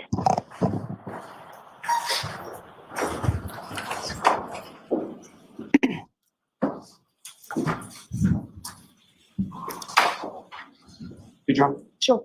Good afternoon, ma'am. Good afternoon, sir. Now, testified that you're certified in emergency medicine, is that correct? That is correct. And you're not, nor were you ever certified in forensic medicine, is that correct? That is correct. Pathology. Correct. And when was the last time that you worked at a coroner's office? 1995 in terms of doing autopsies. Now, when was it that you first spoke to anyone from defense counsel in regard to your coming in here and testifying today? May 17th. Doctor, I am going to ask you to keep your voice up. Oh, sorry. Thank you. May 17th, 2024. May 17th of this year, is that right? 2024. So about 6 weeks after this trial began? I don't know when the trial began. Now, as far as who reached out to who? I reached out to a district attorney that I worked with with the LA coroner's office. And then somehow that person put you in touch with Mr. Jackson, is that right? Yes. And was that also on May 17th? 17th and 18th, yes. So I'm sorry, 17th or the 18th? Which one was it that you spoke with Mr. Jackson? I didn't speak to him. You did not speak to him? Not speaking, not verbal. There was some email communication or text communication. You communicated with him? Was Yes. it the 17th or the 18th? Yes, both, I think. Both, okay. And when did you render this opinion as far as what you testified to here today? Shortly after he sent me the files. Now, in regard to those files, you testified in this court a couple days ago, correct? I did. You were under oath at that point, is that correct? Excuse me? You were under oath at that point, is that correct? Yes. Okay. And when you were asked specifically what materials that you had reviewed, you included a number of items, but you did not include anything about a Dr. Sheridan affidavit, anything about a UC Davis report, or anything about any sort of bite history for a canine that lived or resided at 34 Fairview Road, correct? That's correct, because I hadn't reviewed them then. And so since then, 2 days ago, now you've reviewed them, correct? Yes, I became aware that those files existed, yes. You became aware of those files? Were they not sent to you previously? No, I think there were technical difficulties regarding me and the computer and downloading from Dropbox. And so, yeah, so they were, I think they were sent to me, but I think I didn't open them. Now, with reference to these technical difficulties, did you ever express any of those technical difficulties, or, hey, I can't see the whole file, or there's other things in here that are listed that I can't look at? No, I wasn't aware. And so with regard to, as far as your reaching out or contact in regard to this case, how did that come about? Okay. I saw an article, I believe it was in the Boston Globe, regarding this case. And I didn't, initially I didn't think anything of it. Then I saw an article that indicated that there was some... I don't think you know anything about anything any article indicated. You saw an article in the Boston Globe about this case, is that right? Yes. And how did you come upon it? You have a subscription to the Boston Globe? I did at the time, yes. You did at the time. What time was this? In May. May of 2024? Yes. And how long had you had a subscription to the Boston Globe at the time that you saw this? It was either a 6-month subscription or a year. I don't remember. And that was the first time that you had seen anything about that? First time I paid attention to anything like that, yes. Now, again, you had testified here just a couple of days ago, and I asked you questions about this. Is that right? Yes. It wasn't in your testimony just a couple of days ago that the subscription was actually for a year or 18 months. No. Not 6 months, a year. So only one person can talk at a time. So was that your testimony, Doctor? No, I don't believe so. I believe that I said it was a 6 months description or 12 months description. But in any event, you saw something, that's the first time that you recall seeing anything in the media about this case was in May of 2024? It was the first time that I recall reading anything about it. Correct. Now, did you write a report in regard to your opinions that you've testified here today? No. I asked you that a couple days ago as well. Yes. Okay, so in the last couple days, you've had time to review a UC Davis report, Dr. Sheridan's affidavit, and any sort of dog bite history, but you haven't had a chance to write a report? Objection. Sustained to that point. You haven't written a report, correct? That's correct. Why not? I haven't been asked to write a report, sir. Did you ever look at anything related to Mr. O'Keefe's head injury? I looked at Objection. Sustained.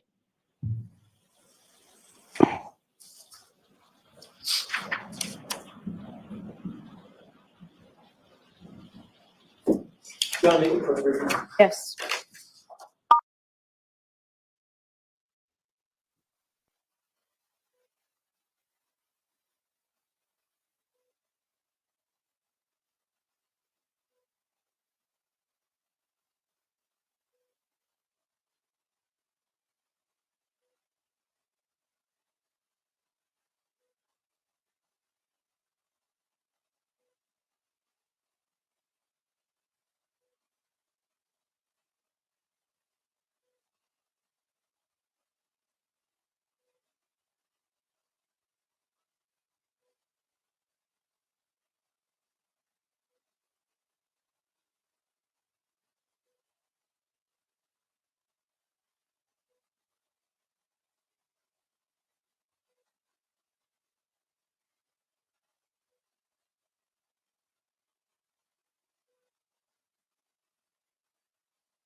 You are unmuted.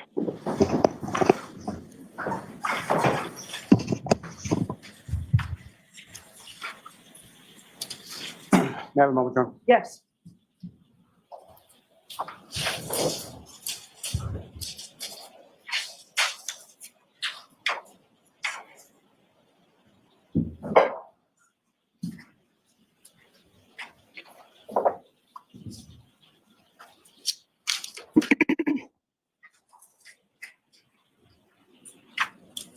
Now, Doctor, you testified that you had some familiarity with areas of forensic science. You're on some boards, things of that nature. Is that correct? yes. And as a result of that, or any other work experience, are you familiar with a NAS report from 2008? Not with that limited information, no. You're not aware of a report issued by the National Association of Forensic Science in 2008, which specifically has a section dealing with. So I'm going to see you both at sidebar again.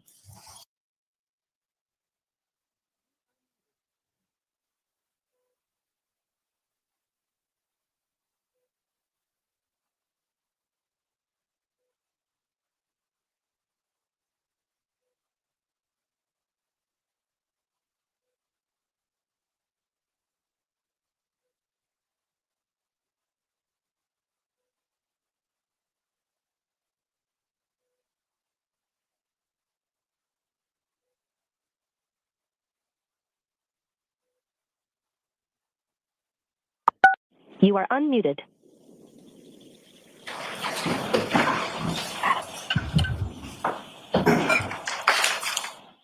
So ma'am, you're not familiar with that report specifically as it applies to forensic odontology? So could you say that again, Mr. Lally? What's the report? The National Academy of Sciences 2008 report in relation to the section referring to forensic odontology. I'm not familiar with that specific report, no. So then you equally unfamiliar with the representation that is not from the NAS report, that is not a reliable science as far as bite marks are concerned. There are certain aspects of bite marks that have been deemed not reliable. And that I believe has to do with saying that this particular person or animal inflicted this particular bite. But that's very specific, and that's what I'm aware of, that recommendation. You're not aware of any findings in the NAS report that has led to questioning the value and scientific objectivity of such evidence? For specifically identifying a bite mark to an individual that might have inflicted the bite mark, I think that's what that applies to.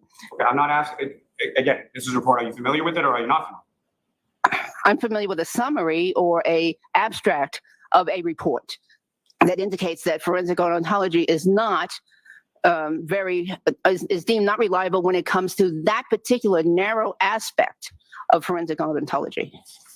And so you're not familiar with it also, talking about sample data and collection, analyses of these, interpretation and reporting of results. You're not familiar with those areas of the NAS report as well? But what specifically, do you have a specific question about that, or? First question was whether or not you're familiar with the report. You indicated that you weren't. I did not read the report. From the report. Mr. Lally, let the witness answer one question at a time, one speaker at a time. Doctor, can you answer that question? Sure. I did not read that report. Now, you had written some articles that you were asked about in reference to dog bites or canine dog bites in the emergency department. Is that correct? Yes, co-authored. Something that you published or authored or co-authored sometime in the late 1990s. Is that right? Correct. And in that instance, you talk about law enforcement dogs and a bite and a hold technique, correct? Yes. Now, part of the reason in writing that article had to do with sort of the applied forces and the unique spectrum of injuries from those kind of dog bites. Is that correct? Yes. And that spectrum of injuries would include deep puncture wounds. Is that right? They can, yes. Severe crush injuries. Is that right? Correct. Large tissue avulsions and lacerations. Is that right? Yes. Wounds necessitating surgical debridement. Is that right? Yes. Bony injuries ranging from portable violations to displaced fractures. Is that right? Yes. Neurovascular damage. Is that right? Yes. And other wounds at high risk for infection, correct? Correct. But we also put a disclaimer in that article.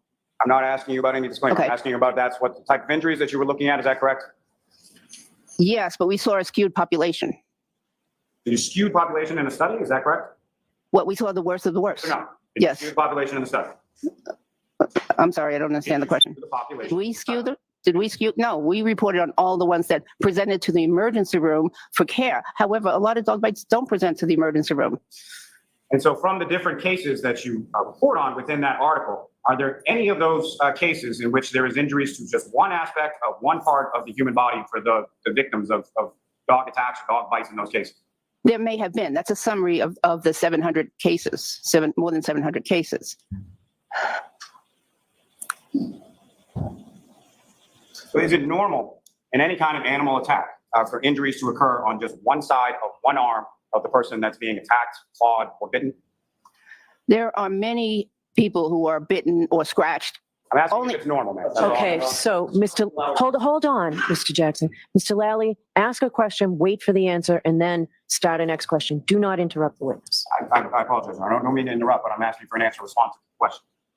So ask a question and ask it in a manner that you get a responsive answer. Dr. Russell, is it your testimony that it's normal in an animal attack for injuries to occur on just one side of one arm and nothing else, anywhere else on that person's body? It can be, yes. I'm not asking if it can be. I'm asking, is that normal? I can't say. It's sustained. You have to ask the question differently. So from your observations, you looked at various photographs of Mr. O'Keefe, is that right? I did. Did you observe any injuries on any other part of his body that you would attribute to an animal attack, whether it be claw marks or bite marks or anything else? No. So nothing on his left arm, correct? Nothing that identified as a dog bite or Nothing scratch. on his legs, is that correct? That's correct. Nothing on his torso, is that correct? That's correct. Now, you say an animal attack, possibly a large dog, correct? Yes, Can you say what type of animal left these marks that you attribute to an animal attack? not with 100% certainty, no. Can you say where physically Mr. O'Keefe was located when the animal attack supposedly occurred? Objection. Can you say that? No. Okay. Can you say when Mr. O'Keefe purportedly sustained these injuries from an animal attack? Well, to a certain degree, yes. Before, yeah, it was before death, but not long enough to have a big inflammatory reaction. So yes. So minutes to hours before death. Minutes to hours before death, but at some point before death, correct? Yes. Can you say anything about the breed of dog? No. Can you say anything about whether it occurred inside the house, outside of the house, anything like that? No. As far as you mentioned some of the different things that you reviewed over the course of your testimony, for the preparation of your testimony, both prior to Tuesday and between Tuesday and today, any of those things contain any forensic reports or phone examinations or anything else related to this case? Could you repeat that? What kind of examination? Phone? Any of the materials that you reviewed, whether it be prior, sometime between May 17th and Tuesday, or anything that you reviewed between Tuesday and today, did any of those materials that you reviewed contain any sort of forensic reports or anything beyond the UC Davis? Yes, I saw a photograph. You saw photographs. And to that point, you never actually saw Mr. O'Keefe's body, correct? You just saw photographs? That's true.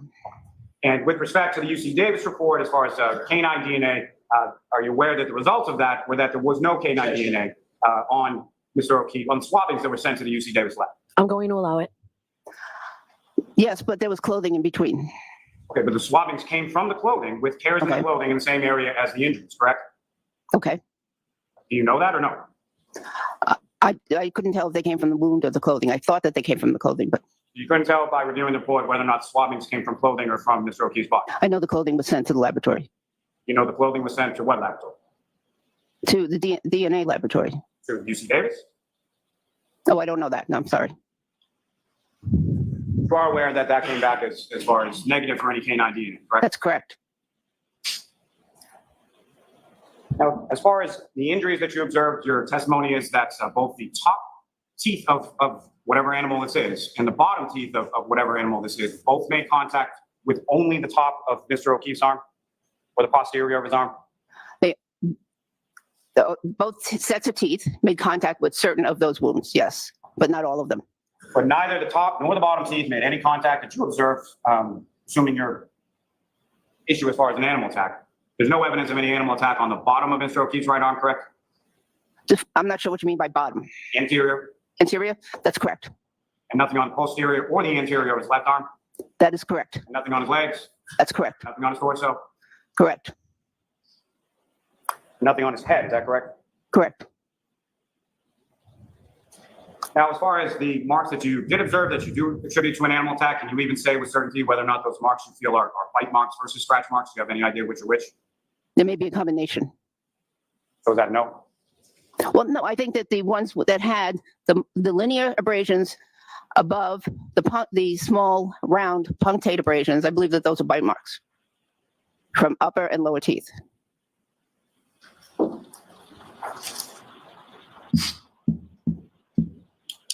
Now, you indicated that part of what you had reviewed was a dog bite history for a dog from 34 Fairview Road named Chloe, is that right? Yes. And there were a couple different instances of that dog essentially getting in a fight with other dogs, correct? Yes. And at any point in time, did you see anything in there as far as a dog going after a human in which there was no other dog present? No. And there were actually photographs contained within that material of dog bites from that dog, from Chloe, correct? Yes. Did any of those dog bites that you saw in those photographs look anything like what you observed in the photos that you saw of Mr. O'Keefe's arm? No, but, okay. Objection, Your Honor. No, so the answer is no. You can get back up, Mr. Jackson. But the answer to that question is no. Next question.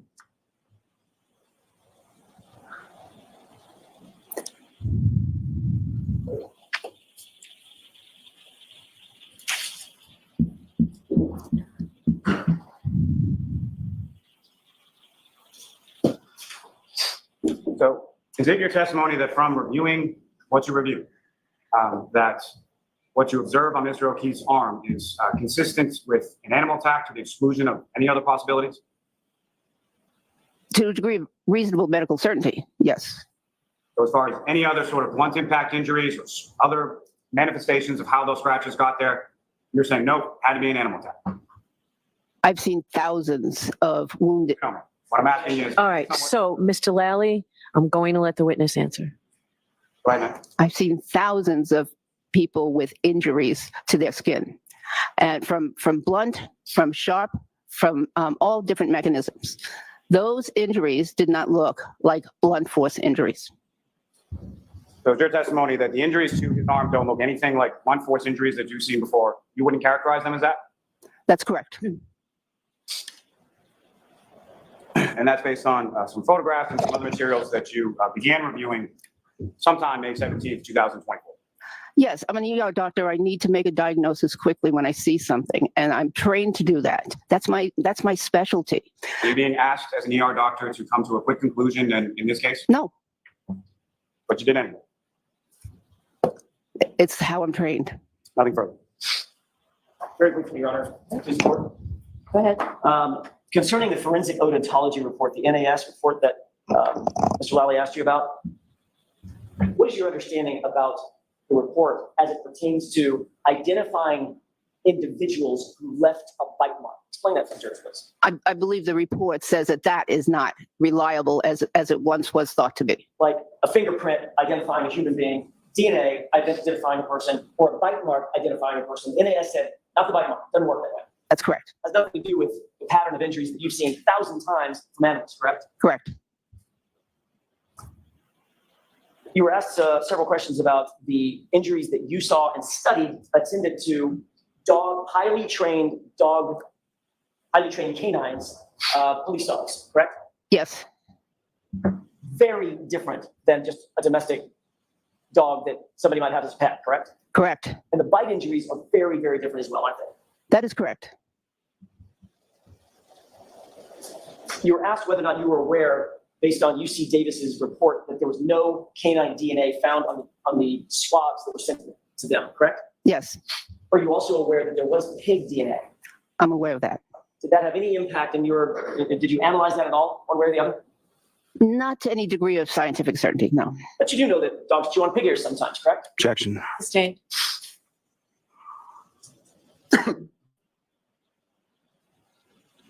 You've reviewed at least a report, if not a series of reports, that indicate that a particular dog has an attack history, correct? Yes.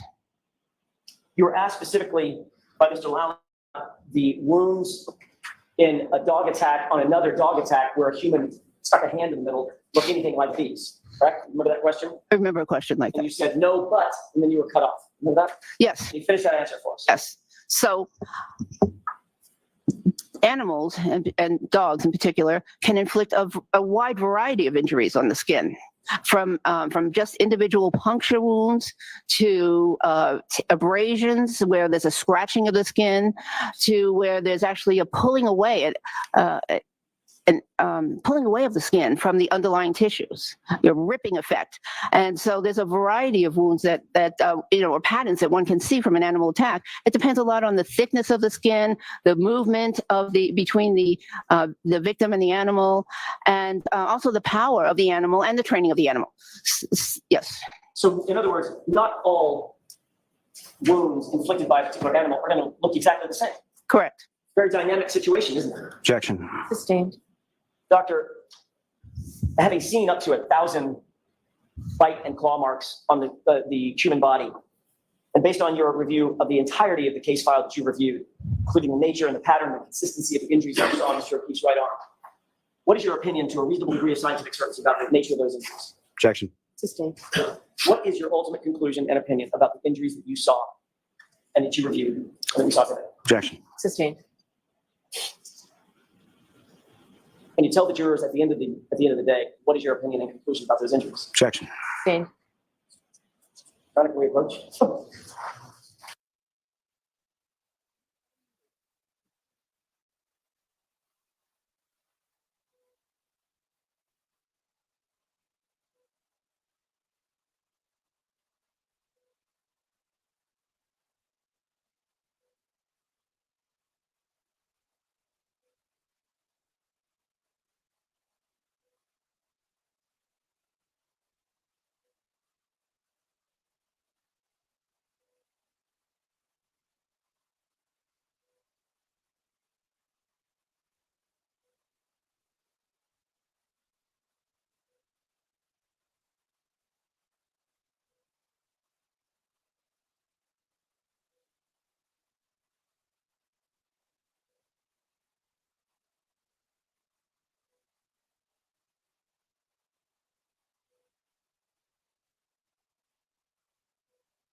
Thank you, no more questions. You are And- unmuted.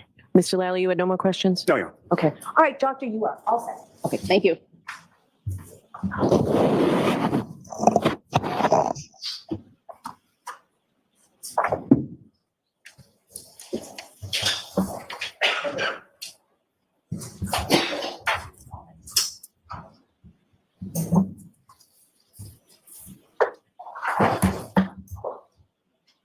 All right, jurors, we will take our luncheon break. Court, all rise for the jury.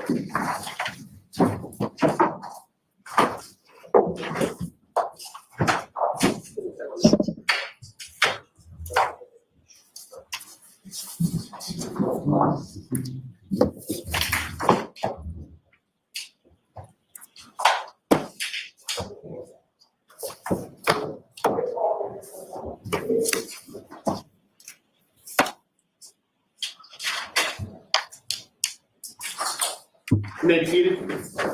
I just want to know who you have this afternoon. Just Richard, please, Your Honor. All right, thank you.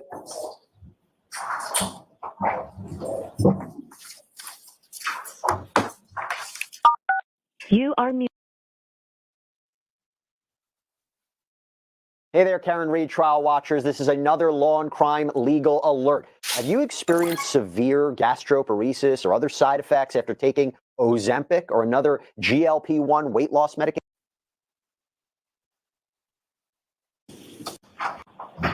After this court back in session, please be seated. Thank you. All right, Ms. Giannetti? Thank you very much, Your Honor.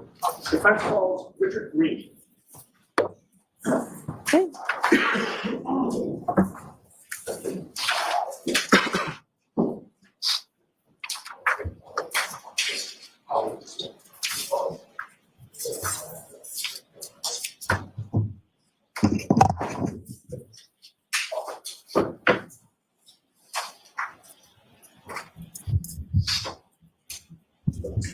Yes.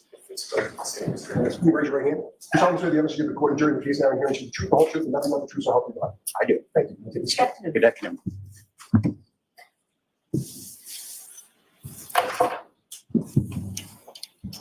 May I proceed, Your Honor? Yes. Sir, if you pull that microphone as close to your face as you can so your voice will be kept up, and I'd ask you to state your name and spell your last name. Sure. Richard Green, that's Green. And where do you live, sir? I now reside in Coldwater, Michigan. What do you do? I own and operate a company called United States Forensics. And what is United States Forensics? Sure, we're a digital investigation firm. We have we're licensed in Florida and Michigan, but we do cases across the country. All right, and again, I'd ask you to keep your voice up only because we have an air conditioner there and we have jurors behind me. Okay, I'll do my best here. Yeah, as best you can. Now, you are president of that company, sir? I am. In addition to managing the company, what do you do on a day-to-day basis? Well, I perform the majority of the investigations. I specialize in computer, cell phone, cloud, auto video, metadata media, surveillance systems, things of that nature. Do you work in conjunction with others? Certainly. Describe that, please. Certainly. Well, we do take cases from individuals. Prefer to take cases from attorneys. We've also worked with numerous public defenders. We've worked with a federal public defender. We've worked with law enforcement. So quite a variety of clientele. Civil cases? Yeah, civil and criminal. I would put it at about 60% criminals, 40% civil. Okay. And on the criminal side, you've done both law enforcement and defense, correct? Yeah, most of the law enforcement ones, though, have been more geared towards civil. It's when they had perhaps they were party to a suit and it was just improper for them to use their own experts. So that's where we've provided assistance. Now, how long have you been involved in the field of data forensics? Sure. Well, my first case and testimony was 28 years ago. I'm not even sure we called it data forensics back then, but that was 28 years ago. And then about 16 years ago, started the company United States Forensics and been full-time in the industry since that point. All right. Yeah, you mentioned that you'd actually testified for the first time 28 years ago. That would have been 1996, if my math is correct? That's correct. You were qualified as an expert witness at that time? Yes, sir. In order to have been qualified as an expert witness, you must have had experience before that? Yeah, it was specifically in computers. We didn't do much with cell phones back then. By about a decade or so in computer IT, networking. We actually built a line of computers, a lot of repairs. So I was pretty deep into the computer IT world at that point. Okay. And you say you formed your company in 2006. Correct. And you work full-time, part-time? What's your schedule? It's been full-time ever since. Would you describe to the jury, please, your educational background, your training, certifications, etc.? Why don't we break it down into smaller segments? Sure. Okay. First, with regard to the training that you've received. Sure. So that would have to do with Associates of Digital Forensics. Well, that would more be your education, right? You received an associate's degree in digital forensics? Correct. Okay, so why don't we start with education since you did? Okay, well, that was part of the work and more or less the formal training to get that degree. The certifications, which again, this all kind of goes hand in hand, but the certification training would be the CCE, which is Certified Computer Examiner from the International Association of Criminal Investigation Specialists. I also had a certification as a computer crime related investigator, cybersecurity, as well as computer first responder. The training aspects over the last 18 years on really a daily basis, when I've worked, I've participated in listservs, done research into the newest developments in the computer forensics, and really on usually a weekly basis, we'll target some training seminar. I found in this business, even if you took us like 6 months off, you would start to get behind in this business. It changes that rapidly, and you really need to do continual training. Okay, and again, your voice trailed off a little bit at the end, so I'm sorry. I'm sorry to keep reminding you, but I just want to make sure everybody hears. With regard to the amount, your caseload at USA Forensics, can you give the jury some idea of how many cases you handle on a yearly basis or have handled historically? Yeah, we average, I'd say between 100 and 120 cases a year. We probably get inquiries to about 3 times that amount. Okay, and have you testified as an expert witness in the area of computer forensics since that 1996 first appearance? Yeah, we testified about 24 times in various state and federal courts. Okay, and we say various states and courts. Is that state court, federal court, both? Both. Now, directing attention to September of 2022, were you contacted by somebody to become involved in this matter? Yes, sir. Remember who that was? I believe it was Miss Little. What were you asked to do? Well, there was 3 cell phones related to this case, and to provide relevance with the data on those phones as related to the incident on January 29th, 2022. Okay, and were you aware of the owners of those 3 phones? Certainly. It was Karen Reed, John O'Keefe, and Jennifer McCabe. Now, I'd like to ask you first, if I can, about John O'Keefe's phone. How did you receive the data from that phone, if you remember? Yeah, we received what's called an image file, and that's a forensic term that we use. Essentially, it's a copy of the data that's encapsulated into a single file. In this case, it was a zip file. Did you examine that data? I did.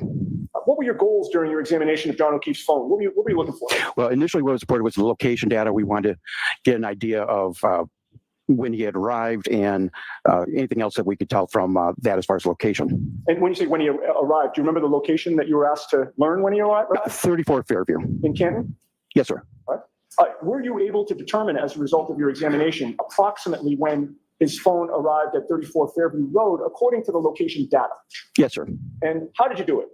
Sure. Well, I say we, so that's proverbial we. I extracted the location cache data, which is stored in the on your phone, and it's in the certain location. We exported that out, and then we use a tool called CellHawk, and we import it in there, so it can take literally, thousands of data points and automate that process to specific GPS locations, and just as importantly, the range of accuracy that that location is reporting.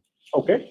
So according to the process that you underwent, what time did the location data indicate that John O'Keefe's phone arrived at 34 Fairview on January 29th, 2022? So the first one right to the driveway was at 12:24 and 28 seconds. 12:24 and 28 seconds. Now, if I asked you to filter John O'Keefe's location data within an accuracy of 3 feet using CellHawk, could you try to do that? Yes, sir. In fact, did you try to do it? I did. When? Last night. Who asked you to do that? You did, sir. Let me approach, Your Honor. Yes.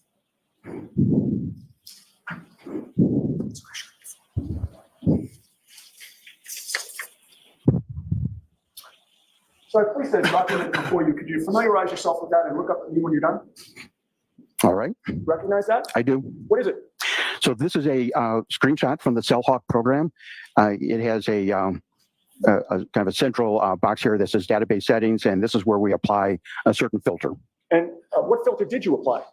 This was for the accuracy of less than or equal to 3 feet. With regard to what?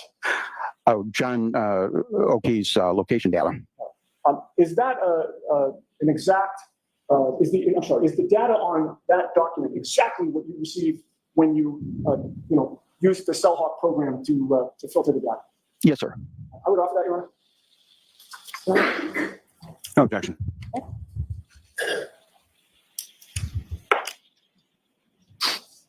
No objection, sir. Oh, I'm sorry. I thought you said objection. Yeah. So you need to give it to Madam Court Reporter? I'm all flustered. Sorry. And if the witness could have that again. Thank you. With permission, I'd like to publish that, Your Honor. Okay.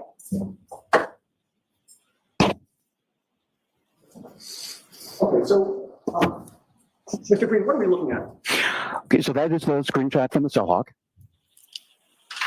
And what can you tell us about what you learned from that exhibit? Well, yeah, I'll just use the pointer here, might help. You can see up in this part here where this is where we apply the filter for 3 feet or less. That'd be the accuracy. And then it actually returns 0 results, meaning all of the data within there had an accuracy rating higher than that 3 foot. It could be 5 meters or 10 meters, but none of it was granular enough at a 3 foot or less accuracy level. Oh, and if you had inputted accuracy within, say, 500 feet, what would you find? Yeah, you would see then a large number of circles, each circle representing the meters that the accuracy would be related to. What's really important to understand, though, is you don't want to look at just the middle of the circle.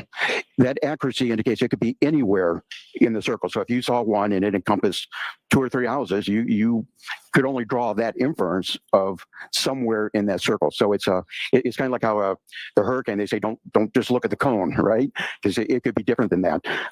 Also, the accuracy, this is Apple's best guess what the accuracy is. So it could actually be different than that. It's Apple is using a number of services, and they're giving back the best estimation that they can for the accuracy. Okay, so we've talked about the location cache data and where it put John O'Keefe's phone in terms of arriving at 34 Fairview, but was there also Apple Health data on John O'Keefe's phone during that time? Certainly, yes. Is Apple Health data generally accepted within the forensic science community as being reliable? Well, the Apple Health data comes from something called HealthKit, but it's integral to the iOS system. So anyone that has an iPhone pricing Apple Health data, and it's known to have extremely valuable data that the forensic tools work with and present to us.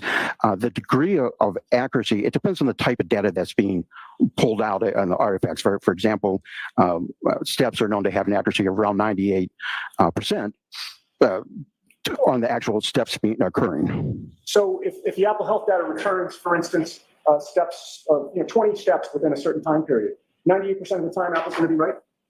That's what studies have shown. All right. May I approach the witness, Your Honor? Yes. You want this back? Okay. Mr. Green, I placed another document before you. Do you recognize what that is?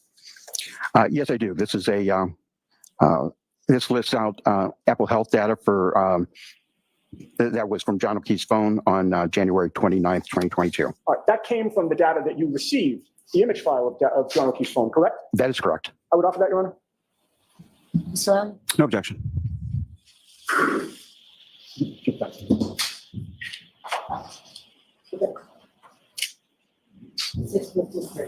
And with the court's permission, may I publish that, Your Honor? Okay.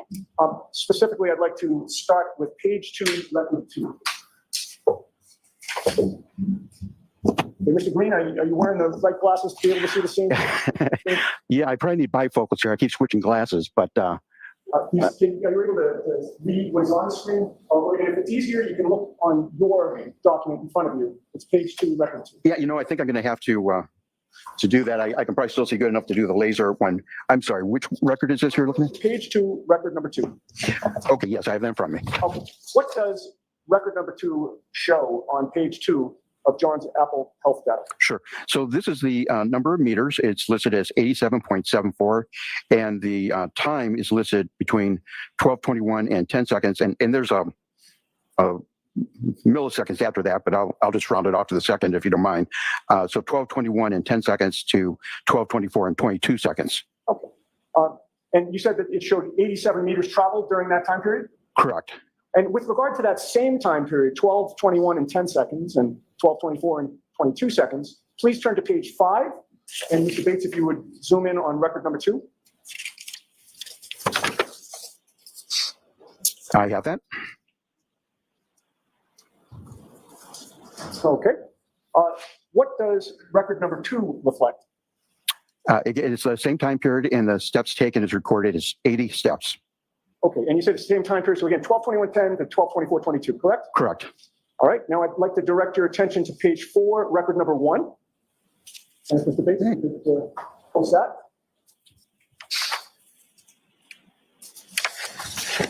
And when you're ready, Mr. Green, if you could tell the jury what that reflects. Sure. So this indicates 3 sets of floors. That represents elevation change, so it doesn't indicate to us up or down, but 3 steps, in the time period for that is 12:22:14 to 12:24:37. Okay, did you say 12:21:14 to 12:22, I'm sorry, 12:24:37? Yeah, 12:22:14 to 12:47:37. I see.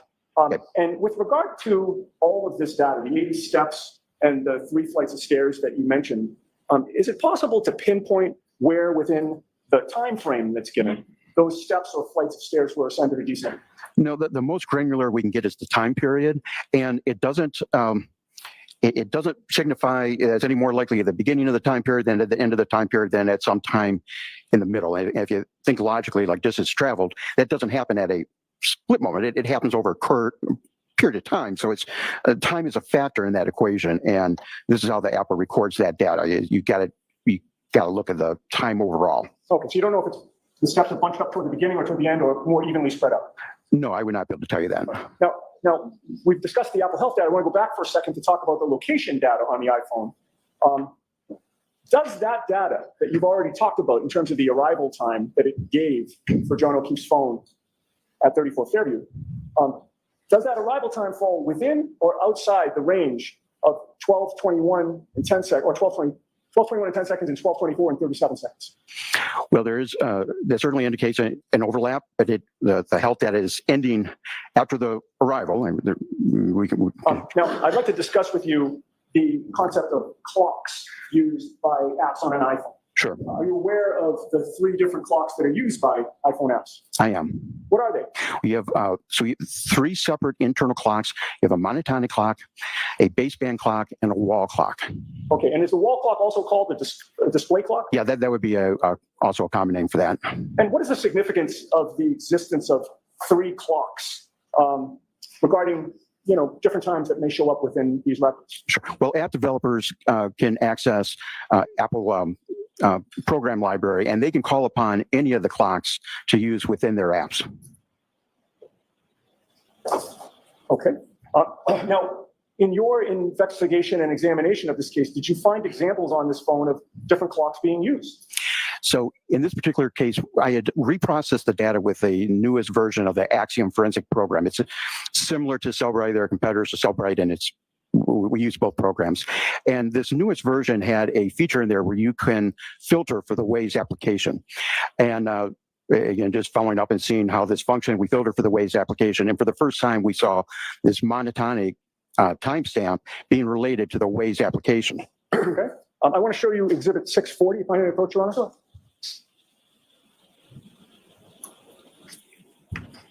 I've placed Exhibit 640 before you, sir. Do you recognize what that is? Yes, sir. What is it? So this is a screenshot from the Magnet Axiom program I was referring to. It's the 8.1, actually it looks like 4287, but Keep your voice up, sir. I'm sorry. Yeah. So it's the newest version of the program, and we have it filtered for the Waze app, and it's giving us the timestamps associated with it. With the court's permission, may I publish that? There we go. And first of all, are you? No, that writing is probably too small. I can't read it. Okay. Thank you. I'll go off of this one. There we go. With regard to what we are looking at there on that part of the screen, what are we looking at, Mr. Green? Okay, so this is listing details of this particular artifact, and you can see that this is bundled. The com.waze.iPhone, that's a standard bundle type name where it always starts with com dot and then the application reference. And what does that mean? It says it's highlighted on the screen, com.waze.iPhone. What does that mean that we're in right now? Yeah, well, this is an artifact specifically related to the Waze program. Waze app. Yes, sir. All right, go on. Okay, and we can see here our entry for the monotonic time, the baseband time, and the display time. And what did you notice about the relationship of the three of those? Certainly. Well, most noticeable about this, the monotonic is running a little over 3 minutes ahead of the display. So that, I think it's 3 minutes and 1 second, give or take a little. So, in a lot of cases, 3 minutes may not seem like much, but in this case, this struck me as important to. Objection. Move to strike. Sustained. I'm willing to strike that. Next question. Okay. I apologize. That's okay. You can hand that back to Madam Court Reporter. Sure. Thank and I'd like to go back to the Apple Health data, Mr. Green, if you can put that back up. And this was to be page 2, record number 3.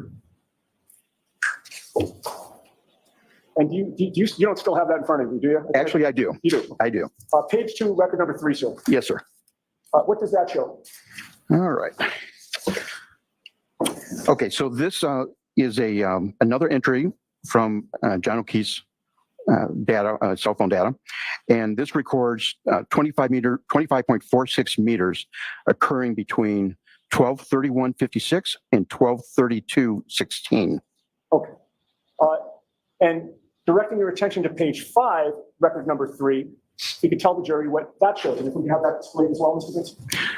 Certainly. So this is directly related to the distance, and this is recording 36 steps, and it's the same time period, 12:31:56 to 12:32:16. Okay, so we have 36 steps being taken according to Apple Health data on John O'Keefe's phone for a time period that ends at 12:32:16. Objection. Sustained. Ask it differently, Mr. Green. With regard to those 36 steps, do we know where within that time frame they were taken? Sure. Let me reread that here. We January 29th, 2022, 12:31:56 a.m. It's actually 12:31:56.109 a.m. and 12:32:16.507 a.m. Okay. All right. So now I'd like to switch, if we can, to Jennifer McCabe's phone and your analysis of that. During the course of your examination, when you reviewed data from her phone, did you find a particular artifact of interest? Yes, I did. What did you find? We found a Google search that happened. First of all, the search was how long to die in cold, and it happened at or before 2:27 a.m. All right. Where was that search found? Sure. So that the artifact on that was called a Safari Suspended Tabs artifact, and there's a database associated with that called the Browser DB database, and an accompany file which is by the same name but ends in WAL, which stands for Write Ahead Log. And the write ahead log is where the data first gets written to, and then at certain points, that data then gets committed and written to the main database. All right. So that, if I'm correct, that browserstate.db/wall file, that's a temporary file, right? It's temporary by nature, but it's not. It's integral. It's part of the way the SQLite functions. So it's not like a throwaway file. It's part of the way the whole system works. And is it helpful to you when evaluating artifacts? Certainly, yeah. Just by nature of it, we'll find a lot of the newest artifacts in that WAL file. Now, how do you determine the timing in terms of the timestamp on the browserstate.db WAL file? Sure. So the WAL file has different rows and columns. You can kind of think of it as an Excel spreadsheet, and in this one particular column had it was a time column. That'd be the nature of the data going into it. And this the heading on this particular one was last viewed time. Okay. Regarding that Google search for HOS long, and I say HOS, HOS long, to Correct. and cold, found in the browser state DB wall file, what was the date and time for that artifact? Sure. So that's recorded in what's called Apicola time, and it's actually the number of seconds since January 1st, 2001.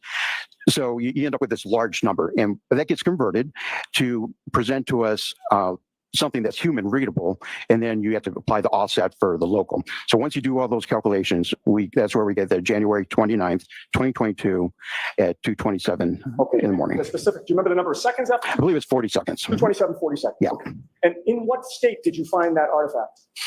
Yeah, so the specific artifact, or it comes from a record, and the record number on this is 4028, I believe, and it was in a deleted state. Okay. Now, what would you normally expect to find along with the artifact, sir? So you'd have the date and time, the URL, which the way the URL presents itself, we know that it's a Google search, but you also see a history of other places that tab has been. And with this particular artifact, did you learn the full internet history of websites related to that record? No, that wasn't possible. We were only able to get the one website. I would say, I'm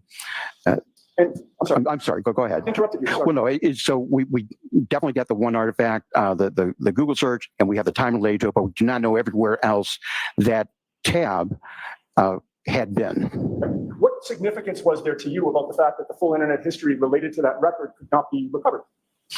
Well, I wanted to do a little deeper dive into that, and so I used some various other database specific tools.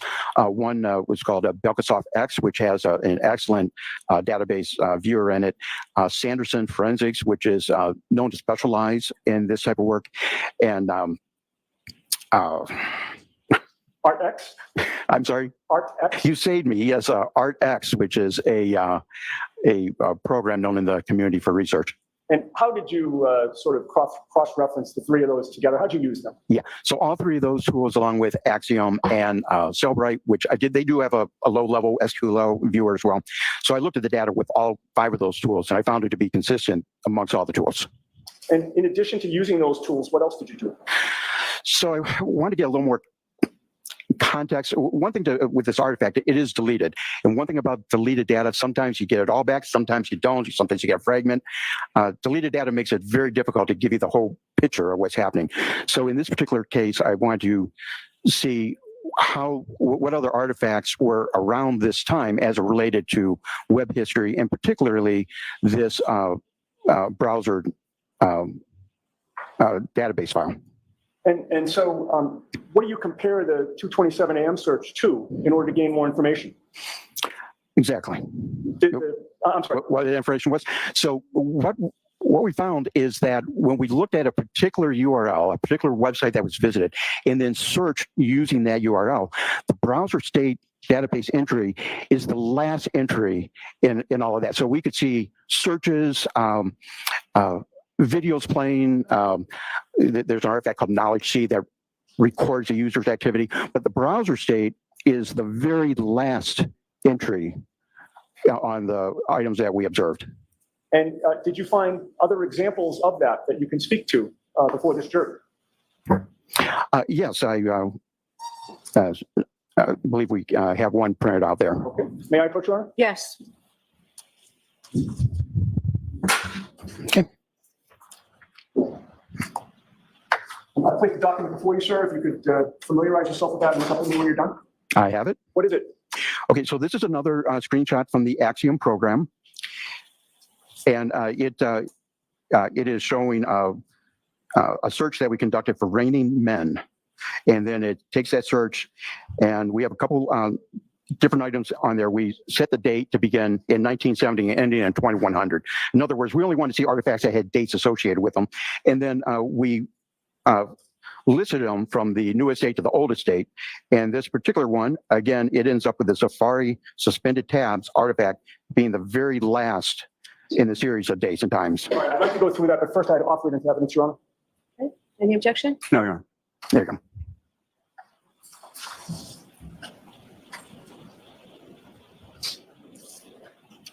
It's 6:54. And with the court's permission, may it be published, Your Honor? Yes. Okay. Okay. Okay. So we have a number of calls here. Could you explain to the jury what's going on with that exhibit? Certainly. So I'm gonna switch glasses back here. Forgive me. Do you need the light on, sir, or are you okay? No, I'm fine, Your Honor. Okay. Thank you much. I can certainly do this. So we are looking at here web-related history. And also, I have the filter turned on for application usage because there's some log files, sort files that the iPhone keeps track of to record user interactions, and that can give us a idea of the history as well. And then, as I mentioned, we have it filtered so that it's only showing dates that dates existed, and we took the earliest possible date to a date way in the future. And then it's listed, and next to the date and time, you'll see a little arrow, and it's skinny at the top and big at the bottom. That tells you it's going from smallest, earliest time to latest time. And this particular view is showing us the last of that series, because what's relevant and really important here is that the Safari suspended state tabs ends up being the last of the entries related to that, not one of the beginning of the entries related to that. And what is the significance of the Safari state tab being the last entry? What does that tell you? Yeah, well, so it tells us that internet history happened before that, and the purpose of this tab on at least this particular iPhone with this very specific iOS version is to record the state of that tab when the user left that. And the whole purpose of that is if you're on Safari, you're on a website and say you have to take a phone call or answer a text message and you navigate away from the Safari app, when you come back, it remembers where you were and allows you to pick off from there. It also allows you to hit the tab button and see what other tabs you might have open and navigate to one of those tabs. All right, so as I see the last tab, am I correct that the time is 1:29:22, same day, at 2:27 and 38 seconds? Is that what it says on your? I'm sorry. I'm definitely getting a pair of iPhones. I apologize here. I feel a little silly. Yes, on this particular one. So that is just moments before the Google search artifact. The one that you previously talked about, the how long to die How long to die in the code, yes. But all the other history of this particular artifact was before that time, correct? Correct. So with regard to what that tells you about when It's Raining Men was either searched or accessed, was that at, after, or before 2:27 and 38 seconds? I'm sorry, can you? Sustained. Okay, well, if you say it one more time. All right, let me try to put it a different way. Given the timestamp of 2:27 and 38 seconds on January 29th for that Safari suspended state tab with the It's Raining Men, what did that tell you about the timing of when It's Raining Men was accessed by the user? Yeah, well, so the indications would be that that tab was brought up and then went away from to do another tab. So it can happen less than a second. It doesn't take long to open up a tab and start a new tab. It can be done very quickly. I'm not really phrasing this the right way to get what I want. What I want is the timing of the interaction with It's Raining Men by the actual iPhone user. When did that happen? Well, certainly, all the activity that we have is all prior to the recording of that timestamp in the browser state. All right, now, with regard to this particular example where the browser state DB is the last entry, so the activity happened before, was that unique on this phone, or were there many examples of this? No, I found many examples of this exact behavior. All right. Now, given your findings in researching these issues and how this user used this iPhone with this iOS, do you have an opinion to a reasonable degree of scientific certainty as to the timing of that search for How Long to Die in Cold? Objection. Sustained. Do you have an opinion to a reasonable degree of scientific certainty as to when How Long to Die in Cold was searched? Objection. Sustained. I can see you at sidebar. Thank you.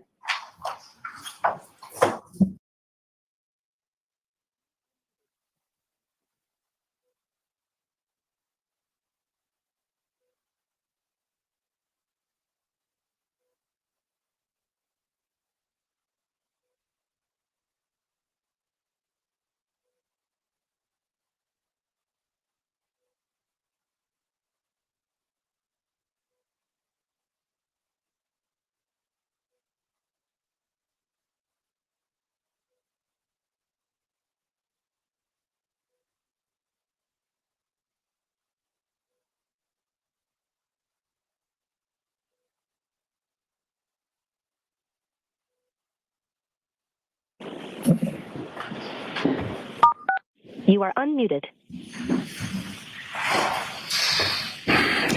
do you have an opinion as to the timing of that first search for Hoslam to die in cold?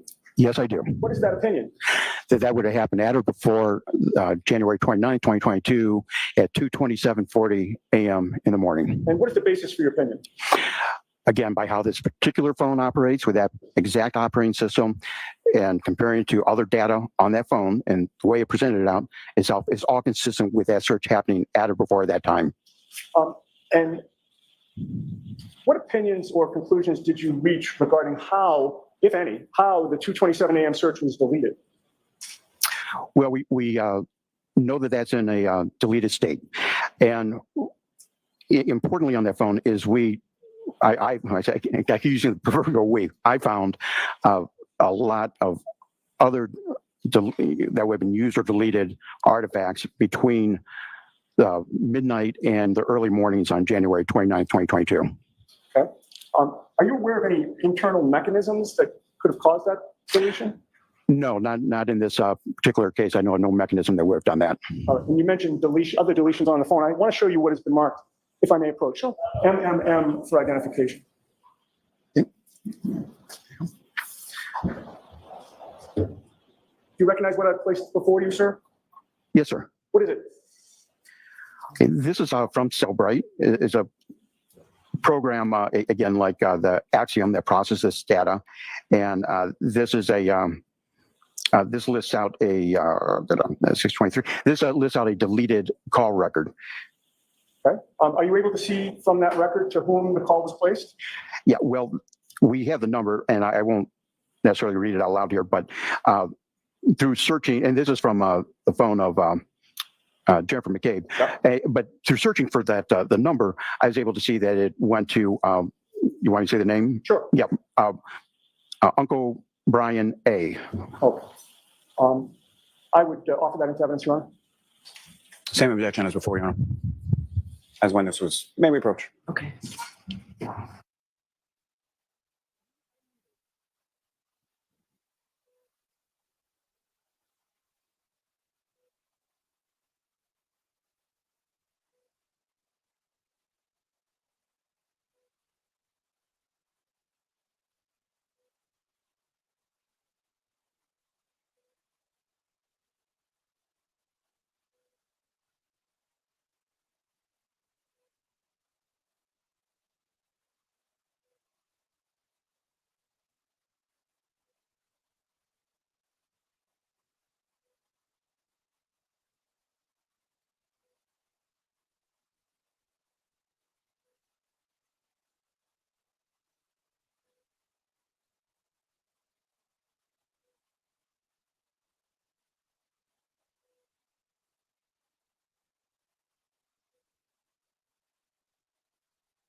So folks, we're trying to streamline the exhibit numbers. It looks like this may already be in evidence. It's one of 4 different numbers, so I sort of wanted to keep it with that.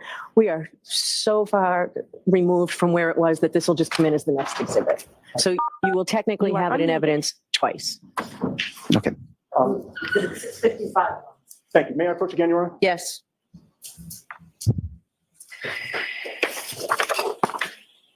There's one final document before you. If you can identify that for the jury, please.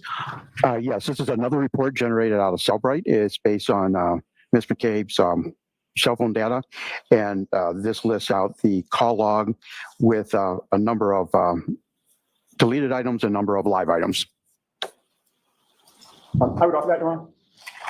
If I get to see. Sure.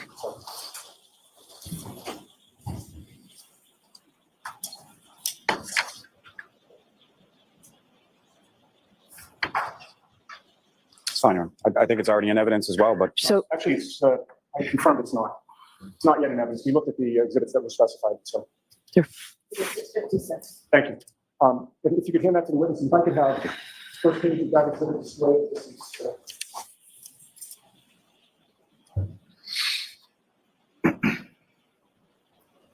Okay, with regard to that exhibit, Mr. Green, what did you find that was unusual, if anything? Objection. sustained. Ask it differently, Mr. Yannetti. Yes. What did you find of note? Certainly. What was the time frame of the deleted records? Now, I'll just talk about this particular report here. It starts at 5:33:47 in the morning, and on the second page, we see it ends at 8:50 and 15 seconds, again, a.m. And then the normal recalls, what we call live data, then begins at 8:59 and 34 seconds and goes on throughout the day with no additional deletions. And am I right that those are all, that's the call log, those are all phone calls? Correct, yeah, this is the call log. And what was the difference between the calls that were at 8:59 and after on January 29th, 2022, and the calls that were before 8:50 a.m. on January 29th, 2022? Yeah, well, it's the state they were found in, deleted versus live data. I'm sorry? Deleted data at the earlier time and live data after the 8:59:34. What percentage of phone calls were found deleted on Jennifer McCabe's phone prior to 8:50 a.m. on January 29th? So all right, I have to see you. Take this down for a minute, please. I have to see counsel.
You are unmuted.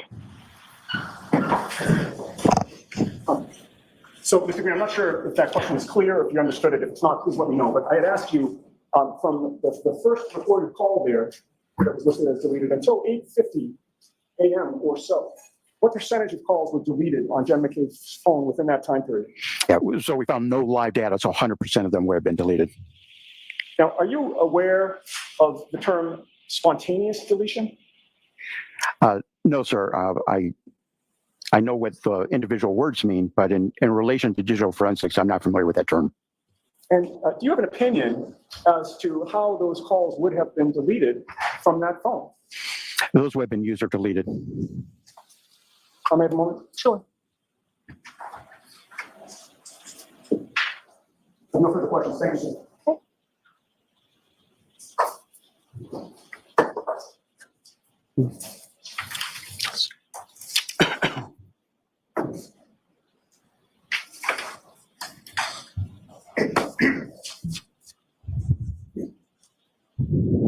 Good afternoon, sir. Good afternoon, sir. Do you know who Ms. Jessica Hyde is? I do. Are you aware that she wrote a report in relation to this case? Yes. Specifically in regard to the Google searches for Ms. McCabe's phone that you were just talking about? Yes, sir. It was very specific about that search. And have you had a chance to review that report? I have. You also know who Ian Whiffen is? Certainly, yes. And are you aware that he wrote several reports, or submitted several items in relation to, again, the exact topic that you're testifying about in relation to the Google searches on Ms. McCabe's phone? Yes, sir. I understand that. And have you had a chance to review those materials as well? Yes, sir. You understand that they both disagree with what your opinion is in relation to those searches? I absolutely understand that, sir.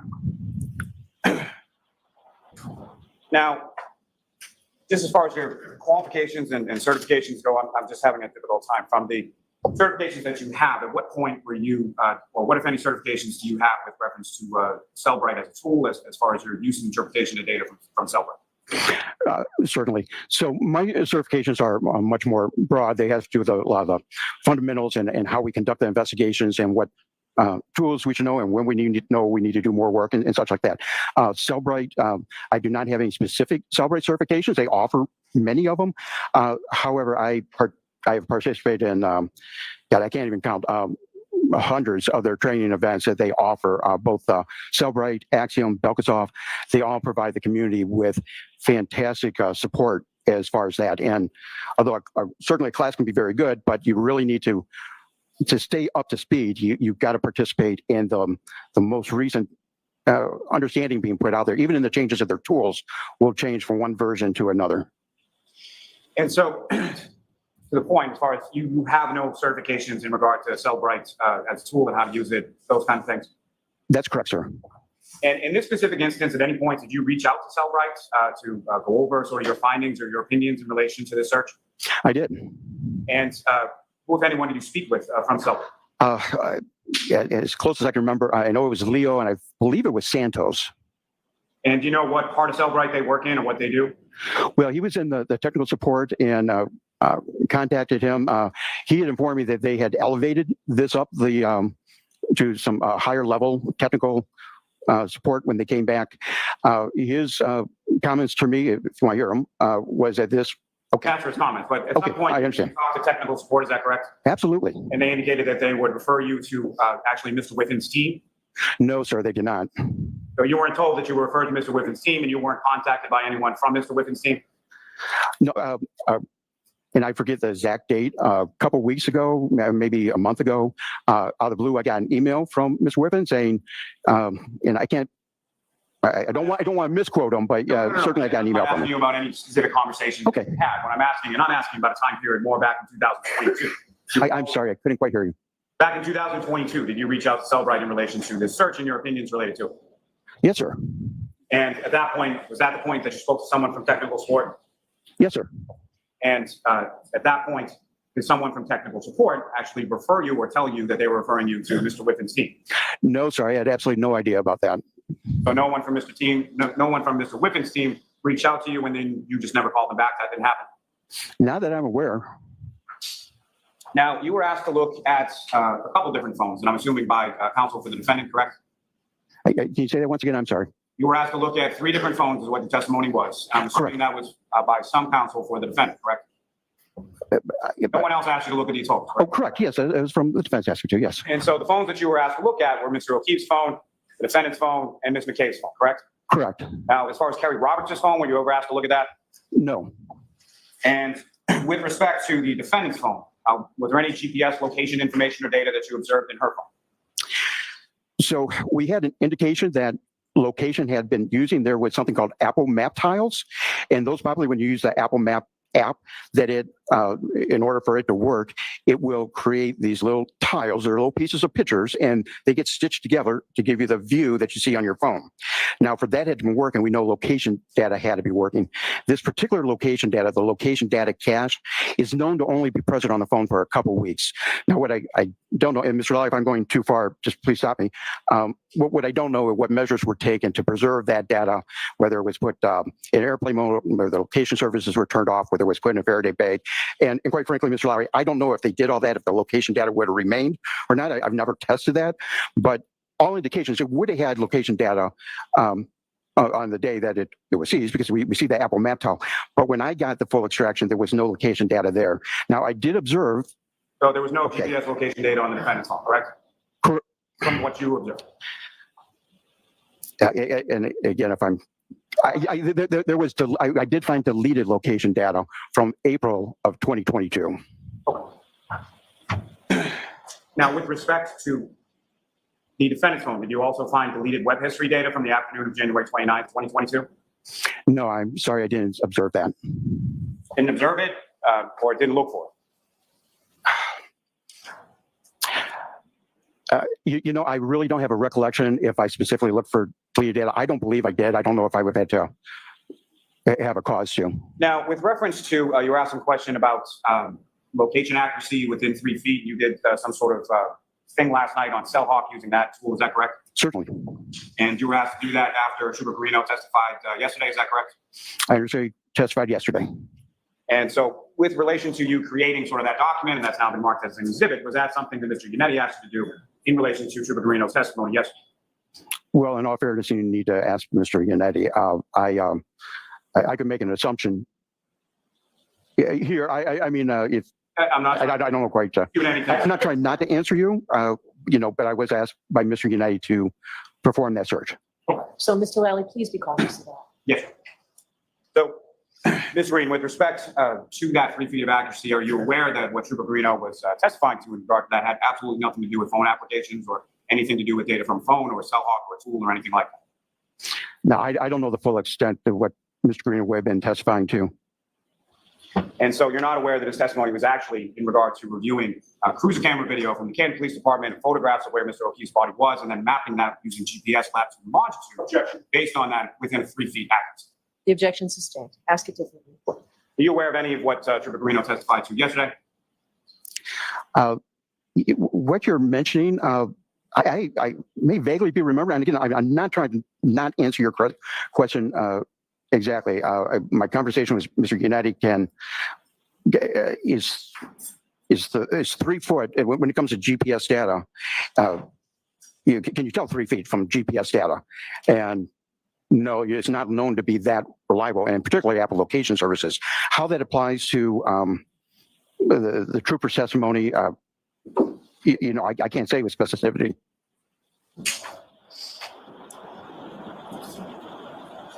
I'm happy to opine on location data, though. There's no question. Okay. Thank you. I'm having a moment, Sean. Sure.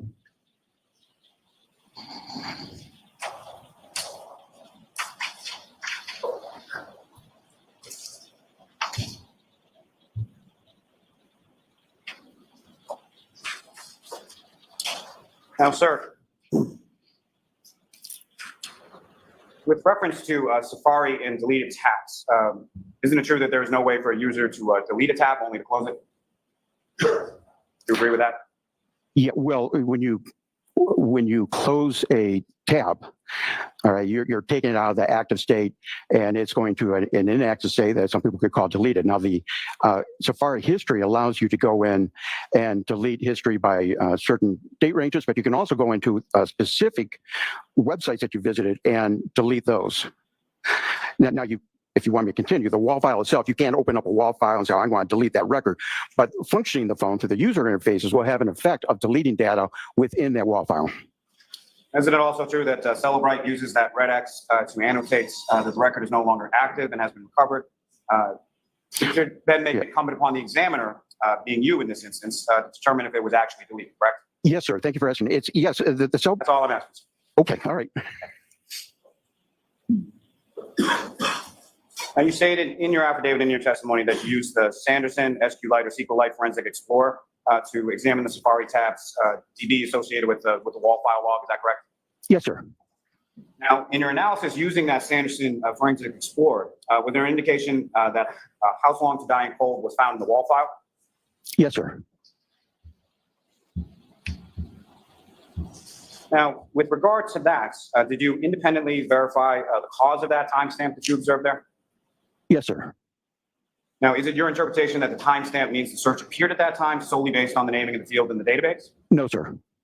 Now, can a WAL file contain items that are so new that they're not yet committed to the database? Yes, sir. That's the purpose of it. So the WAL file holds the newest information, so it's merged to the database, including additions, deletions, changes, all of those items, correct? That is correct. Now, according to your affidavit, the device was in active use between 2:23 a.m. and 2:31 a.m. And just to be clear, I'm talking about Ms. McCabe's device, correct? Correct. And what other searches did you see at that time, and where were they performed? I'm sorry. Can you repeat that? I couldn't quite hear you. Searches did you observe in that time frame, and where were they performed?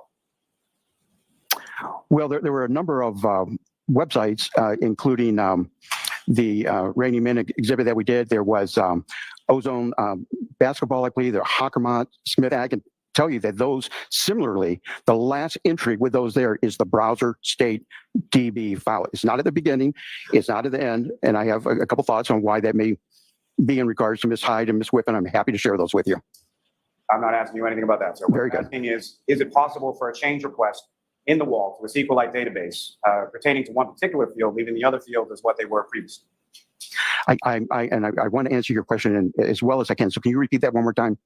Is it possible for a change request in the wall to a SQLite database pertaining to one particular field, leaving the other fields as what they were previously?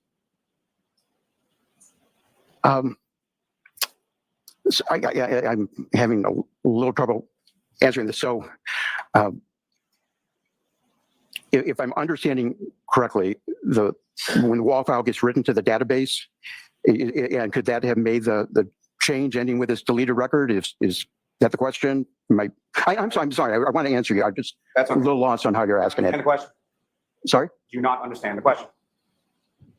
Why don't you move on, Mr. Mayor? But is it possible that the URL field, which has the website name, was updated to the newest search while the timestamp retained the original search? Is that possible? No, not the way on this particular phone in this particular iOS, and also with the user interacted with it, that it would have been at the 227 or before. The way this very specific iOS was happening, that is consistent with all the other ones that I observed out there on the phone related to specific web searches and activity. Is it possible that the search for How Long to Die in the Cold at 6:24 a.m. was the most recent search completed in the tab? Okay, well, not in that tab, but I certainly agree with you that there was a second search done at around that time. Now, is it also possible that the search that you assert took place at 2:27 and 40 seconds in the morning is the same as the search that took place at 6:24:51 a.m. for that same search? Yeah, that's inconsistent with the actual data I'm seeing on this actual phone with this precise iOS version. Now, as far as the search in Safari with the string, as far as the smot.apple.com included, is it, you recall that search as far as being a suggestion from Apple, from the iOS, as far as the search with how long to digest food? Okay, I didn't hear your whole question, but I heard the last part about how long to digest food. So I can opine on that. So my feeling on that is when the How Long to Die code was put in, that was most likely a Apple suggestion. And I've done some testing. Now, the time period I'm doing my testing, is after the fact that this would have actually occurred. But as I tested that on a live phone and using a Google search, I could see that how long to digest food would come up. I also noticed the specific phrase, how long does it take to die from hypothermia? So as you do this Google search,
it may have testing, and that's shown that you were wrong, correct? that is correct. With this court, correct? Yes, and on that day, that is what my true and proper belief was. Okay, since further testing, I have found that I now believe that that was probably an automatic one, and if I've caused you any distress, I apologize. Haven't caused me any distress. Okay. What I'm asking, sir, is that that's what you filed because that's what you thought at the time, correct? Yes, sir. And subsequently, you've done further testing, and that's shown that you were wrong, correct? That is correct. Now, according to your affidavit, there was a search for how long to digest food at 6:23:49 a.m. that precedes the search for how long to die, and the misspelling here would be the key CLKD at 6:23:51 a.m. Is that correct? Yes, sir. Now, is it possible that the how long to digest food was a predictive suggestion from Apple rather than a search entered by the user? Is that also correct? Yeah, I don't know. I don't know the answer to that. I believe that it was, if it had picked up a earlier search from 227 of how long to die in the cold, and then you went to retype it in, it may have then tried to give you something similar at the 6:23 and 6:24 timelines. So hopefully that answers your question. So steps, going to Mr. O'Keefe's health data, steps doesn't necessarily mean that someone is physically taking steps, correct? Again, the research that's done for this is steps tend to be a very accurate artifact. So steps could not also be coincided with, say, movement in a car or other sort of movement of the phone as far as the health data is concerned? Sure. Well, I did, geez, quite some time ago, do some testing with an actual iPhone 11, the same make and model, and took a drive and tried to see if it would register steps. It did not. I sat in a chair and tried to duplicate how I thought I would walk to see if it recorded steps. It did not. I took the phone from the floor to the ceiling to see if it would record flight of stairs. It did not. The only, with that iPhone 11, same make and model that I got, it was very consistent with me actually doing walking steps, and that was whether I had it in my shirt pocket, my pants pocket, or clipped onto my belt. That's your testimony? That is my testimony, yes, sir. Now, are you familiar with GPS native locations? Yes, sir.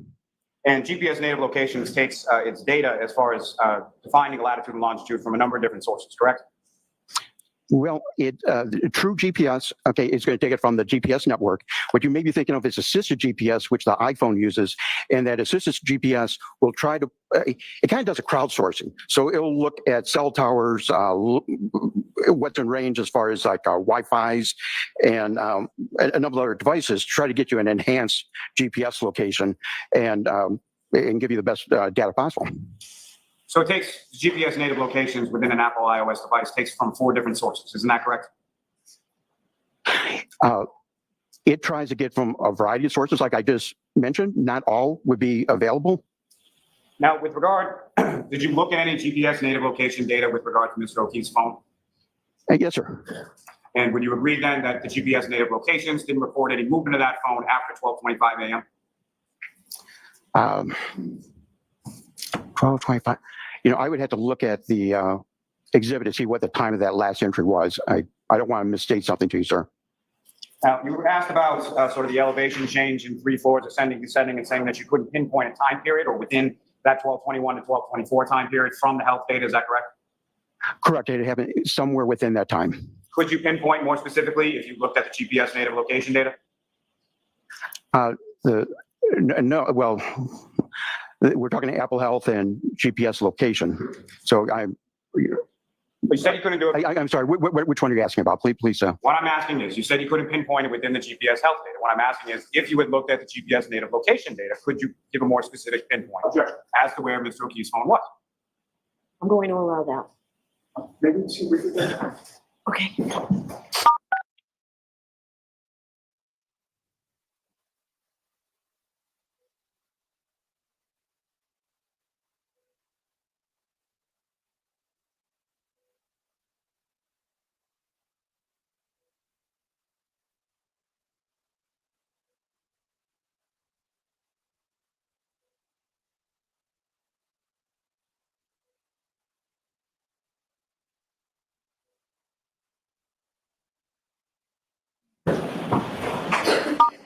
You are unmuted.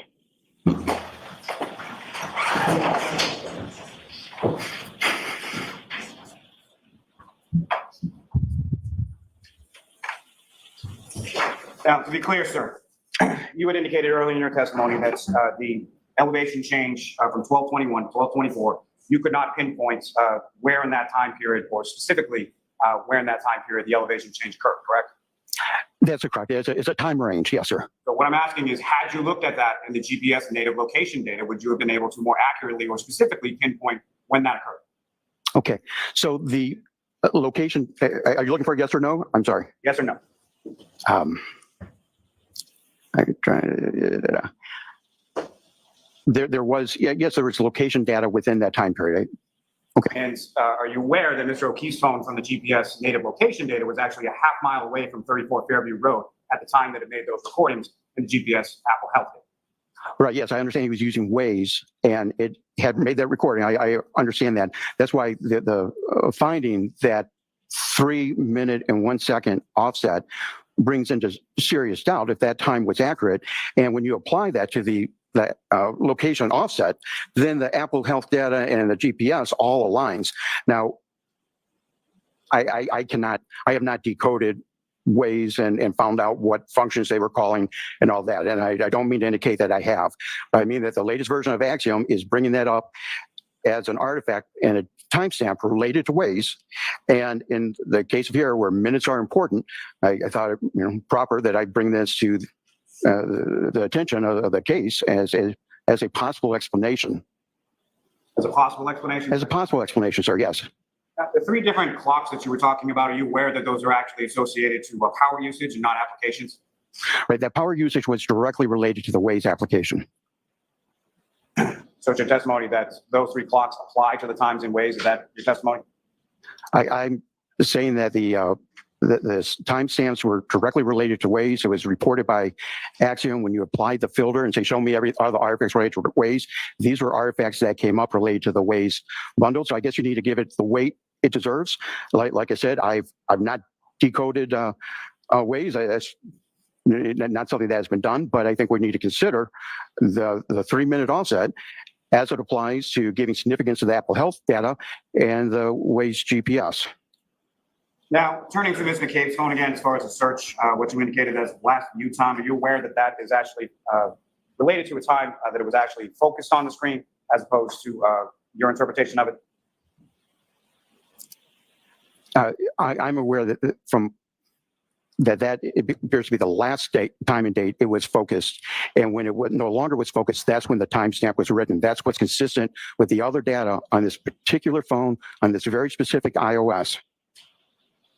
With regard to looking at this search, you mentioned that you used something called an ArtX tool. Is that correct? Yes, sir. And are you aware that's a tool that was actually created by Mr. Ian Whiffen?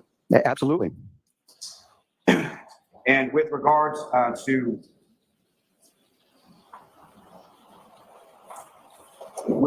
this specific issue, as far as how this data is being interpreted from the browser state DB versus the knowledge C database and the wall file and all of those P list and all of those other kinds of things, as far as the misinterpretation of the data has then caused Mr. Whiffen in further versions of Cellbrite to revise that so that this kind of error can't occur. Sure, happy to answer that. So Mr. Whiffen's testing was not done with this specific version of the iOS. The iOS has been known to be changing the way this artifact works.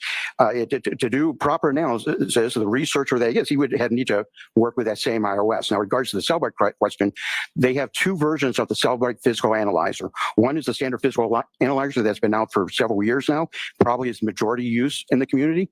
It's a tool that takes that raw data and it puts it into human terms that we can look at and understand and write reports like you've been seeing here.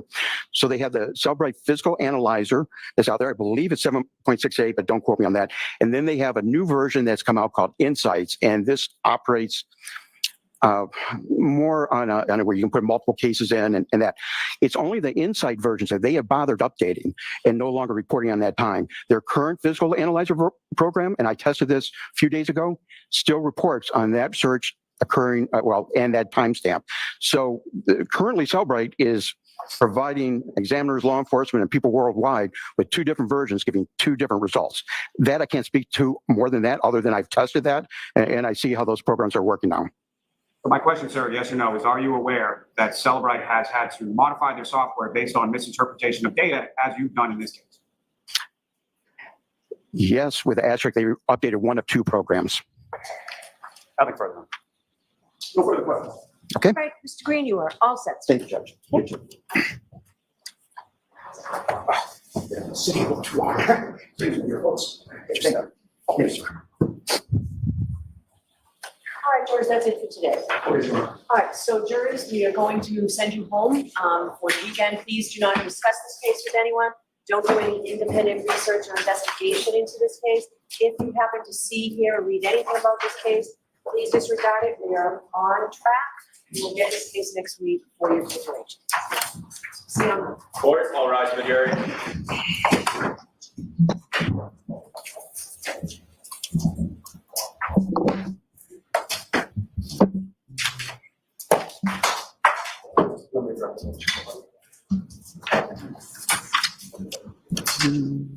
All right, why don't I see counsel regarding scheduling?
Hi, I'm Nicole Hockley from Sandy Hook Promise.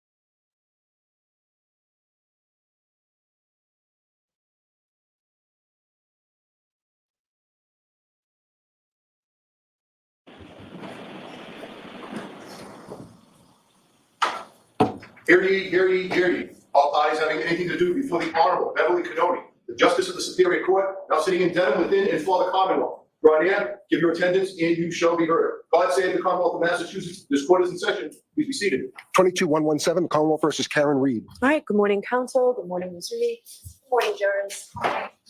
We asked you those 3 questions. Were you able to follow the instructions and refrain from discussing this case with anyone since we left you on Friday? Everyone said yes and nodded affirmatively. Were you also able to follow the instructions and refrain from doing any independent research or investigation into this case? Everyone said yes and nodded affirmatively. Did anyone happen to see, hear, or read anything about this case since we left you on Friday? Everyone said no and shook their heads. Thank you very much. All right, Mr. Jackson? Good morning, Your Honor. Defense calls Dr. Frank Sheridan.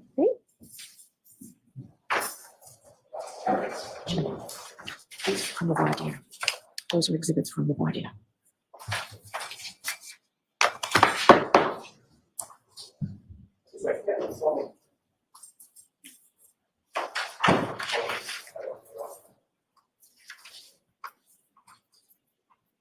This way.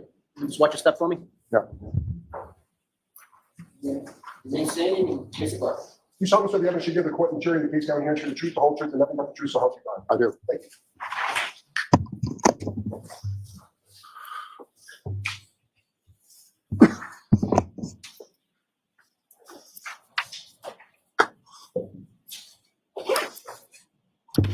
Good morning, doctor. Good morning. I'm going to ask you to, when you testify, sir, please speak into the microphone if you can, loud and clear. Very well. All right, thank you. Is it working? It should be. All right, thank you. All right, Ms. Little. Good morning. Could you state your first name and spell your last name for the record, please? My first name is Frank, and the last name is Sheridan, Sheridan. And if you can make sure to keep your voice up just because the air conditioner is very loud. Yeah, I noticed that. Okay. Dr. Sheridan, what is your profession? I'm a physician, and my specialty is forensic pathology and neuropathology, but most of my career has been primarily forensic pathology. What do you currently do for a living? Nothing. I'm retired. What role or position of employment did you hold before you retired? Okay, I was the chief medical examiner for San Bernardino County, California, and I was in that position from 1991 until 2017. That's when I retired from that position, but I stayed on a part-time basis for another few years to help out because the office was understaffed. But a few years ago, 2021 or 22, I've lost track of the time, I finally stopped altogether. Dr. Sheridan, if you could just pull the microphone a little bit closer. I don't know if I'll put myself closer to it, I guess. Okay, is that better? And Ms. Little, if we need to, just let us know and we'll turn off the air conditioning. Your Honor, describe your educational background for the jury. Okay, well, I was born and raised in Dublin, Ireland, and I had all my initial education there, including primary school, secondary school, and then pre-medical school at the university I was at was the University College, Dublin, Ireland, which is part of the National University of Ireland system. So I did my pre-med and medical school training there, and I graduated from medical school in 1971. Then after that, I did a one-year rotating internship, as it's called, of medicine, surgery, and some psychiatry as well. That was a requirement for all doctors for licensure. So that's basically my initial education. Should I go on with my CV or base or not? Yes. What did you do after medical school to complete your training? Well, in the years after medical school, I wasn't in training anymore. I was working in Africa, actually, as a medical officer. And that wasn't training, that was a job. And I was there for 3 years in Central Africa. And I was a general medical officer with various duties that included some teaching, but also seeing patients. So I did that for basically 3 years. I then returned to Ireland and I spent the next 2 years, we're now talking about, by the way, the years I'm about to mention are 1976 to 78. So I was back in my home country, Ireland, and I spent those 2 years doing research and lecturing in pharmacology. Pharmacology is the study of drugs and how they act in the body. And I did that back at the same university where I had originally trained for medical school. So then in 1978, I came to the United States, initially to the University of Oregon, and I spent the next almost 3 years doing research there and lecturing in the field of genetics. It was during the time I was there that I decided to do forensic pathology. So starting in 1980, let me think for a second, 1982, I then had to start what's called a residency program in pathology. And the first part of that, the first year of that, was in Loma Linda University Medical Center in Southern California. I then had to interrupt my residency training and I had to go and work in family practice for a year. This was because I was going through the immigration system of the United States and they required that people in my position work for a year in family practice in a manpower shortage area, as they designated it, an area where there weren't enough doctors. So I did that in a place called Yucca Valley, Yucca Valley, California. But then after that year, I returned to the residency program and continued on at Loma Linda University Medical Center. And this training was in what's called anatomic pathology, which in a way you can think of it as general pathology. It involved autopsies, it involved surgical pathology, looking at slides from surgery. It involved a few other things as well. And so I was doing that there at Loma Linda. Then from 86 to 88, I went to Los Angeles County, USC, which stands for University of Southern California. So LA County USC, as it's generally known, for 2 years of training in neuropathology. Neuropathology being disease and injury of the brain, spinal cord, and so forth. So that was from 86 to 88. And then in 1988, I went to the coroner's office, as it was then called. It's now a sheriff coroner's office, but at that time it was a coroner's office, and in San Bernardino. I did my 1 year required training in forensic pathology there. When I finished that year, I stayed on at the same office And then in 1991, I was appointed chief medical examiner for the county. And as I mentioned earlier, I was in that position up until 2017. And I'm board certified in anatomic pathology, which I mentioned before is general pathology in a sense. Also neuropathology, as I mentioned about the brain and spinal cord primarily. And then finally, forensic pathology. In other words, Dr. Sheridan, you're triple board certified, is that correct? I am, yes. And that's in anatomic pathology, neuropathology, and forensic pathology. That's correct, yes. Can you describe any relevant teaching positions that you've held? Yes. Keep your voice up. I'm sorry, it's hard to hear back here. Okay, I'm sorry. Yes, I still do some teaching actually. First of all, I'm on the staff of Loma Linda University Medical Center, the place where I did my initial training, and I give lectures on a regular basis there to the pathology residents. In fact, I used to be myself. And in addition to that, for a long time, for about 20 years actually, up until COVID, I was also giving actually twice a year courses on forensics at the University of California, Riverside Extension, as it's called. And I did that for, as I said, essentially 20 years, I think. But that stopped with COVID. So I haven't been doing that since the beginning of COVID epidemic. I've also given annual lectures, or not lectures, but courses, 3-day courses, to the California Criminalistic Institute, which is part of the forensic system in California. And then in addition to that, I was associated with another university for a while, but that sort of gradually elapsed. And that's basically it. I give occasional lectures at, well, actually at least once a year at various other places, just individual lectures. I'm a visiting lecturer, in other words, and at community colleges and even high schools, actually. And then I forgot to mention one more thing. For 2 years, I was a visiting professor at a university in China, in what's called Hangzhou, H-A. I don't know if I pronounced it correctly even to this day, but Hangzhou, H-A-N-Z-H-O, whatever, H-O-U. It's a big city in China anyway, somewhere. And I was there for 2 years, two different years, I mean, giving courses on forensic pathology. And Dr. Sheridan, are you a member of any academic or professional societies? Of societies? Yes, I've been a member, although I've let it lapse recently intentionally, but I've been a member of the National Association of Medical Examiners for many years.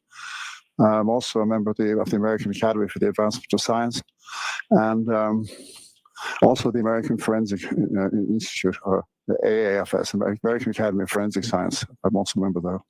And have you authored any peer-reviewed articles or publications in the areas of forensic pathology or neuropathology?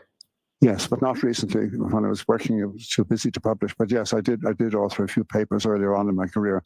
One of which it wasn't really neuropathology, but it was urology more than, well, it was actually neuropharmacology. And then I did author another paper on that was related to my forensic pathology work on organ donation, organ and tissue donation for transplantation. Those are the two main ones, but there were a couple of other lesser papers. Can you describe your duties as the Chief Medical Examiner of San Bernardino County? Yes, as Chief Medical Examiner, I had some administrative responsibilities. Fortunately, not too many, because there were other people to do it. But most of my responsibility there was supervising the medical part of the coroner's office. In other words, the autopsy section. And I was supervising other pathologists, but I was also working full-time doing autopsies myself. So I spent most of my time actually performing autopsies. But I did have, as I said, administrative roles and the role of supervising colleagues. And of course, as a medical examiner, as a forensic pathologist, I frequently had to testify in court, rather like I'm doing now. So that was another part of my duty. And during the course of your professional experience, approximately how many autopsies do you believe you've conducted? It's between 12 and 13,000. I think it's closer to 13,000. And have you qualified as an expert in the areas of forensic pathology, neuropathology, and anatomic? In courts, yes. Yes, about over 400 times. How many was that? Over 400. And did you review materials related to this case in furtherance of coming to an opinion and conclusion about Mr. O'Keefe's injuries? Yes, I did. I reviewed quite a lot of materials. What did you review? Okay, I reviewed the autopsy report on this case. Along with that, there was the neuropathology report, which was separate. There was a toxicology report. There were autopsy photographs. These were all of primary importance to me, all these things. Then I also reviewed the complaint, in this case, outlining, in other words, the basic details of the case. I reviewed photographs taken at the scene of death of Mr. O'Keefe, photographs of the vehicle that was allegedly involved in his death, photographs of the decedent himself before the autopsy, while he was at the hospital, at Good Samaritan Hospital. Then there was also some videos of the scene of death. I also saw the death certificate, a document by CERT, SCRT, police reports from Canton Police Department. Am I missing anything out? I don't think so. Yeah. Your Honor, permission to publish what's been previously marked as Exhibit 19. Sure. Dr. Sheridan, is this one of the photographs that you reviewed in reaching your opinions and conclusions in this case? Yes, it is. Can you describe the injuries that you see in this photograph? These injuries that you're looking at here on the arm are abrasions, which are friction injuries, basically. We classify them under the general category of blunt force injury, but these particular ones are abrasions. The abrasions being where the outer layer of the skin, the epidermis as it's called, has been scraped off. These are friction injuries, essentially. And based on your review of the information discussed earlier, can you tell, as well as your review of these photographs, can you tell whether these injuries were sustained before or after death? These injuries were sustained before death. We call them ante-mortem, A-N-T, mortem meaning before death. And that's based primarily on their color. And you have to take other things into consideration, but that's the basics of it. If these had been post-mortem, they would have a more yellowish orange color, usually yellow. In your professional opinion, based on a reasonable degree of scientific certainty, are those injuries consistent with being struck by a vehicle while holding a drinking glass? Objection. Sustained. May we approach, Your Honor? Sure.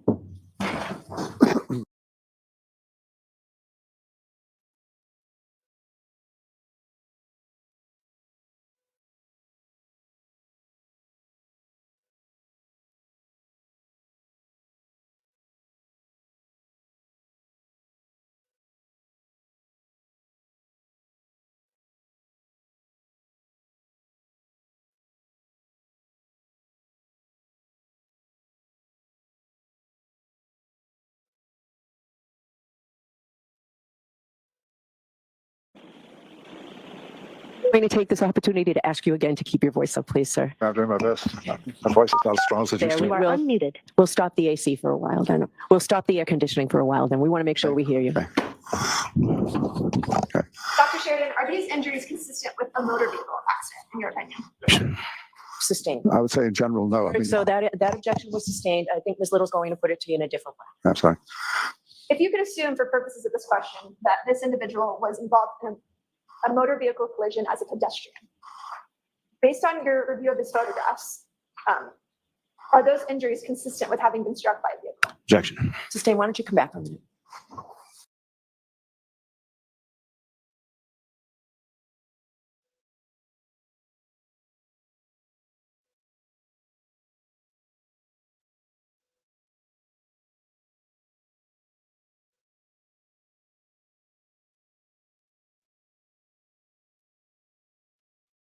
You are unmuted.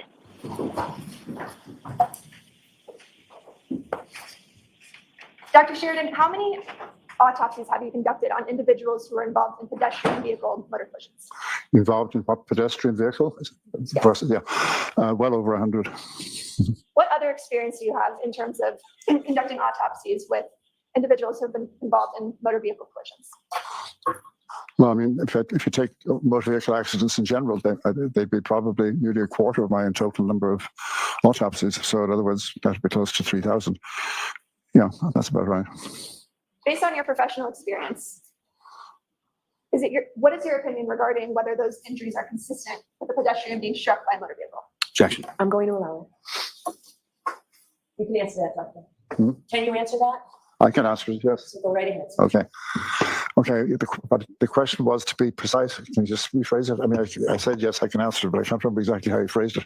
Yes, based on your extensive training and experience, what is your opinion regarding whether those injuries are consistent with being struck, with an individual being struck by a vehicle? If you mean struck in that part of the body, on the arm, like Yes. directly, I would say no, it doesn't look like that at all. And can you explain that? Well, if you're hit by a vehicle, or whichever part of your body is hit, if it's a significant impact at all, you're going to get bruising, and we don't have any bruising here. We just have linear, what I would call linear abrasions, without any bruising. So that does not look to me at all remotely like an impact from a motor vehicle. What would you expect to see if an individual's arm were struck by the rear of a motor vehicle?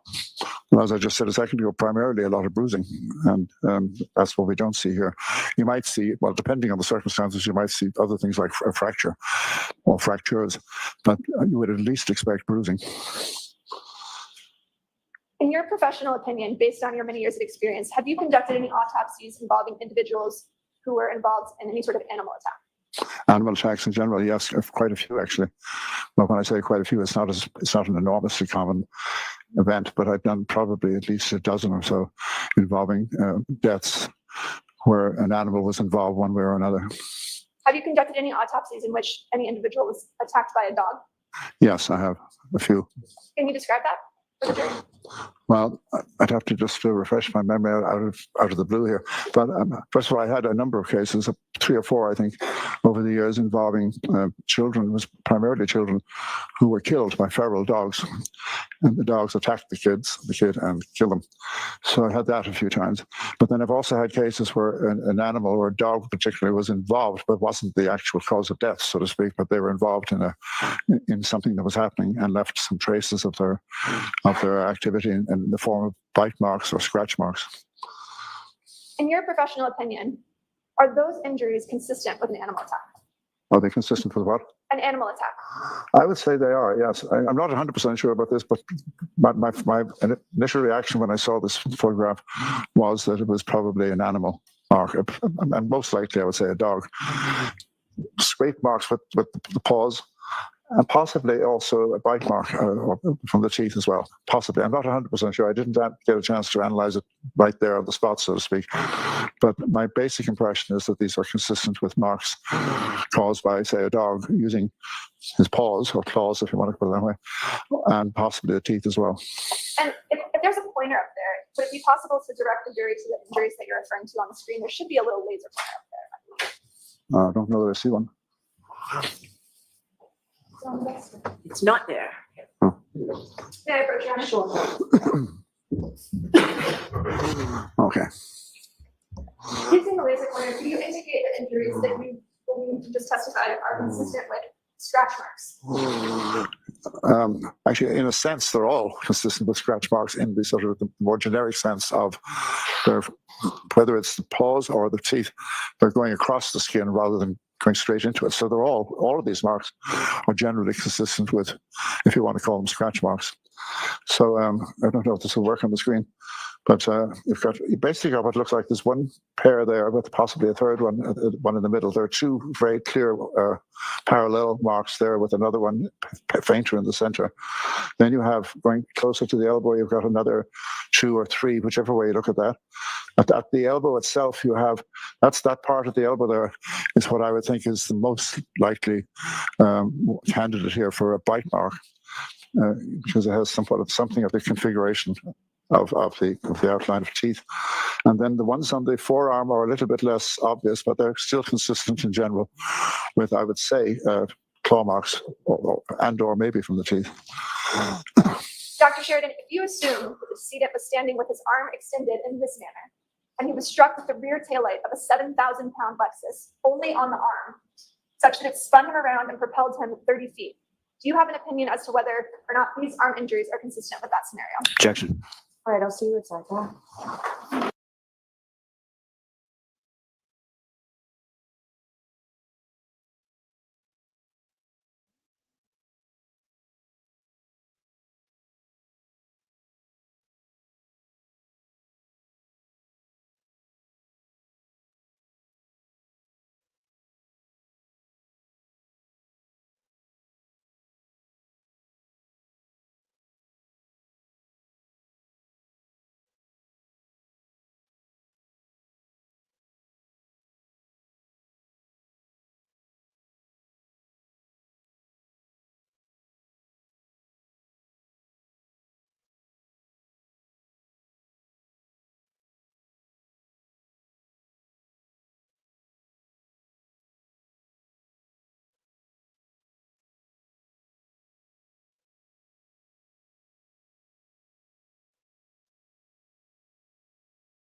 All rise for the court, please.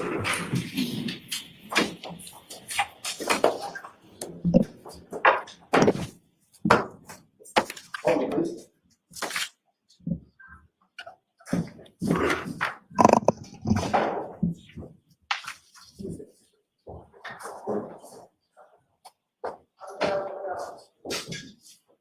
Yes, sir.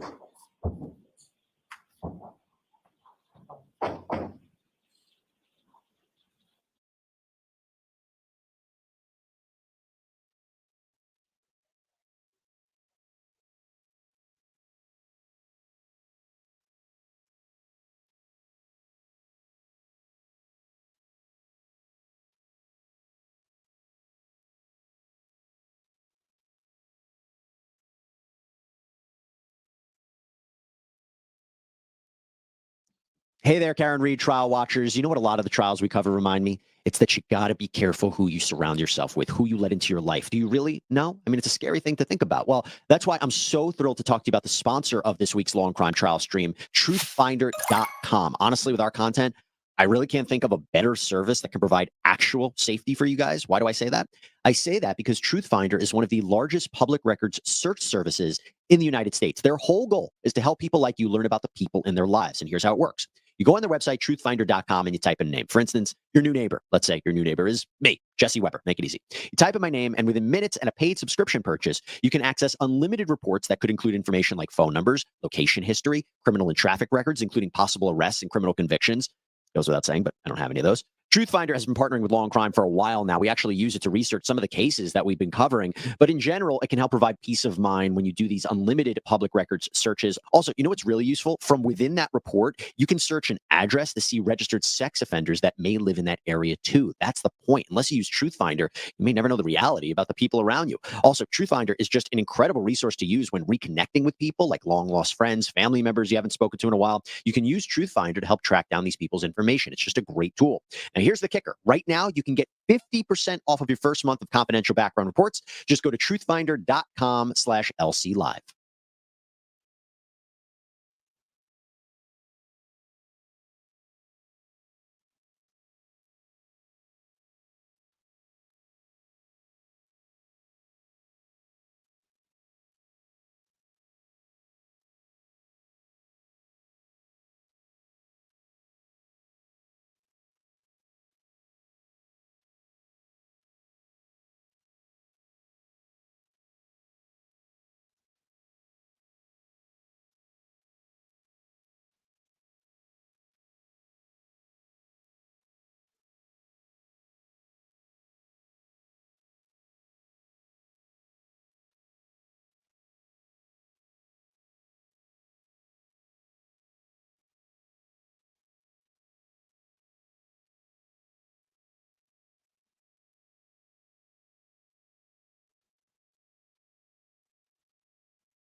study for regular.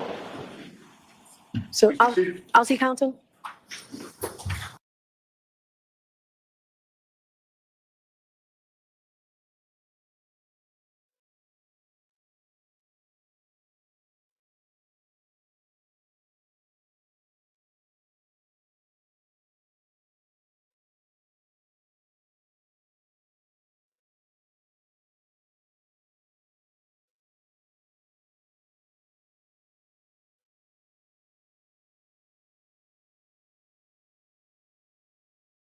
Are muted. Jimmy, I'll look at this.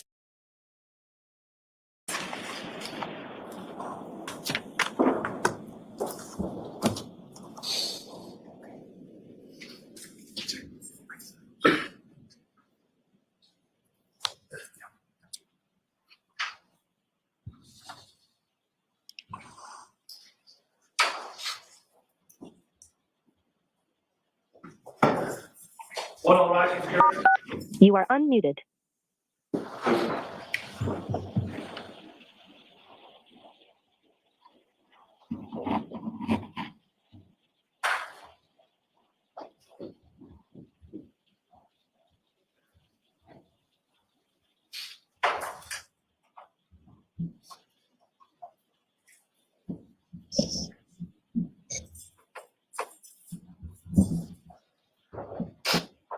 Court is session, you may be seated.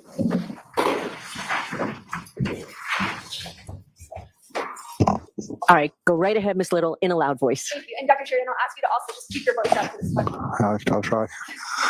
Assume the decedent was standing with his arm outstretched like this and was struck by the rear of an SUV, only in his arm at 24 miles per hour. Are the injuries in Exhibit 19 consistent with that scenario? No, I do not think so. Can you describe that? Well, as I think I've already mentioned before, one thing that's not there that should be there, given that idea, that scenario, is there should be bruising, at least bruising, if not perhaps even more than that, but bruising for sure. Secondly, the appearance of these injuries, their pattern, if you want to just call it that, the way they're distributed doesn't seem to fit the idea of the rear of a vehicle being the impacting object. And at 24 miles per hour, would you expect to see fractures or breaks in the arm? You could do. There'd be other factors involved as to it would depend on a lot of things, but it's possible, yeah. I'd like to direct your attention to the injury that Mr. O'Keefe sustained to his head. Do you recall that injury? To the head? To the head. Yes, yes. Mhm. Can you describe that injury for the jury? Well, there were a few minor injuries on the face, but the major injury, and indeed the main cause of death, was an impact to the back of the head, slightly to the right of the midline of the back of the head, and where there was a laceration. A laceration is another type of blunt force trauma, but this is a laceration is where the skin is actually opened up or it's split, so you get bleeding from a laceration. So there was a laceration, as I said, in the back of the scalp, in what's called the occipital area, and beneath that, when the skin was moved away as part of the autopsy, there was extensive bruising, hemorrhage, in other words, in the scalp at that same point.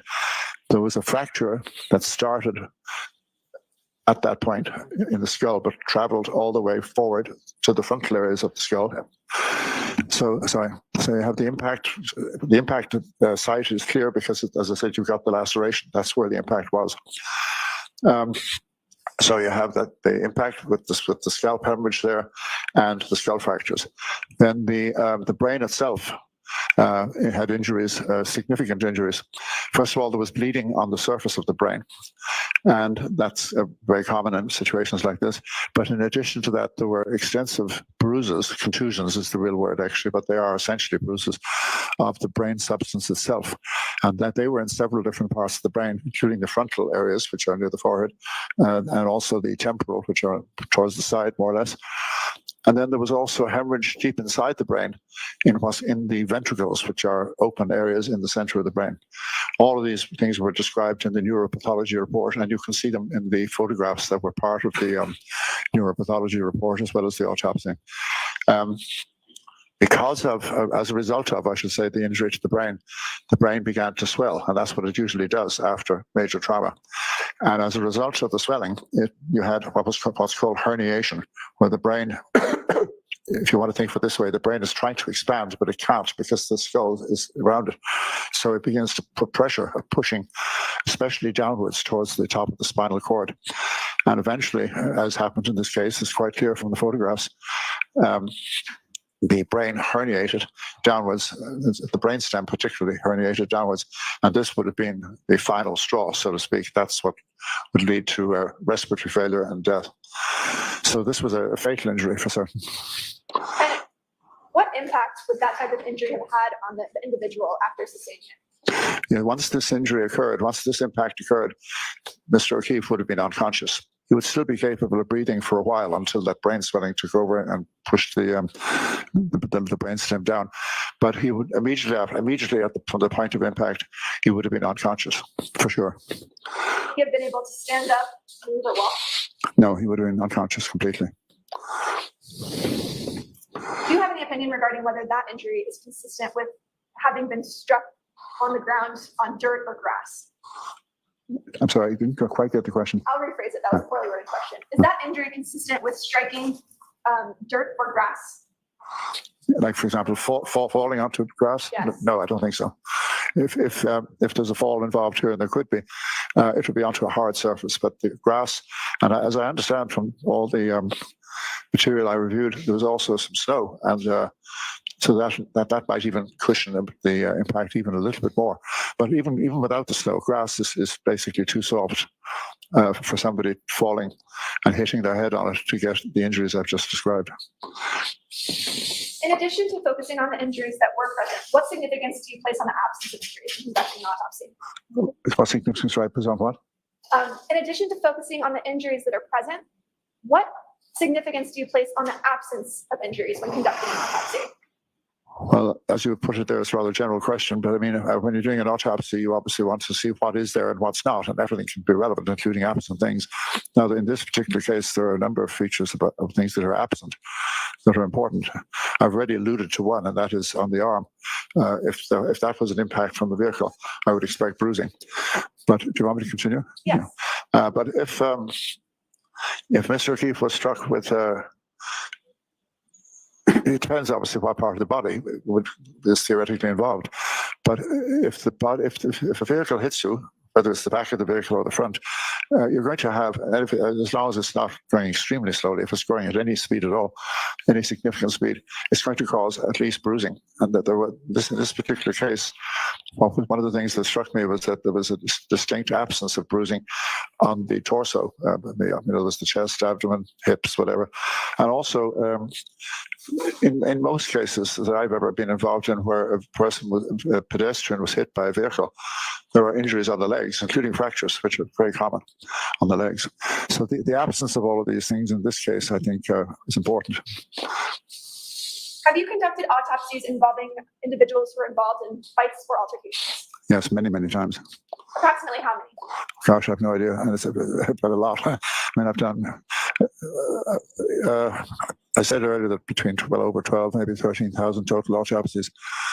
Of those, I'm only giving you estimates here, but over 1,000 would have been homicides. Of those, probably maybe a fifth, so about 200, would have involved blunt force trauma instead of, for example, a firearm or something like that.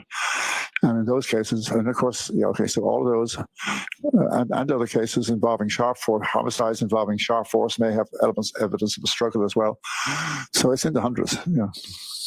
In your expert medical opinion, are Mr. O'Keefe's injuries consistent with a fight or a physical altercation? In a general sense, they can be. They could be, yes. He had, I alluded to it just briefly before, but the head injury, the major head injury I've described, but he also had a laceration over his right eyelid. He had some scrape marks on his face. He also had some bruises on the back of his right hand, which that kind of injury on the hands can be what we call a defensive injury. In other words, an injury that occurs when you're protecting yourself and you're hit hit either with another fist or with a hard object, and you're protecting yourself. So I would say that some of these findings I've just mentioned are consistent with the possibility of a physical altercation. Yes. Thank you. Sure. No further questions. Okay, Mr. Wells? Thank you.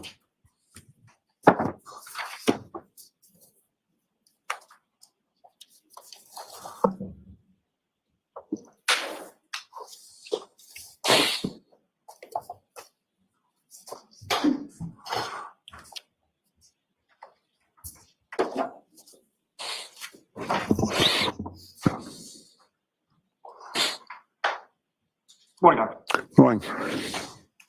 Injuries that you were just testifying about to regarding Mr. O'Keefe, they were on his right knee, his right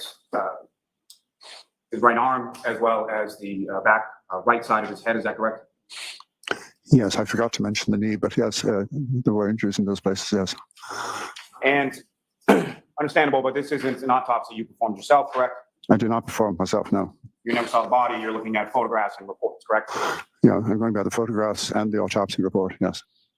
And contained within the materials that you reviewed, did you ever look at Mr. O'Keefe's medical records from the Good Samaritan? Look at whose medical records, Mr. O'Keefe's? Yes. I looked at the medical records from Good Samaritan Hospital where he was pronounced dead, yes. Okay, so you did look at those as well? I did look at those, yeah. I thought I mentioned it earlier, maybe I forgot. Now, with regard to what you reviewed of Mr. O'Keefe's injuries, you saw no injuries to his left arm, correct? To his left arm? No, I don't think so, no. No injuries to his left leg, correct? No. Injuries to his torso that you saw? That's correct. And no injuries to the left side of his head, is that correct as well? That's correct, yes. Now, you indicated that you observed or reviewed the autopsy reports as well as autopsy photographs and the death certificate, correct? I did, yes. Now, do you agree with Dr. Swarty-Bellows' determination as to the cause of death being multiple blunt force type injuries in conjunction with hypothermia? I do agree with her, yes. And you reviewed also the neuropathology report by Dr. Stonebridge? I did, yes. And do you agree or concur with the findings of Dr. Stonebridge contained within that report? Yes, that there were photographs taken during the neuropathology examination, which were independent confirmation to me of the things described in the report. Yes. Now, with regard to autopsies that you performed in the past, well, let me ask you this first. As far as the injuries that you observed in the photographs to Mr. O'Keefe's right arm, they were not the cause of Mr. O'Keefe's death, correct? No, they were not. With regard to autopsies that you performed in the past, in regard to there being some sort of animal involved that you were testifying before, is it normal to see just injuries related to an animal attack on just one portion of one piece of the body?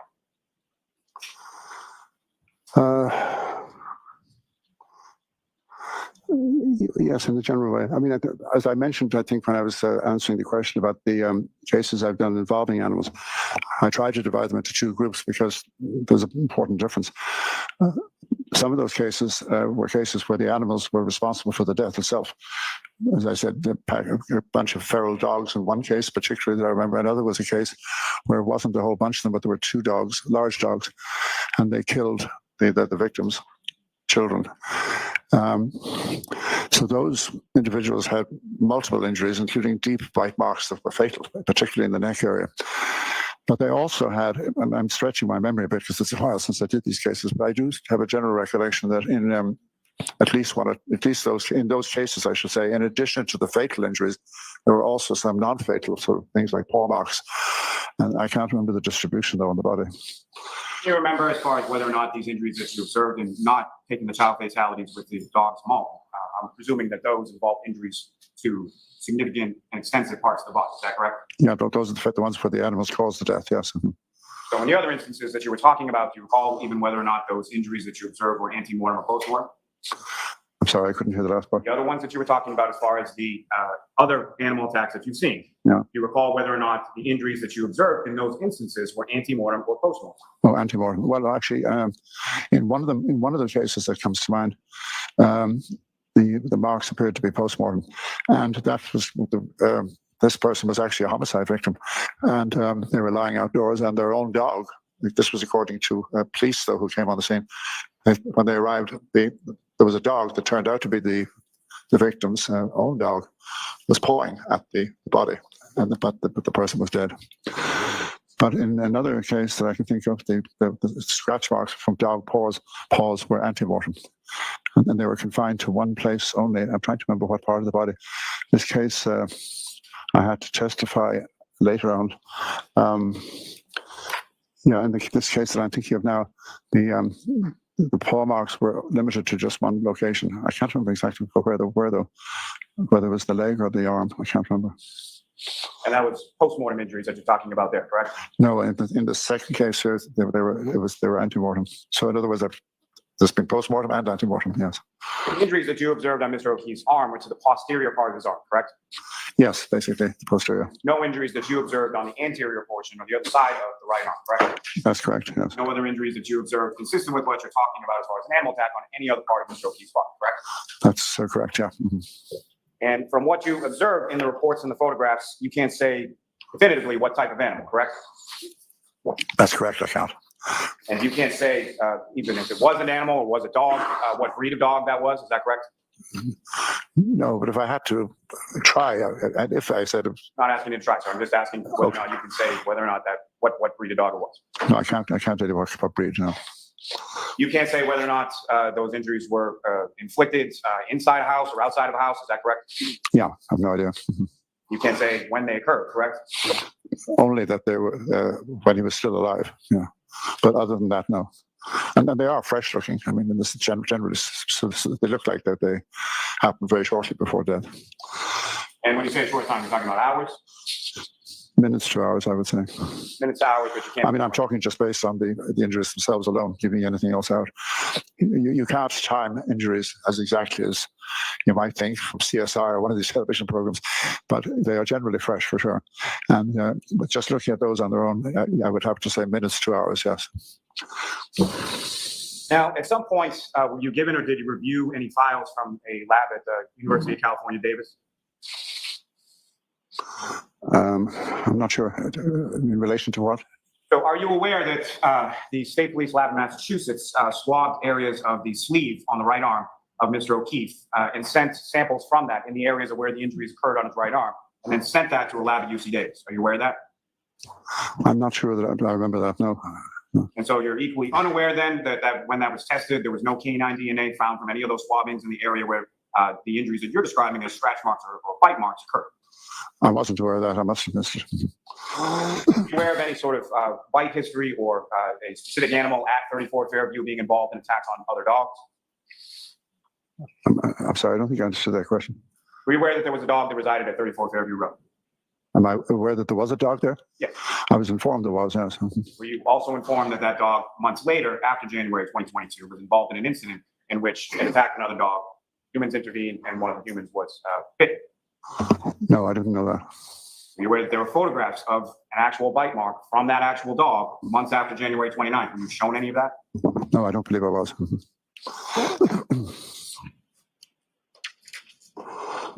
Now, sir, did you write a report in relation to what you observed or anything in regard to your opinion or your testimony that you're testifying to here today? I didn't write a report as such, but I signed a declaration early on in my involvement in this case. And that was a declaration or an affidavit that you signed under the pains and penalties of perjury back on January 31st, 2023. Is that correct? Sorry, what did you say about that? When you're talking about a declaration, you're referring to an affidavit that you filed with the court under pains and penalties of perjury in January of 2023. I didn't think it was January, but however, there was only one, so whatever you have. Now, at any point in time, were you made aware that there were microscopic pieces of the defendant's taillight as small as 1/16 of an inch by 1/16 of an inch that were found in Mr. O'Keefe's clothing? Objection. I'll allow it. That were found in Mr. O'Keefe's what? Mr. O'Keefe's shirts. I don't remember that specifically. And that those pieces were then found to be consistent with the defendant's taillight. Like I said, I don't remember that particular part. Were you ever shown any material indicating that there was DNA from the defendant's taillight housing that was consistent with Mr. O'Keefe? I asked about that myself, but I think the answer I got was no. Now, were you ever told about a piece of human hair that was found on the right rear quarter panel near the area where there was a dent on the back right of the defendant's vehicle? No, I don't remember that. But then you weren't also told that that was then sent out for mitochondrial DNA testing and it was consistent with that of Mr. O'Keefe to a degree of 99.895%. You're talking about a hair sample now. Yeah. No, I didn't have that.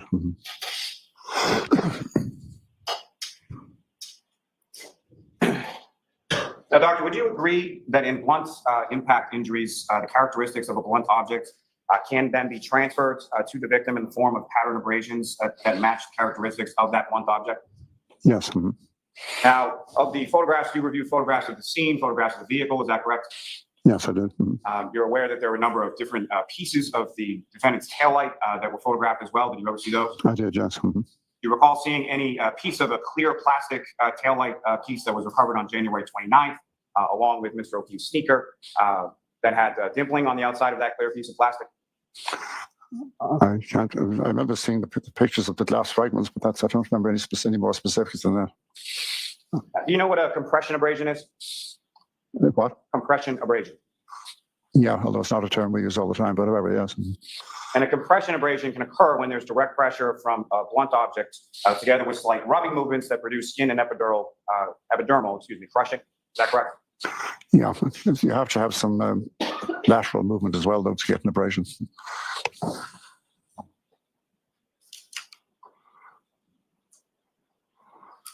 Now, when you were talking about prior autopsies that you've done involving pedestrian collisions, is it fair to say that most of those pedestrian collisions that you were doing autopsies on involved pedestrians being struck by the front of the vehicle? Yeah, mostly the front. So mostly if the pedestrians were crossing the street or standing in the street and then struck by the front of the vehicle, correct? Yeah, I think they were all. I have actually done a couple of cases where children were hit by the back of a reversing vehicle. This was in the days before they had the rear videos on cars that they have now. But so those cases were impacts against the back of the vehicle. But most of the pedestrian cases, yeah, are, as you say, they're the front of the vehicle hitting the person. Yeah, just briefly on that, as far as the defendant's vehicle itself, are you aware that there were rear backup cameras and a 360-degree overhead view from the back of her vehicle? I remember reading that, yes. Now, understanding what you're talking about as far as a rear vehicle pedestrian collision, is that typically sort of the wear on the vehicle? Let me ask you this first. When you are doing an autopsy in relation to a pedestrian collision, much of the information that you're gaining about that is what you receive from the investigating agency, whether it's the police or something like that, correct? It varies a lot from one case to another. Sometimes you get no or virtually no information about the accident, because some of these cases I've done, some of them were witnessed and some weren't. Let's put it that way. Yeah. So when they weren't witnessed and when the person was just found later or sometime afterwards, you wouldn't have necessarily any. The vehicle would typically not be there. These would be hit and run type situations, and so in those cases you wouldn't have all that kind of information. So it varies. It varies. And understanding that it varies, but primarily what I'm saying is whatever information as far as the body comes in and you're going to conduct an autopsy, there would be some information from law enforcement or witness statements or something as to what type of death this is, as far as gunshot wound, stabbing, pedestrian collision, something like that. Yeah, absolutely. But like I said, in those unwitnessed cases of pedestrians, I might be given the information that it's probably a pedestrian fatality from a car. And when it comes to pedestrian collisions, and most of which that you've seen are, again, from the front of the vehicle striking a pedestrian on the roadway, is that correct? Yeah. And are you familiar with what role sort of the center of mass of that person versus the center of mass of where they're struck plays in reference to their injuries? Yeah, that can have a big effect on how the body reacts to the impact. So most of the time when you're talking about sort of lower extremity injuries or pelvic fractures or things like that, that's in a frontal collision with the pedestrian, correct? Most of them were, yeah. I mean, the ones that involved being backed over, and they were children. I can't remember the exact distribution of their injuries, except the vehicle went right over them. I do remember that. But anyway, the answer to your question, maybe I'm wandering in my mind, so can you ask me again? I think you've answered it. So my next question, sir, is when it comes to the rear end collisions, primarily being children, you would agree with me that they have a lower center of mass than 6'1", 200 something? Oh, yeah. Yes. And so as far as them being run over, they're going to get struck, they're probably going to fall to the ground, and then the vehicle is going to go over, correct? That's right, yeah. And so how many autopsies have you conducted in regard to pedestrian collisions where they've been sideswiped by the back of it? I can't remember. Can you remember any?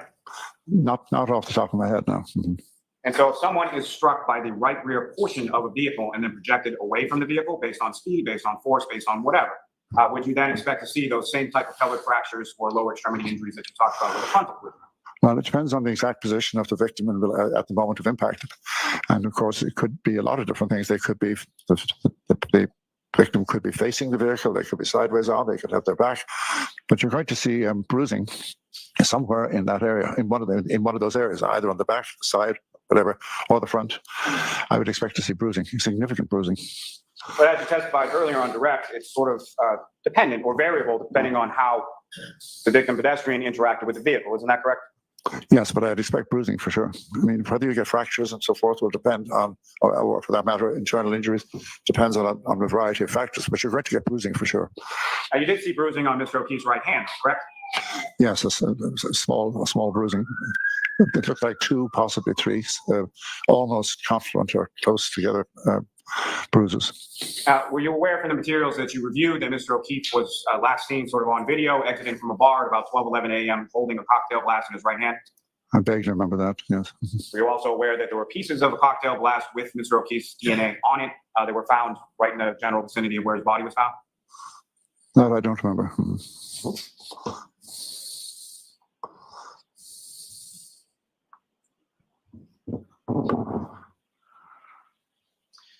You talked about a couple of different patterns to the injuries that you observed on Mr. O'Keefe's right arm. So my question for you, doctor, is it your testimony that those, what you're terming as animal bites or scratches, were they caused at one time or multiple times, or how many times are we talking about?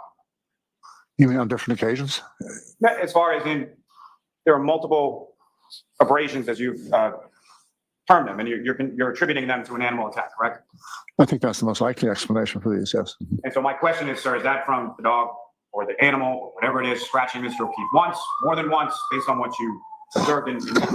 Well, it's more than once. When I had the laser pointer here, I think I pointed to roughly about 1, 2, 3, 4 different areas. So it looks like, and there's an additional, the ones on the lower forearm, I should say, are harder to figure out. But it looks like 4, maybe 5 separate. 4 or 5 separate sort of swipes, whether they be with mouth or claws or whatever. Yeah, that's correct. And so is it your testimony that it's not possible that Mr. O'Keefe received that from some part of the motor vehicle, or a glass shattering, or shattering from a taillight, or any sort of metal pieces underneath contained within that taillight housing as far as his interaction with the vehicle? They don't look remotely like that to me. So it's not possible, is that correct? In my opinion, no.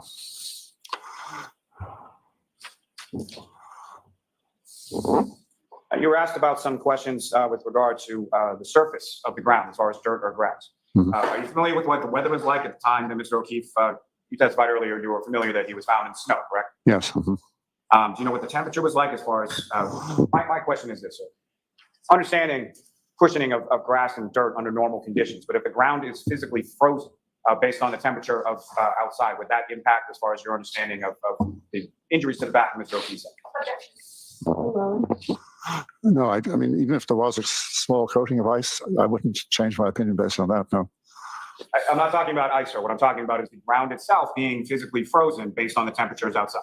Objection. Now, as far as the hard surface that you're talking about, would that include asphalt pavement? Yes, it could. And as far as those injuries, the speed, if Mr. O'Keefe was struck by a vehicle and was projected away from that vehicle and then struck his head on the ground, would that be sufficient force, in your opinion, to cause a skull fracture on the back of his head? If all that happened, yes, and onto asphalt or something like asphalt, yes, if that's indeed what happened. But like for other reasons, I don't think that is what happened. You testified, or you asked some questions about your opinion as to, or consistency with the physical altercation, is that right? Yes. And the sort of swelling in Mr. O'Keefe's eyes as far as the ecchymosis is concerned there, that was related to the brain injury, is that your understanding?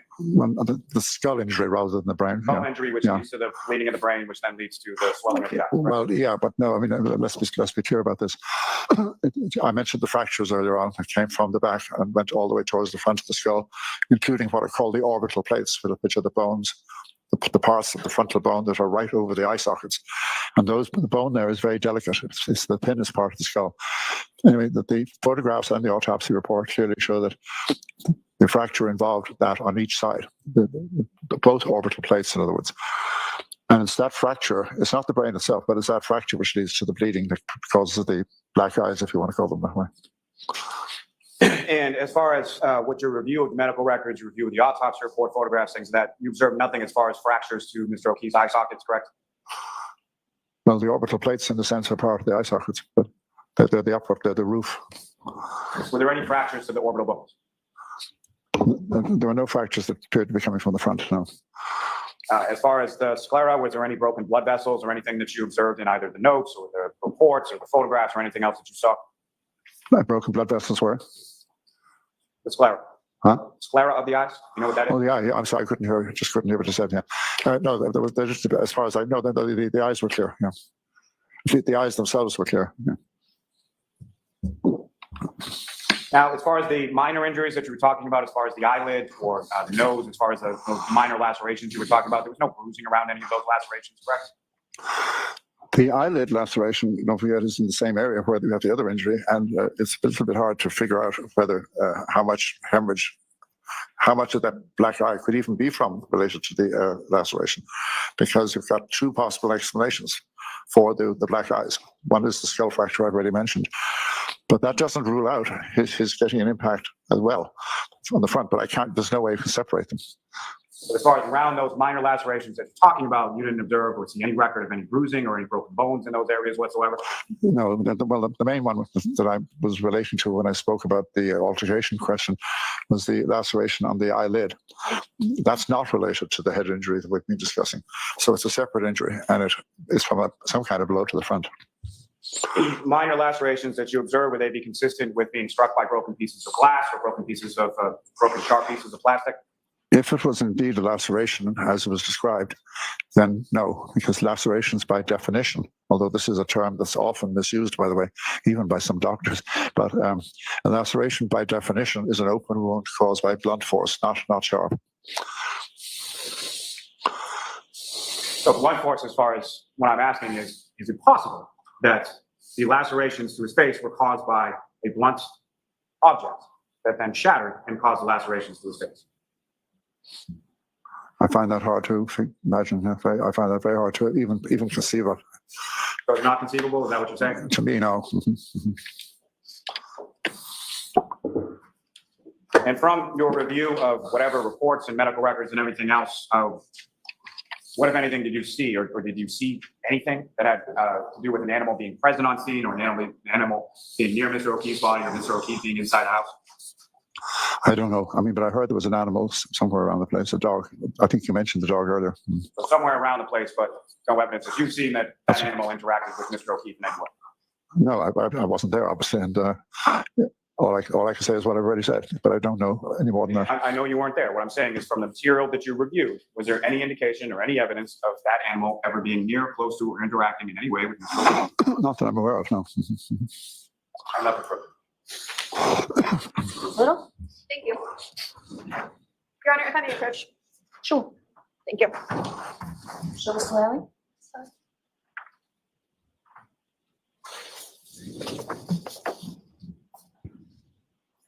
Dr. Sheridan, if you could just take a look at that photograph. Do you recognize that?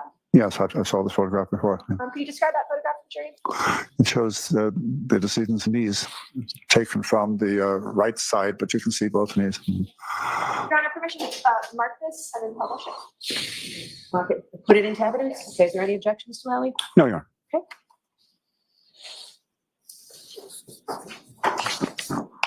That would be exhibit 657. Yes, you may publish it, Ms. Little. Thank you, Your Honor. Dr. Sheridan, you were asked on cross-examination about injury to Mr. O'Keefe's knee. Do you recall that testimony? Yes. Mm-hmm. Is this the injury that you were testifying about earlier? Yes, this has been mentioned before. It's an abrasion. And that's the extent of the injury to Mr. O'Keefe's, Yeah, correct? that's it. Yeah, in that area. Yeah. Thank you. No further questions. Right. All right, Dr. Sheridan, you are all set, sir. Very well. Thank you, very much. Thank you, Your Honor.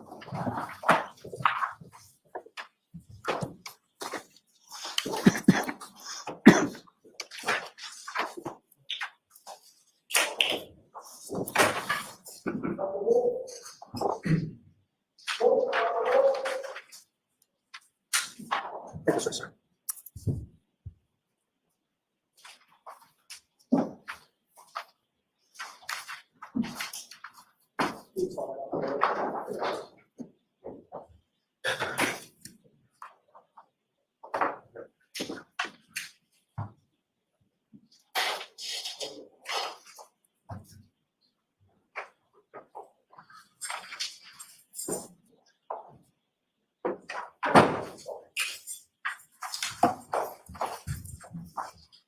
Step right up and step on them.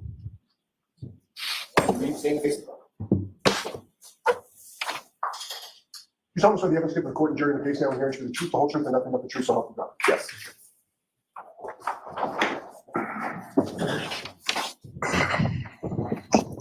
All right, Mr. Jackson, whenever you're ready. Thank you, Your Honor. Doctor, could you state your full name and spell your last name for us, please? Daniel Michael Wolf, last name spelled W-O-L-F-E. Dr. Wolf, what do you do for a living? I am the Director of Accident Reconstruction at a company known as ARCA, A-R-C-C-A. And what is ARCA exactly? So ARCA is a forensic engineering consulting firm. We have a variety of disciplines that include human factors, biomechanics, crashworthiness, accident reconstruction, just to name a few. Based on your title, it sounds like you're the director of the entire accident reconstruction format for ARCA, correct? That is correct. What sort of contracts does ARCA routinely engage in? So we do a lot of work in civil litigation. So we work with insurance carriers, law firms, but we also consult with and do projects with the federal government, as well as the National Hockey League on player safety. So we're involved in a number of research projects as well. Is there other clientele that seeks out ARCA for accident reconstruction or biomechanics or human factors issues? In terms of beyond the parties that I just listed? You mentioned the U.S. Department of Defense. Yes, the military, yes, the Army. Tell me a little bit about the work that you've done for the Department of Defense. Well, that was before my time, but I'm aware of projects that dealt with working on vehicles that were over in the Middle East, where they basically designed energy-absorbing seats because there was injuries when the vehicles were going over IEDs.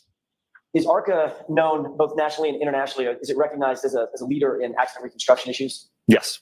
As the director of accident reconstruction at ARCA, do you specialize in both accident reconstruction and the human factors that are associated with such reconstruction where necessary? Yes.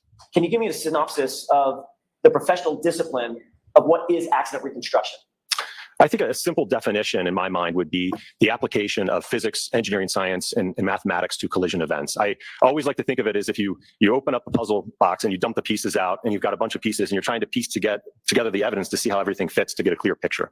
And what is the application of human factors to that process?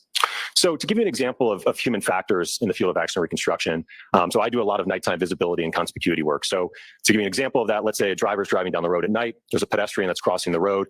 So we want to have an understanding based upon that pedestrian's clothing, the headlights of the vehicle, any potential artificial lighting in the area. When does a driver recognize that individual on the roadway? And then we can also look at literature to have an understanding of how do drivers respond based upon the hazard they're presented with. So there's different response times depending on the hazard. So it's going to be different for a pedestrian crossing the roadway or a driver responding to a vehicle suddenly stopping in front of them. Dr. Wolf, as an accident reconstructionist, do you investigate and reconstruct both passenger vehicle issues, commercial vehicle issues, motor vehicle, pedestrian issues, all of the above? Yes, I see all types of accidents. And how long have you been doing this work with ARCA? A little over 7 years now. What education, training, and background qualifies you to perform the duties that you just described for the jury? Back in 2012, I received a Bachelor of Science in Engineering from James Madison University, along with a minor in mathematics. Some of my courses while at JMU included courses in physics, statics, dynamics, kinematics, material science, along with your other engineering sciences. Subsequent to my undergraduate degree, I then went on to the University of Delaware to pursue my PhD in electrical and computer engineering with a concentration in electromagnetics and photonics. What additional training or experience do you have as it relates to accident reconstruction in addition to the formal education and the PhD? Certainly. So in addition to my undergraduate degree and my PhD, I've continued to take courses through Northwestern University in crash reconstruction. Some of those courses have included human factors, lighting.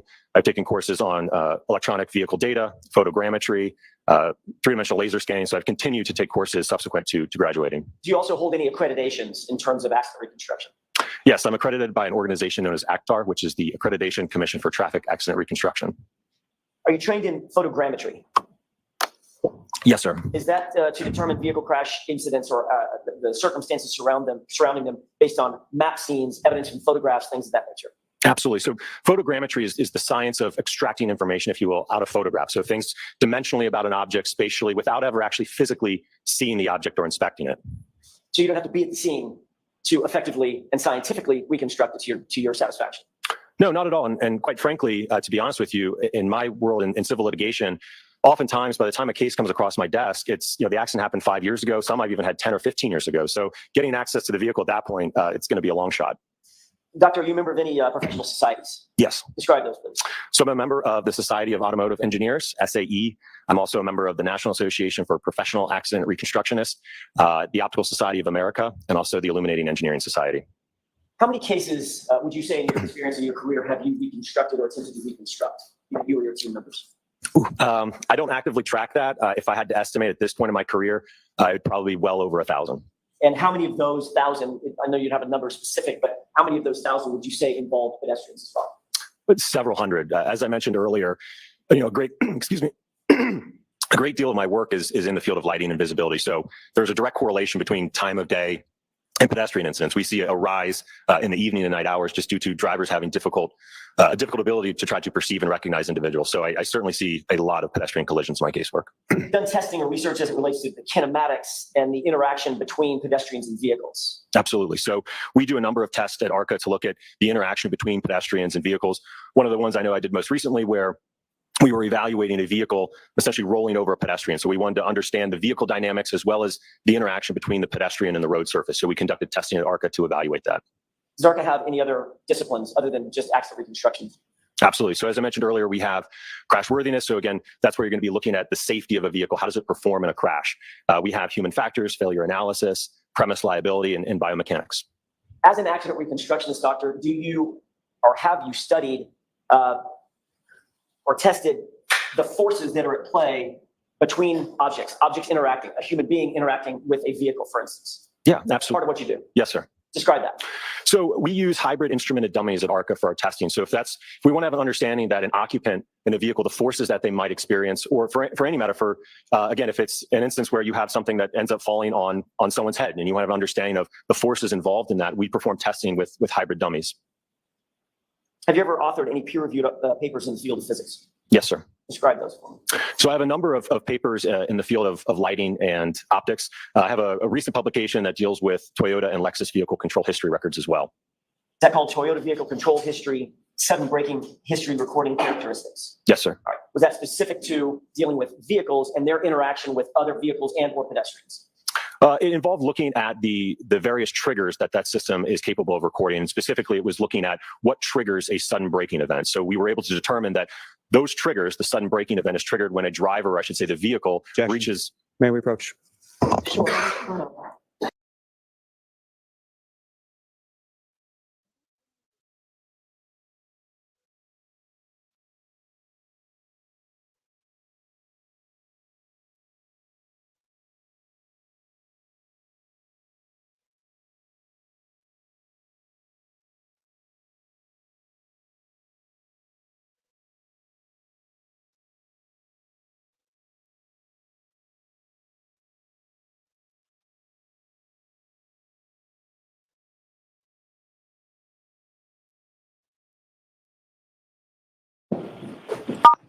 You are unmuted.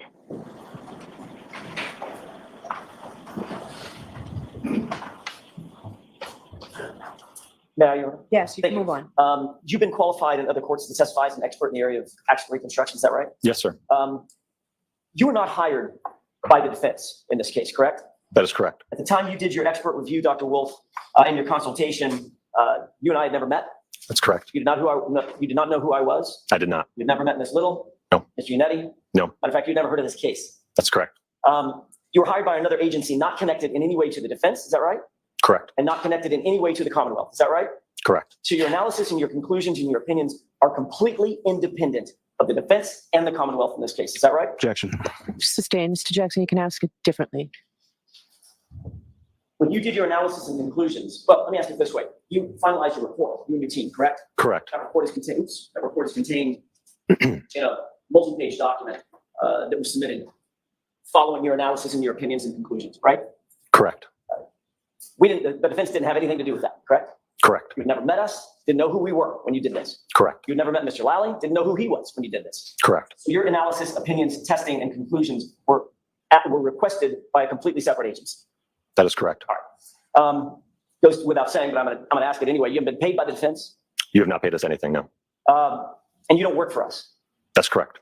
As a matter of fact, I've never asked you specific questions about your testing before today. That is correct.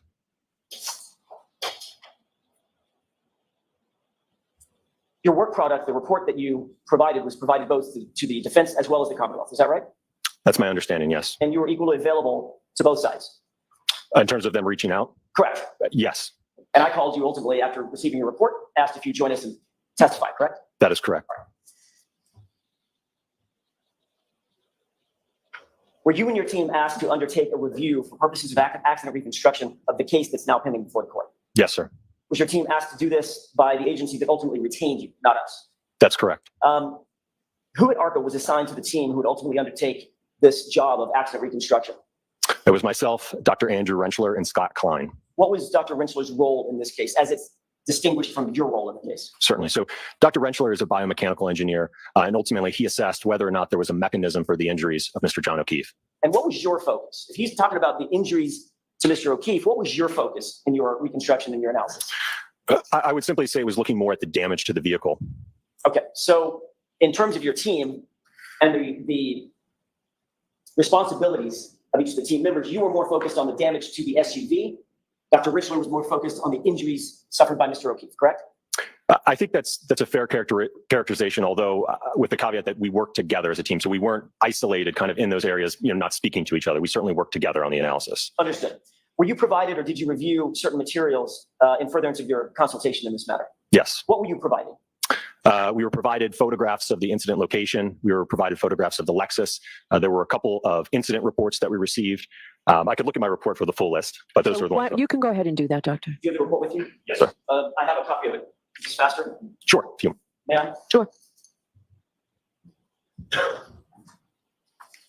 Thank you.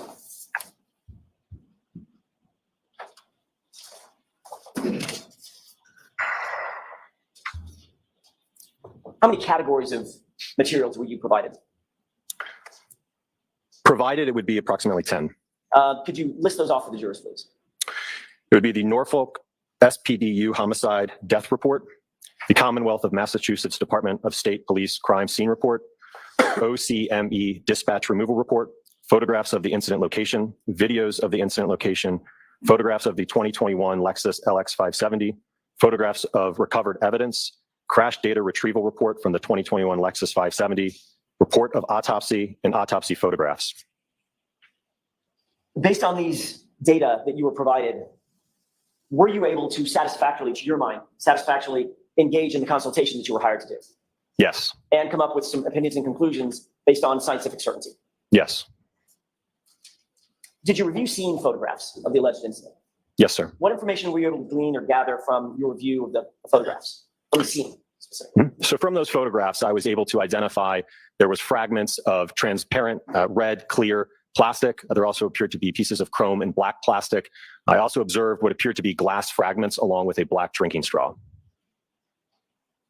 Did you also review some videos? Yes. That was out at the scene, maybe a leaf blower? Correct. It appeared to be daytime, yes. Okay. What did you note about the photography at the scene of the items that were being photographed? Well, I think one thing that comes to mind is it was a little bit difficult to follow the evidence, so to speak. So typically, when I go out and do an inspection, especially of a fresh incident, let's say I've got a debris field or I've got tire marks, what I like to do is kind of step into the scene, if you will, where you take global perspective shots and then you step into a specific piece of evidence so that you can, at a later point in time, identify where that evidence is. I noted that in a lot of these photographs, I didn't see a whole lot of that stepping in. It was essentially just zoomed right into where that evidence is, but not really having a great understanding of where was it relative to all of the other evidence. Or when it got there? Correct. Based on your review of all the materials that you described for the court, did you get an understanding of what the Commonwealth's theory of the case is, specifically Mr. O'Keefe was struck by the Lexus SUV? Objection. Sustained. Did you come to understand that the allegations before the court were that Mr. O'Keefe was struck by the vehicle? Objection. Sustained. Ask it differently, Mr. Jackson. Did you perform an accident reconstruction specifically focused on determining whether or not damage to the Lexus was consistent with hitting Mr. O'Keefe? Yes, I think that's a fair characterization. And reversing that, was your accident reconstruction also focused on whether or not the injuries to Mr. O'Keefe were the result of being hit by a vehicle? Yes. Okay.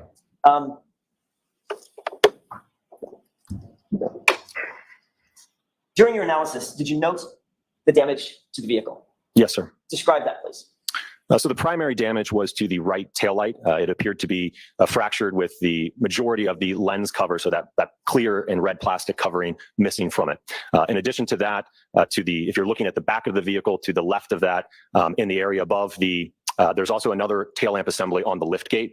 So above that assembly, there was a small dent along with some paint chips on the bumper, more so on the wraparound section as it kind of curves around to the right side of the vehicle. There appeared to be some superficial scratches as well in that area. Was there any other damage or deformation that you were able to glean from your review, the photogrammetry, damage to the Lexus, the bumpers, the panels, quarter panel, the sheet metal, anything like that? No, the rest was remarkably intact. Is it common in vehicle pedestrian collisions that there's some sort of bumper displacement and or sheet metal deformation that's concomitant to that? Absolutely. Assuming a pedestrian is positioned in a normal upright position, you certainly would expect to see damage to the bumper. In a lot of cases, what happens is, the bumper is just clipped on. So again, the force of that impact will oftentimes cause the bumper to kind of become unmounted or unclipped. You certainly could see deformation to body paneling, such as the lift gate or the quarter panel as well. Is that especially true at higher speeds, meaning above 15 miles per hour or so? Oh, absolutely, yes. Was there any apparent damage to the Lexus that appeared consistent with any kind of pedestrian interaction that you saw? No, it was really confined to just the taillight, a very isolated portion of the vehicle. During your review and your investigation, did you note information concerning items that were supposedly found on the bumper? Yes. What was that? I believe it was noted there was 2 apparent glass fragments located on the top bumper cover. What's the significance of the presence of those items or the lack of materiality of those items in your view? Well, again, I think it's going back to the scene evidence. Again, we knew that there was glass fragments, what appeared to be from a drinking glass, at the scene of the alleged incident. Is there any glass consistent with the glass that was supposedly found on the bumper in the taillight housing, the taillight mechanism, anything from the car, the Lexus, that would account for that glass? Okay, I think I understand. So the taillight itself is not comprised of any glass. It is all plastic. So that damage, or I should say that glass on the top bumper cover could not have come from the right taillight. Now, based on your review of the information that was provided to you, did you undertake any testing of that vehicle? I'm sorry, any testing concerning the damage to the vehicle? Yes, sir. All right, can you describe what that testing was?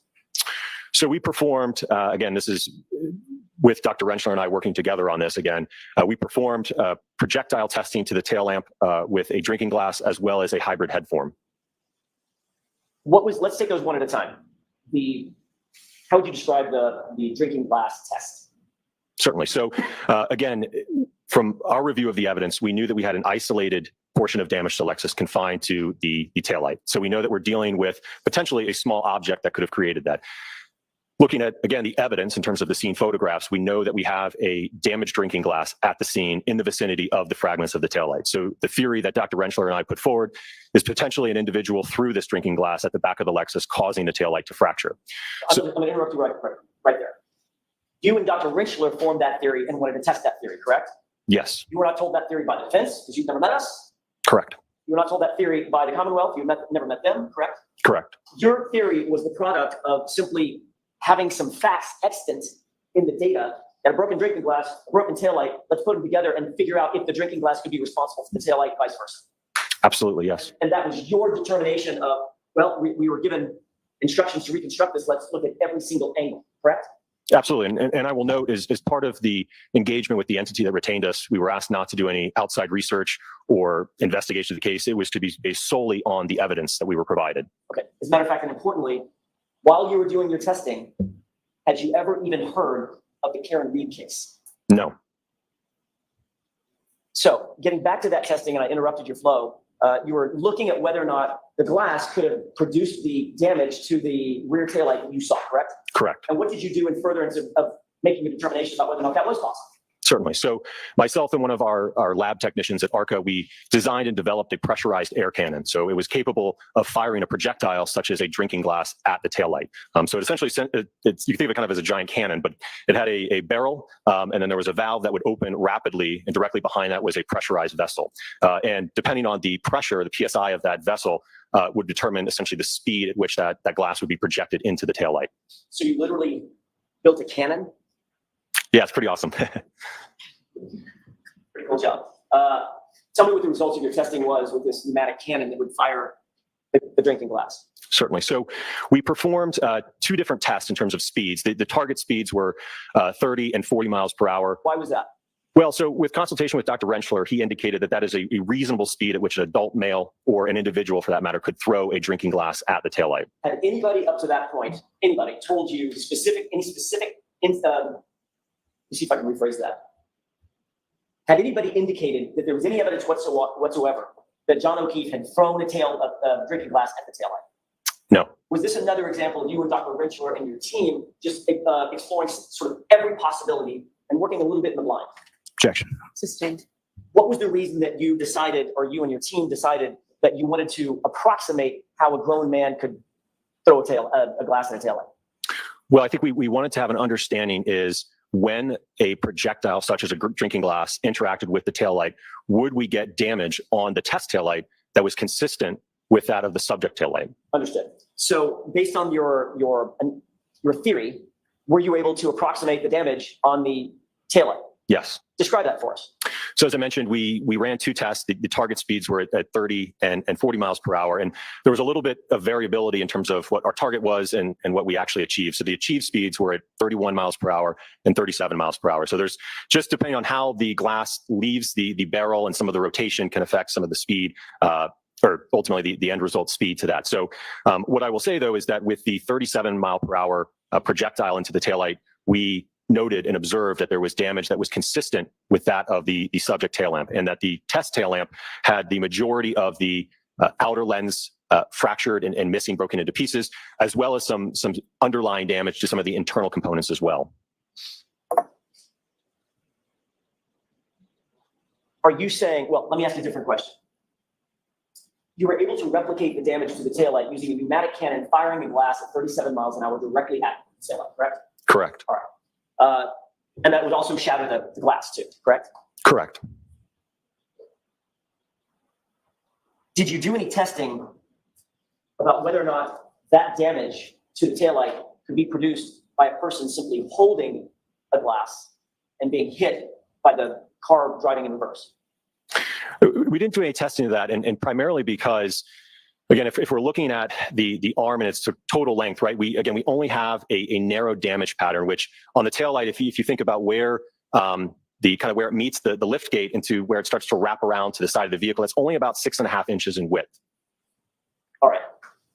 When you fired the glass into the taillight was static. In other words, it was not going to move. It was immovable at that point, correct? Correct. All right. So the glass is hurling through the air at 37 miles an hour and hits the static object that's resisting, and that smash is what produced ultimately the taillight damage that you were able to replicate. Is that right? Yes. If a person were holding in his hand the glass and the taillight were to hit that hand, the hand would not remain static, correct? Objection. Sustained. Ask it differently, Mr. Jackson. If the taillight were the taillight would make contact with a person holding the glass, would that replicate what you did in terms of your firing a glass into the taillight? In other words, are they apples and apples? No, I don't think it would be the same. Okay. Why is that? Well, as I mentioned earlier, again, the damage to the back of the Lexus, again, is confined to just that roughly, again, when we're talking about the taillight itself, that 6.5 inch section in width. Right. So it's inconsistent with the total length of the arm, and certainly from discussion with Dr. Rentschler, inconsistent with the injuries to the arm. So given everything in your investigation was revealed concerning this testing, are you saying that the taillight was damaged by John O'Keefe holding a drinking glass that was hit by an SUV? Objection. Sustained. In all the information that you provided, you were not provided anything that suggested that John O'Keefe threw a glass at the taillight. Right? Objection. Sustained. Your approach. Yeah, it's just, yes.